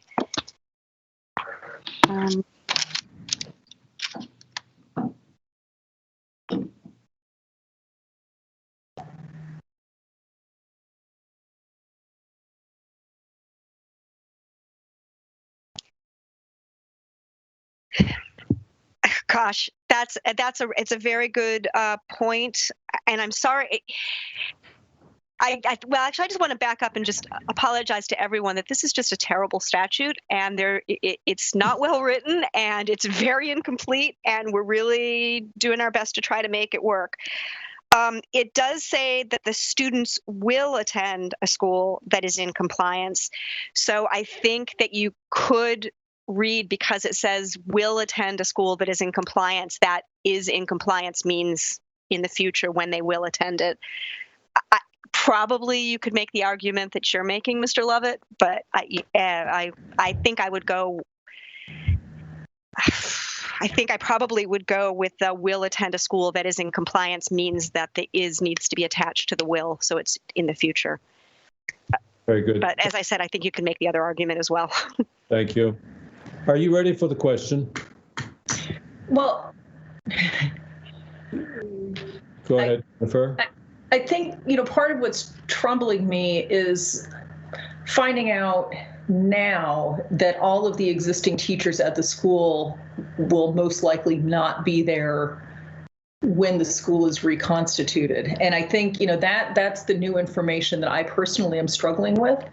I can sympathize with Ripton that it might be a little bit tricky to line teachers up if there's no promise of having a school there for them. So I can, certainly understand the plight that the school is in, but I think, if there are no teachers, I think it would be hard to argue that the school is in compliance. So I think we may need to spend some time thinking about that, and I don't know if that then makes this appropriate to defer to our next meeting when we have more information available. And Kim? All right. I was going to ask the same question. If these questions that we're posing could be responded to and considered by Ripton to bring us some comfort that this could be considered at the May meeting with more information. Oliver? Yeah, I concur. I think that would be a prudent thing to do. I'm really, and I just for the record, I want to reiterate my concern, and I'm hoping that perhaps Jenna can chime in. It's one thing when you have a very large school district that operates and tuitions concurrently, but it's a huge problem when you're a very small district, and it puts pressure on the operating grades to the extent that they may not be viable. And I've seen it, and I'm really concerned about it. Jennifer. May I just jump in? I'm sorry, just on that, I just want to make sure that because of some of the things that some of the Ripton representatives have said, I want to make sure that they're aware of that distinction that you're making. And that is that when Ripton was operating an elementary school on its own and was a part of a union high school district, it wasn't tuitioning. It wasn't paying a tuitioned amount. It was part of a school district making a decision about a budget there, and part of an elementary school district making decisions about that budget. When it turns into a district that operates an elementary school and pays tuition for 7 through 12, it gets the tuition bill and has for 7 through 12 and has no ability to negotiate. Well, very little ability to negotiate what that tuition bill will be. So if it gets a very large tuition bill, the only thing it can do is cut programs at the elementary school or raise taxes in order to keep programs going at the elementary school. So they're structurally, what Ripton is moving into is very different than what Ripton was in prior to joining the ACSD. Thank you, Donna. That's very helpful distinctions. Jenna, I think you have your hand up. We'd like to hear from you. Yeah, I was going to echo what Donna just very distinctly laid out around the challenges of maintaining an elementary school, especially when you are tuitioning out more students than you have in the school. I think it would be worth the time for Ripton to sit down and look at figures and look at the numbers and do some projections on what an operating budget would be for the students that are in the elementary school. Okay, this is we're into uncharted territory, I think, here. Ms. Doria, you've had your hand up for a while. I'd like to recognize you. Yeah, thank you. I just would like to say our alignment with White River Valley Supervisor Union, the elementary schools and the town school districts in that supervisor union have a very similar model to what we are doing, or we hope to do, and that it has proven successful in their supervisor union. And just because they haven't finalized that talk with their executive board, and that's why I'm hesitant to say in a strong language that it will work out. But we feel that there is support there and that there's a way to be successful there. The questions you're asking are really for a school board to work through. And we don't have a school board yet, in terms of looking at building a budget and those types of things. So I think we're struggling in some of this gray area of, until we can elect a school board in our town, a lot of these questions that you're asking, we can't necessarily have solid answers to. The other question about seniority of teachers that Jane was speaking to earlier, because we don't have a school board and because we're in uncharted territory, there have been teachers that have approached me, very senior, the most senior teacher in our school, asking for information about timeline because she really wants to be involved in the next iteration of Ripton. So I don't think that it's clear that we're going to hire all new teachers. I think that there will be a contingency that stays in Ripton, the most senior teacher, for example. And so I just don't know how we can answer these questions without having a school board and without having this. Thank you very much, Ms. Doria. The chair would entertain a motion to table. And if you just don't feel like you know enough, admittedly, though, I think we need to be aware that we are posing and kind of demanding answers to questions that are not explicitly provided for in statute. And we need to be, I think, very careful to be attentive to the limits of statute and be very mindful of that. So what is your, Ms. Doria, I'm sorry, I'm not going to recognize you now. We need to bring this to a conclusion one way or another. Board, I'd like you to, in one word or say, no more arguments for this or that. Do you want to vote now or not? Those who are prepared to vote now on this action, please raise your hand. Those who wish to table this action, does anybody want to make a motion to that effect? I mean, we got to kind of get off the dime here, folks. You're either going to vote. We have a motion on the floor, right, Mr. Chair? We do. And we, hearing then we will vote on the motion in front of us. May I withdraw the motion? I think you can, yes. Am I right? Withdraw the motion. I think that would be helpful. I will second my second. I will withdraw my second. Okay. So the maker and the seconder have withdrawn the motion. Board, I think we need to bring this to a conclusion. We're already way past time. We're inconveniencing another community entirely. And so I think we will simply have to say that we will invite the community of Ripton to present to us again at our May meeting. My hope would be that Donna Russo-Savage could prepare for the board a definitive list of questions that need to be answered, and that could be conveyed in fairness to the Ripton folks so that they know what those questions are. I think we may need to have a special meeting. Let me back up. In fairness to the people of Ripton, I think we want to move this thing forward one way or another, ASAP. We can't let this, it would be inconvenient for them to let this stretch out a great deal.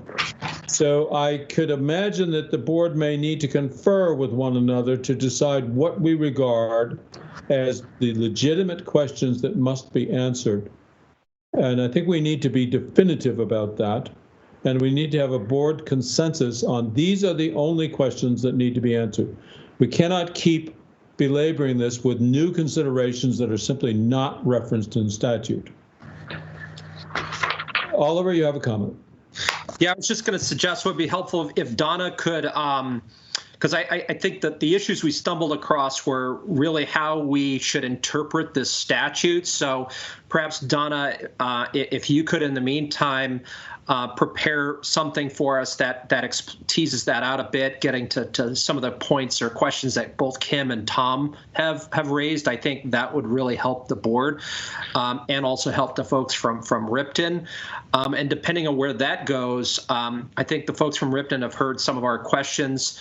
And to sum it up, I think it really has to do with kind of modeling out the next few years, what the school situation is going to look like, both from a tuition perspective, where the student's going, and having clarity around that, but also the grades that you propose to operate, how that's going to work, how that's going to work together in a tuitioning model under different scenarios where you might run into financial challenges and have to make difficult decisions about the school. There needs to be clarity about where those students are going to go if you have to cease operating certain grades.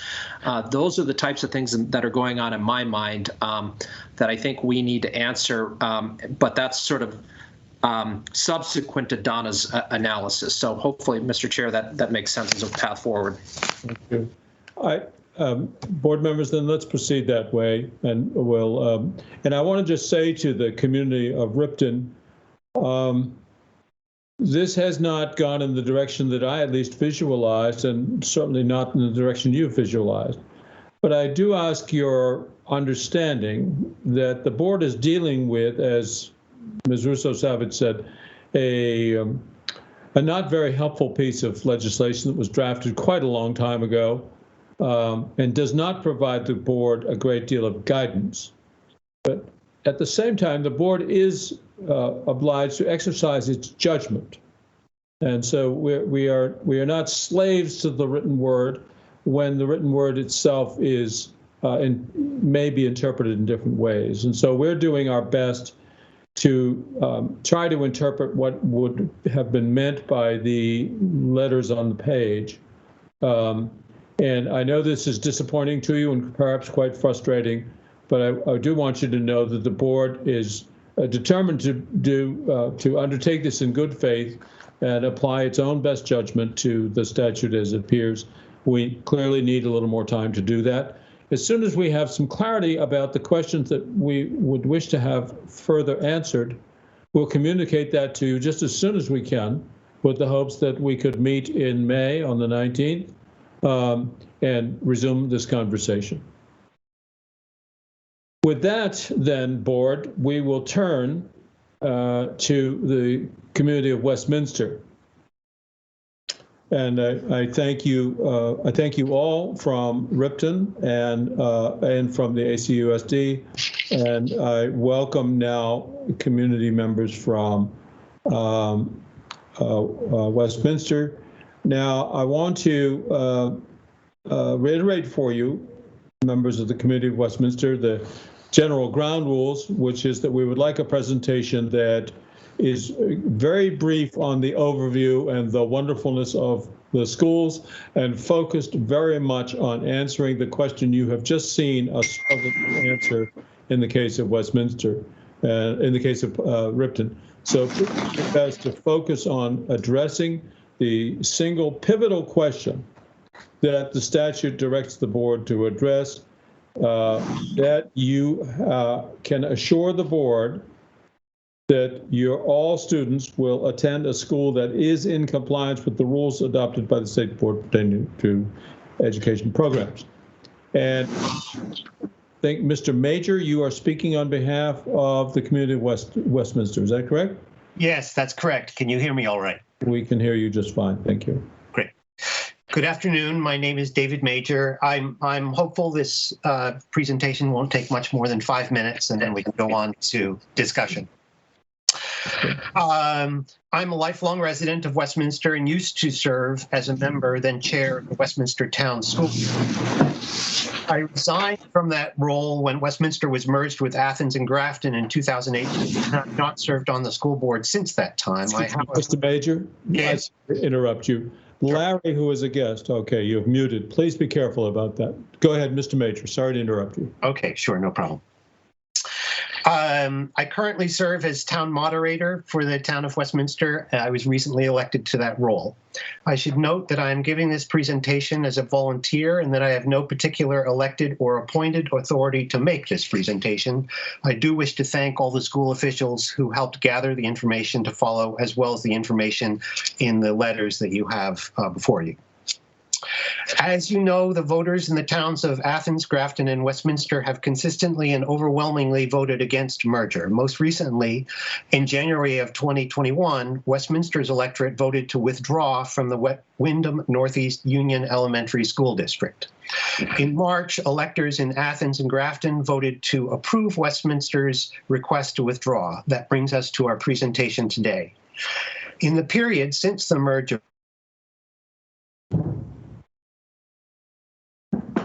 members of that school board have worked to serve all of the students in the Union District, regardless of their town of residence.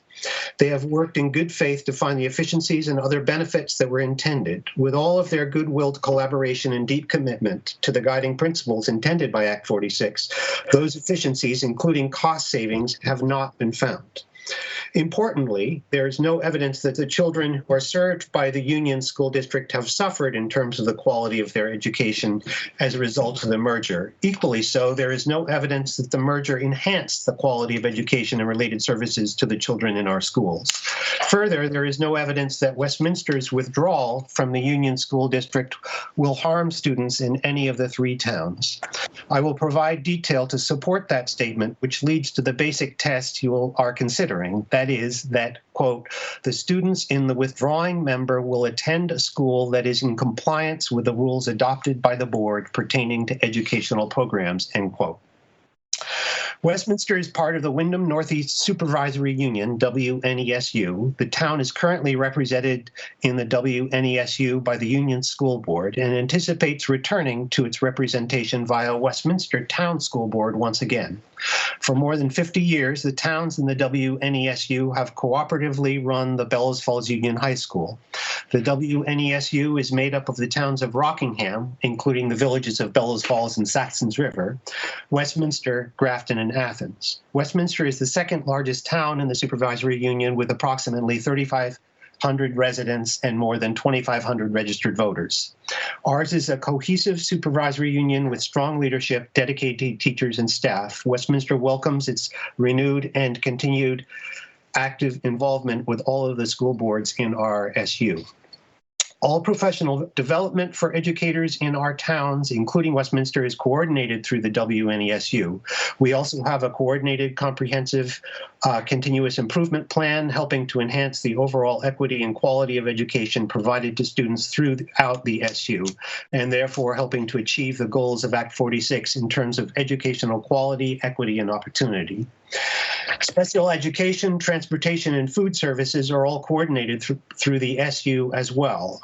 Our supervisory union-wide food services program was created in Westminster several years ago and then adopted more recently throughout the SU in order to increase efficiencies while substantially improving the quality of the food provided to our children and families, with a heavy emphasis on locally grown fresh foods and produce. It is a cost-effective and highly successful program considered a model even during the COVID-19 pandemic, where an average of 23,000 student meals per month were provided during the period from April 20 to April 21, totaling 276,586 breakfasts and lunches to children and youth 18 years of age and younger. The WNESU is reported to be the third highest recipient of federal grant funds in the state of Vermont from the CARES and ESSER, that is Elementary and Secondary School Emergency Relief Funds. Separately, Westminster has been among those most successful in obtaining grant funds to create and support preschool and after-school programs, gardening, literacy, and other enrichment programs, and also serves as a site for serving children with intensive needs throughout the supervisory union. Students throughout this SU tend to score at or above grade level in standardized tests, and Westminster scores as well or better than the other elementary schools in our SU. According to the Vermont Agency of Education annual school snapshot data, results of the Vermont Smarter Balanced Assessment Consortium show that in 2019, and that was the most latest SBAC test, Westminster School met expected current performance and excelled in performance growth in academic proficiency. Westminster voters consistently vote to approve school budgets, though through parental and community involvement in school activities has diminished somewhat during the past 2 years under the Union School District. We anticipate increasing that active involvement once again. One manifestation of increased involvement will be the fact that a discussion and vote on school matters and the school budget will be returned to the town's annual meeting rather than in a special and standalone meeting of the voters of the three towns. Historically, school issues bring out the voters, fundraising activities, and volunteers in the school will be increased and coordinated more easily once again on a local basis. Westminster's elementary school principal is an experienced educator, now in her second year as Westminster's principal. A recent 360 assessment found her with outstanding evaluations. The faculty and staff at the Westminster School have been stable for years, with a healthy mix of longtime and younger teachers. In sum, we believe you can be assured with confidence that a Westminster Town School Board and its school will meet or exceed the requirements for compliance with the rules adopted by the State Board of Education. I'm happy to respond to questions or by calling on other Westminster or SU members in attendance of this meeting. Thank you. Thank you, Mr. Major. I'm sure there are questions. Before we get to that,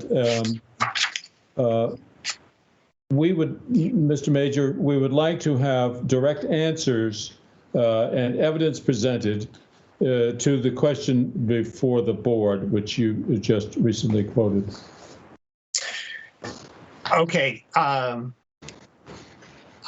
Which is that the school meets or exceeds the standards set by yourselves. That all students will attend schools that meet or exceed. Right. And what is the evidence for that? The evidence is that the current school does meet those standards and is not expected either in its student numbers or its grade configuration, its tuitioning of middle schoolers to be changing significantly from this year to the future when it is run by the town board.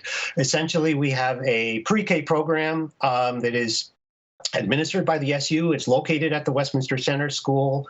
It's open to whomever, like other towns in the state. Other pre-K students can be tuitioned by or sent by their parents to independent pre-K or pre-K in other towns. That will remain the same. Then there is we run classes kindergarten through 6th grade at the Westminster Center School. Currently 158 kids. It seems to go from between 150 and 200 kids, depending on the fluctuation of student numbers. And that is not expected to change much. Then we tuition middle schoolers. About 2/3 of the middle schoolers, plus or minus, go to the middle school that is run by the town of Rockingham. And Rockingham accepts the tuition from Westminster. Other middle schools in the area also accept some of Westminster middle schoolers, including the Compass School, which is in the town of Westminster, the Putney Central School, which runs through 7th grade, and other ones, the Putney Grammar School, one Montessori School, Hilltop Montessori, and so on. And then, as you know, we're a member of the Bellows Falls Union High School, so the upper grades go to the Union High School district.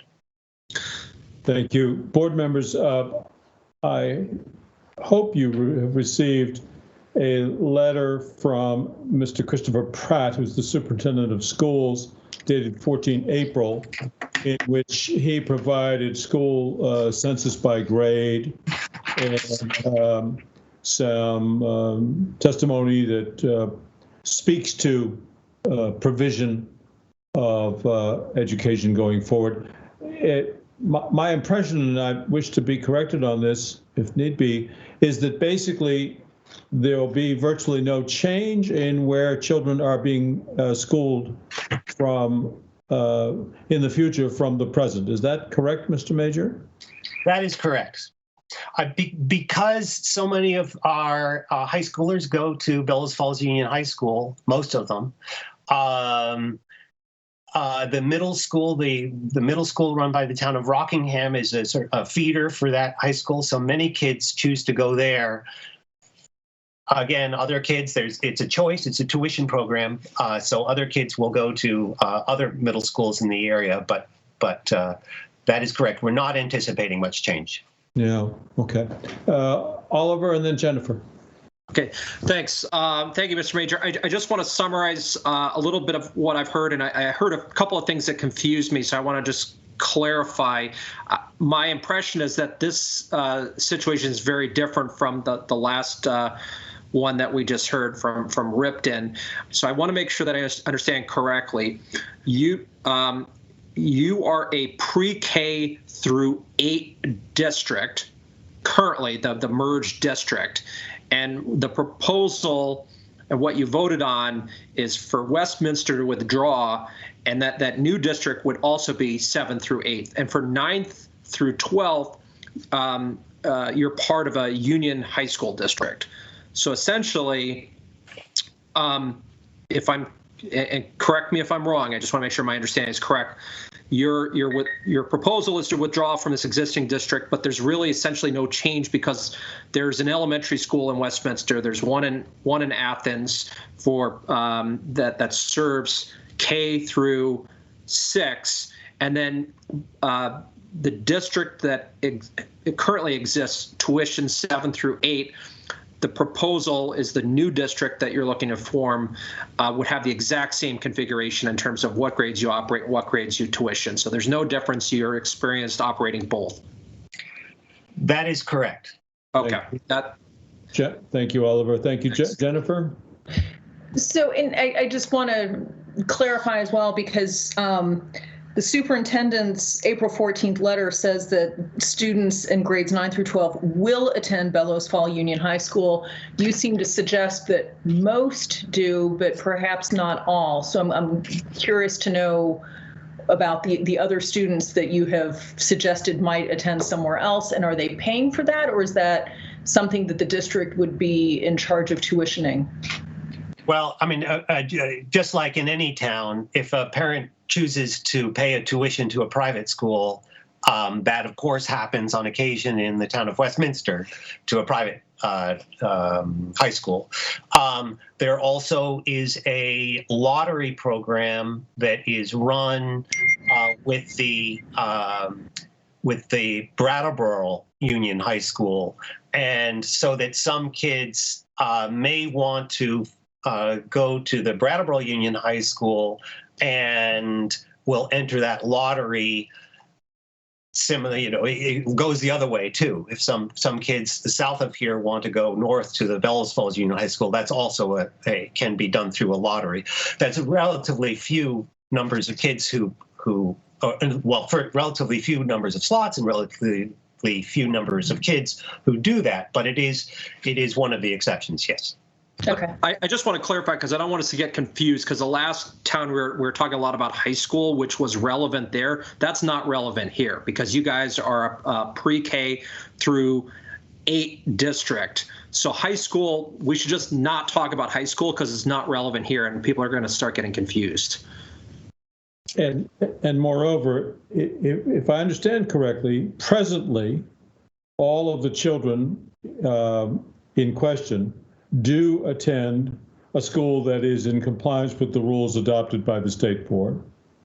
And your proposal provides no change in where they go to school. Is that correct? That is correct.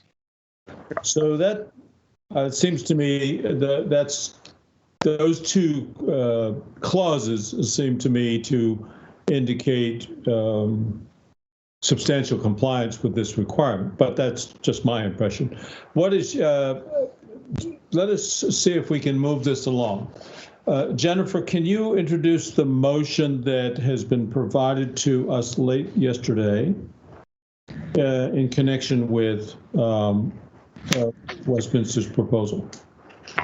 Yes, although I'm not clear on whether we are under alternative 1, where we're waiting until a later meeting to determine the effective date of withdrawal and reconstitution, or whether we're under alternative 2 if we wish to adopt the process outlined in the conditional declaration. Donna, do you have guidance for us on that?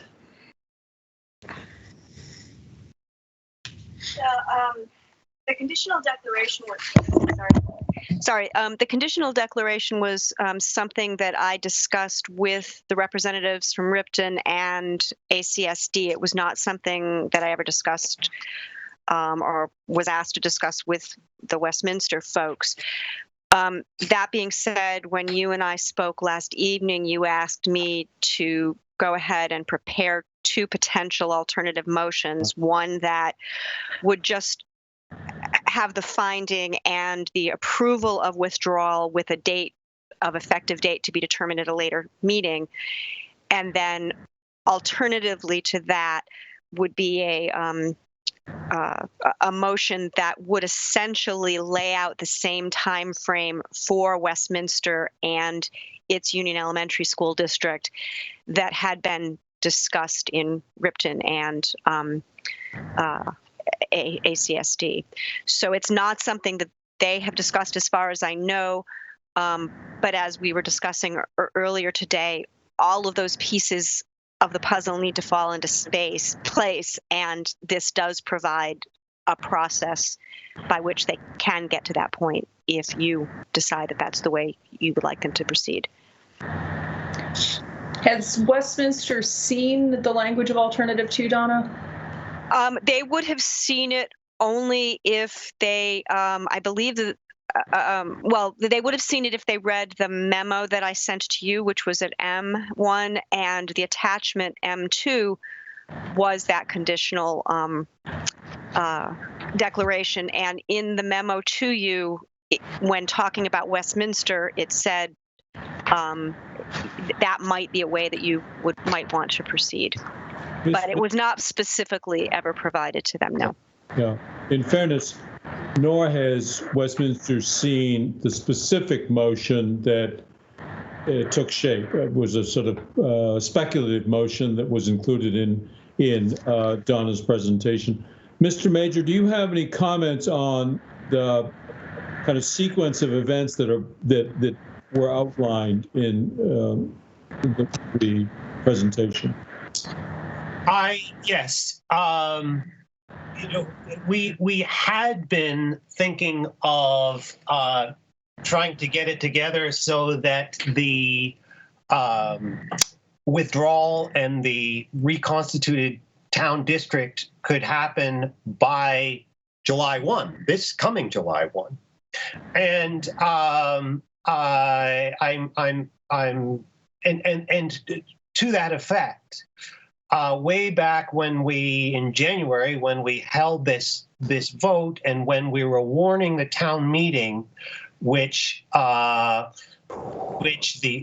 sort of in-person town meeting was postponed till May 15. So we have a priorly scheduled town meeting taking place outdoors on May 15.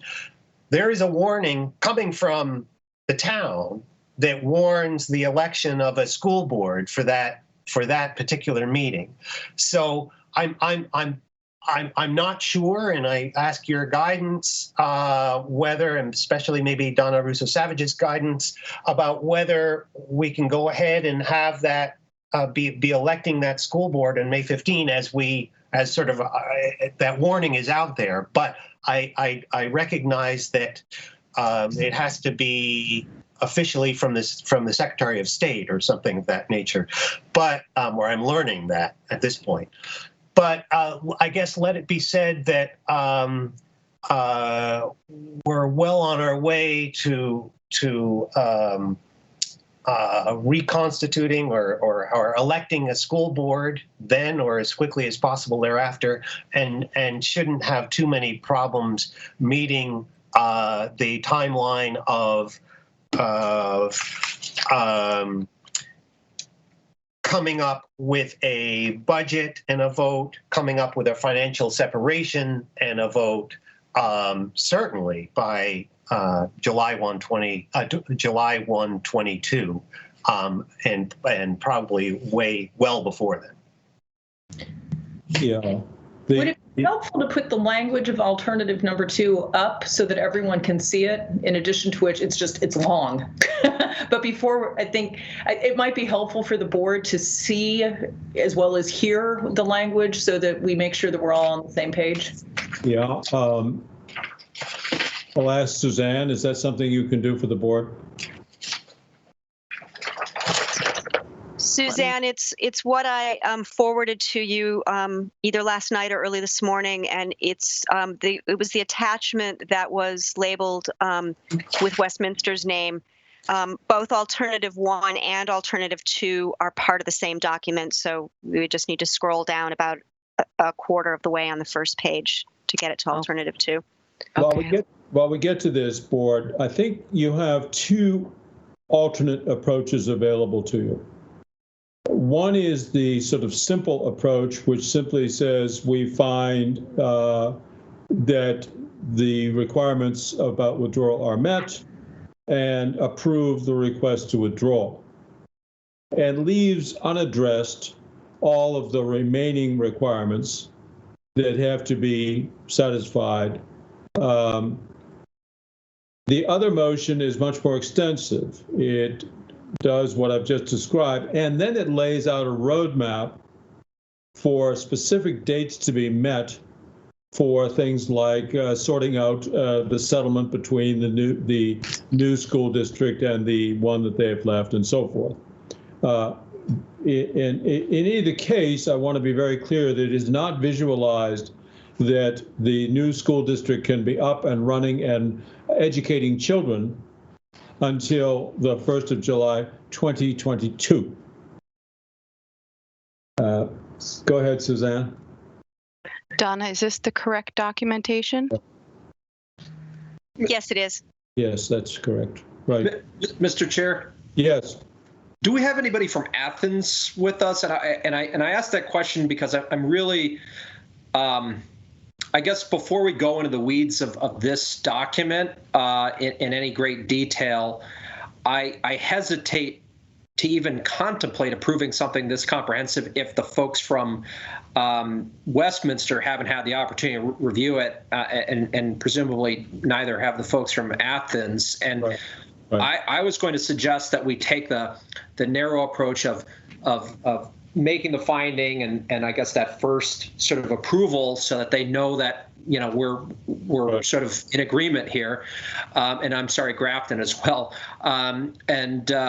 And then give them some time to look at the remaining language and the sequence of events of what needs to happen, have time to digest it, and then come back at the next meeting. So hopefully everybody agrees that this is the way forward. And before, I just feel like we're putting everybody on the spot at the last minute. That's a good point, Oliver. Donna, if we were to adopt alternative 1, what effect, if any, would that have upon the town's ability to go forward in electing a school board on the 15th of May? I'm thinking,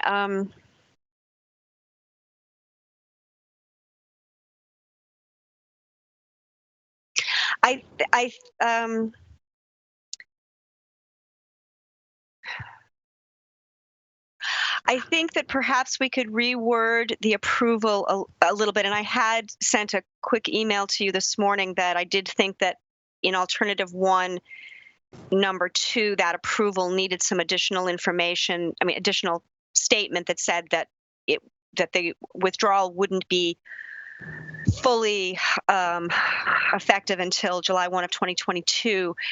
The problem with that is that it does not also reconstitute the elementary school district, which would be an additional item. And until that until that Westminster School District is actually reconstituted as a district and as is a legal entity, which it is not currently, I don't know that the Secretary of State could warn a meeting. So I'm talking as I think, but I think that the alternative 1 would need to be a little bit different. And I wonder if it might just make more sense to either do 1 as it is or 2 as it is, rather than on the fly try to make something that's going to work, that's going to allow them to have a Secretary of State warned meeting in May. Well, it appears that they already have a warned meeting to elect a school board. But that was warned, I believe, by the select board, and the select board has no authority to warn a meeting to elect a school board. Okay. That warning's invalid, I think, right? So let's just put that out of our mind. We need to start anew regardless. So I'd really like to keep today's proceeding as simple as possible to give the signal that I think these districts are looking for, that, you know, assuming that we all approve of this, but give us some time to put together the details so we don't mess anything up. And doing it on the fly, there's a lot of unknowns here, and I'm really reticent to move forward on the fly here. Okay, thank you. So you can take the draft down, Suzanne, please. Jennifer, would you be prepared to make a motion exactly with alternative 1 as proposed? Yes. But, okay. Excuse me, but please do add that additional language that, yes. Okay, thank you. Yeah, thank you. Thank you. I move that the State Board of Education, one, finds that it I move that the State Board of Education, one, finds that if it reconstitutes the Westminster School District for pre-kindergarten through grade 8, effective on July 1st, 2022, the students living in Westminster will attend a school that is in compliance with the rules adopted by the State Board pertaining to educational programs in the 2022-2023 academic year, and therefore, 2, approves the request of the Westminster voters to withdraw from the Wyndham Northeast Union Elementary School District pursuant to 16 VSA Section 721A, paragraph C, such approval to be effective on a date to be determined at a future meeting of the State Board of Education. You've heard the motion. Is there a second? Just one moment before we go any further. Who seconded it? Oliver. Oliver did. Mr. Major, I see your hand is up. Do you wish to speak? I want to urge you to go with the second motion so that Westminster can go ahead and start working on this rather than waiting on a future meeting of the State Board of Education to set the dates. I don't see any problem, and honestly, I don't see the dates changing much from what was laid out in that second option. Thank you. Kim? I'm sorry, I just wanted to clarify, because in looking through all of it, is the town currently tuitioning 7th and 8th graders? Yes. Okay. Just because logically it seems odd that you wouldn't just reconstitute a K-6, but nonetheless, it sounds as though that's the structure that currently exists, that 7 and 8s are being tuitioned. The Union High School is covering 9 through 12, correct? Correct. And K-6 is operational in the building. Yes. Got it. Okay, thank you. Thank you, Kim. So, board, it's been moved and seconded to proceed with alternative 1. You've just heard testimony from Mr. Major advocating proceeding with alternative 2.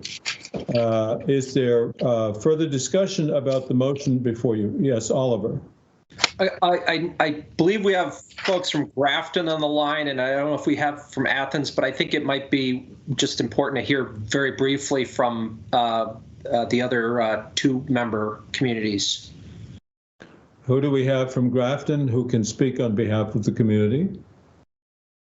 I'm Jack Breyer. I'd be happy to, if you'd like. I'm the chair of the Wyndham Northeast Union Elementary School District. I also have colleagues who were on the advisory committees for both Athens and I think, well, Grafton for sure, and I'm not sure if the Athens person is here. Plus, I have my colleague Lynn Morgan from Athens, who is... To the question, please. All right. So, Oliver, you want to restate that for me? Yes. So the motion before us right now is the board's giving approval for Westminster to withdraw, and is essentially is a finding that there's a school for the kids to attend, and that we're approving the withdrawal, and we're sort of setting aside for a future meeting some further action to put in motion the remaining mechanics, but we don't want to do that on the fly here at the board meeting. So we'll have, that gives us time with all the various stakeholders to make sure everybody's in agreement on the timelines and what needs to happen, et cetera. And so that's the process that we're going through today. And I just wanted your comment and to know if you had any issues with that.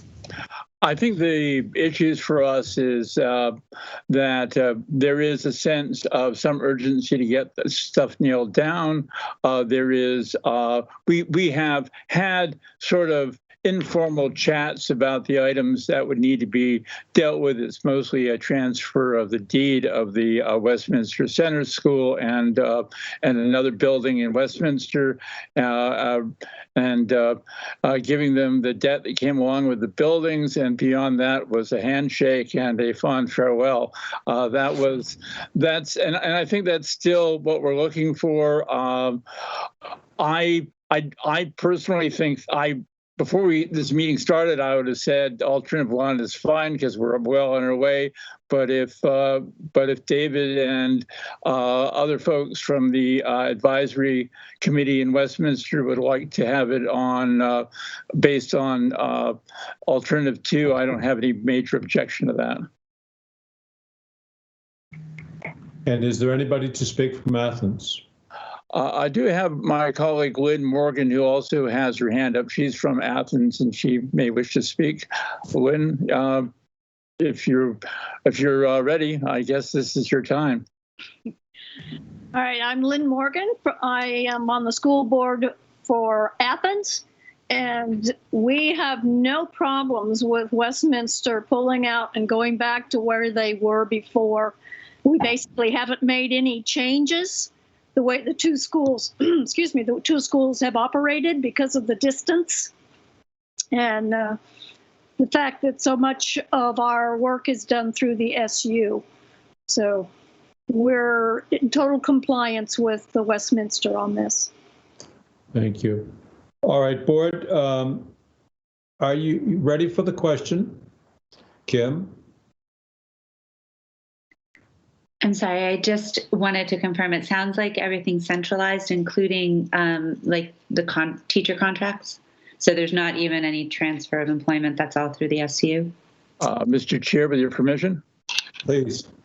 All right, yes. One of the things that's ironic about all of this is our SU were probably the biggest backers of a 153 that there would be found in the state. We really were building a model that said that the SU would operate as a virtual school district in many respects, except it would operate by consensus.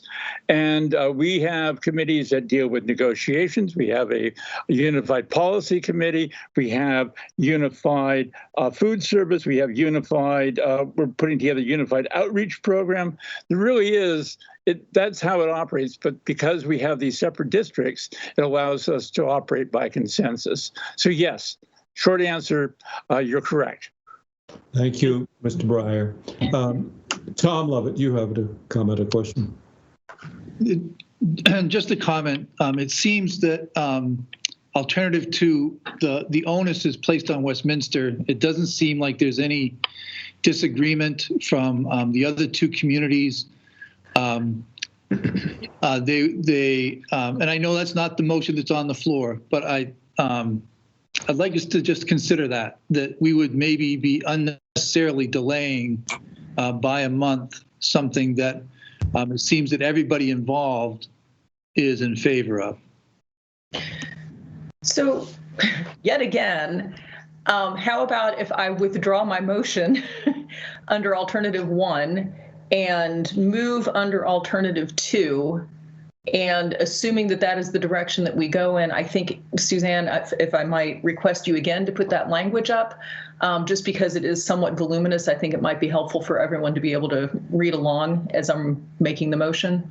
But didn't Donna have some concerns that she had to make some amendments? That's where I was getting a little nervous. A document that long, if we have to start making amendments to it, I'm a little wary. No, the amendment, the amendments were for a third alternative that the chair seemed to be suggesting.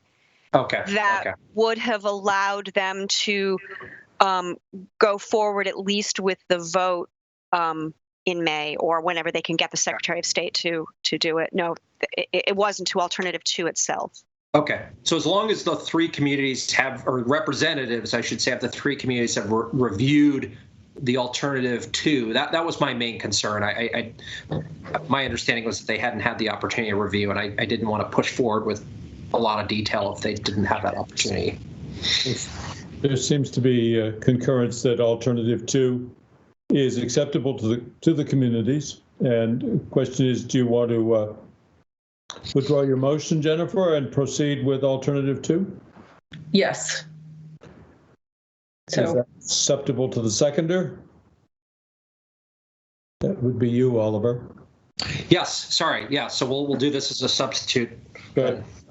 Then Jennifer, proceed. Okay. I would now like to move that the State Board of Education, 1, finds that it reconstitutes the Westminster School District for pre-kindergarten through grade 8 effective on July 1st, 2022. The students living in Westminster will attend a school that is in compliance with the rules adopted by the State Board pertaining to educational programs in the 2022-2023 academic year.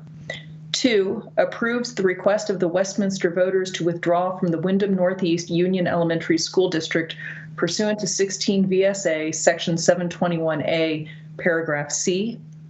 3, declares that the withdrawal of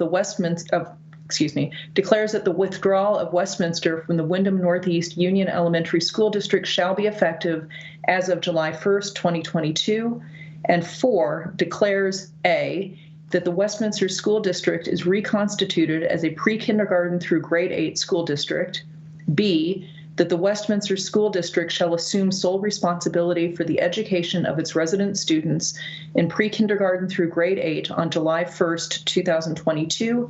And C, between April 21st, 2021 and July 1, 2022, the Westminster School District shall exist solely for the purpose of meeting each of the conditions outlined below and transitioning to full operations.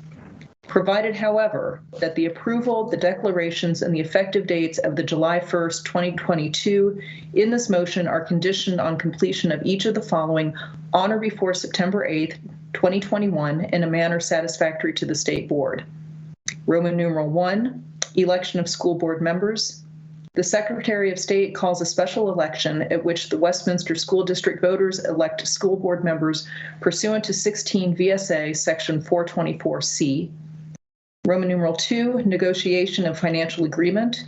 The Westminster School Board and the Wyndham Northeast Union Elementary School Board negotiate and finalize the proposed financial details of withdrawal pursuant to 16 VSA Section 721A, paragraph C, which proposal is presented to the voters residing in each of the 3 towns of the Wyndham Northeast Union Elementary School District for approval. Roman numeral 3, approval of financial agreement. The voters residing in each of the 3 towns within Wyndham Northeast Union Elementary School District vote to approve the negotiated financial arrangements pursuant to 16 VSA Section 721A, paragraph C. Roman numeral 4, written report to the State Board of Education. The Westminster School Board notifies the State Board in writing no later than September 8th, 2021, of the results of the activity in subdivisions Roman numerals 2 and 3 above. And Roman numeral 5, attendance at the State Board of Education meeting. Members or representatives of the Westminster School Board and Wyndham Northeast Union Elementary School Board appear before the State Board at its regularly scheduled meeting on September 15th, 2021 to answer questions regarding the activity in subdivisions Roman numerals 2 and 3 above, recognizing that the results of the subdivision Roman numeral 3 vote may not be final. So you've heard the motion. Is there a second? I'll second for discussion. All right. It's been moved and seconded, and you can take that down, I think. And is there discussion? So question for Donna, what about Athens and Grafton and their, unless I missed something, I didn't see any explicit statement that create or reconstitutes those districts. Well, we take that subsequently. Yeah, they, okay. After you've done that, exactly, the statute says either that you affirm their existence as a UUSD without Westminster, or you reconstitute them, but that's the next stage. And actually, you need to give them notice that you're going to be taking that up. So there is a provision that's next on the page that is about that. So you might need to come to that.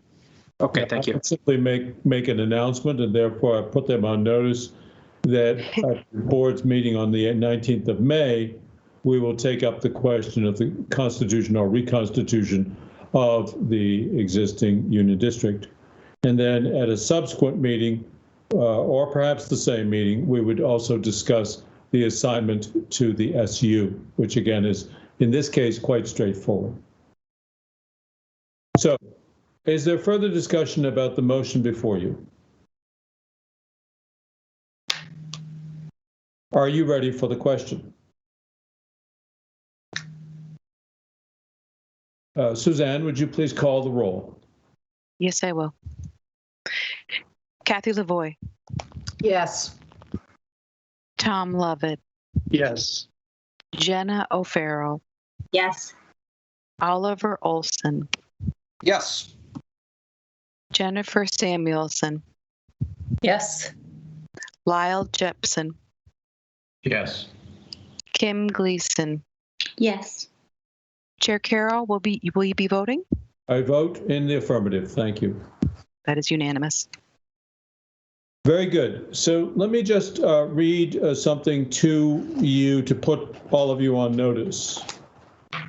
The State Board of Education hereby notifies the remaining towns and cities in the Windham Northeast Union Elementary School District of the State Board's intent to meet on 19 May 2021 and of the opportunity for, quote, the relevant representatives, unquote, of all those communities to be heard at that time regarding, quote, whether it is in the best interest of the state, the students, and the two members remaining in the Union District for the Windham Northeast Union Elementary School District to continue to exist. That is the question that the board will consider, and you are notified of that and encouraged to be present for that discussion, specific time of which will be notified to you. Are there any questions about that, Mr. Major? No, thank you. And thank you for your vote. Thank you very much. And Mr. Breyer and others, we thank you. Board members, we've completed that agenda then. Good work. Donna, we thank you so much for your good work. We thank you all from the Athens, Grafton, and Westminster communities for being with us through this, and we apologize for the delay in getting started, but I think you've all done great work. Board members, unless there is an urgent desire to talk further about item Q, I see that some of you share my urgency to be done with this. I have grandchildren who are looking to be spending time with. Is there a motion to adjourn? So moved. It's been moved and seconded by Kim Gleason to adjourn. Those in favor signal by raising your hand. Aye. Thank you all, and thank you for a very productive meeting. Dan, thank you for being with all this time.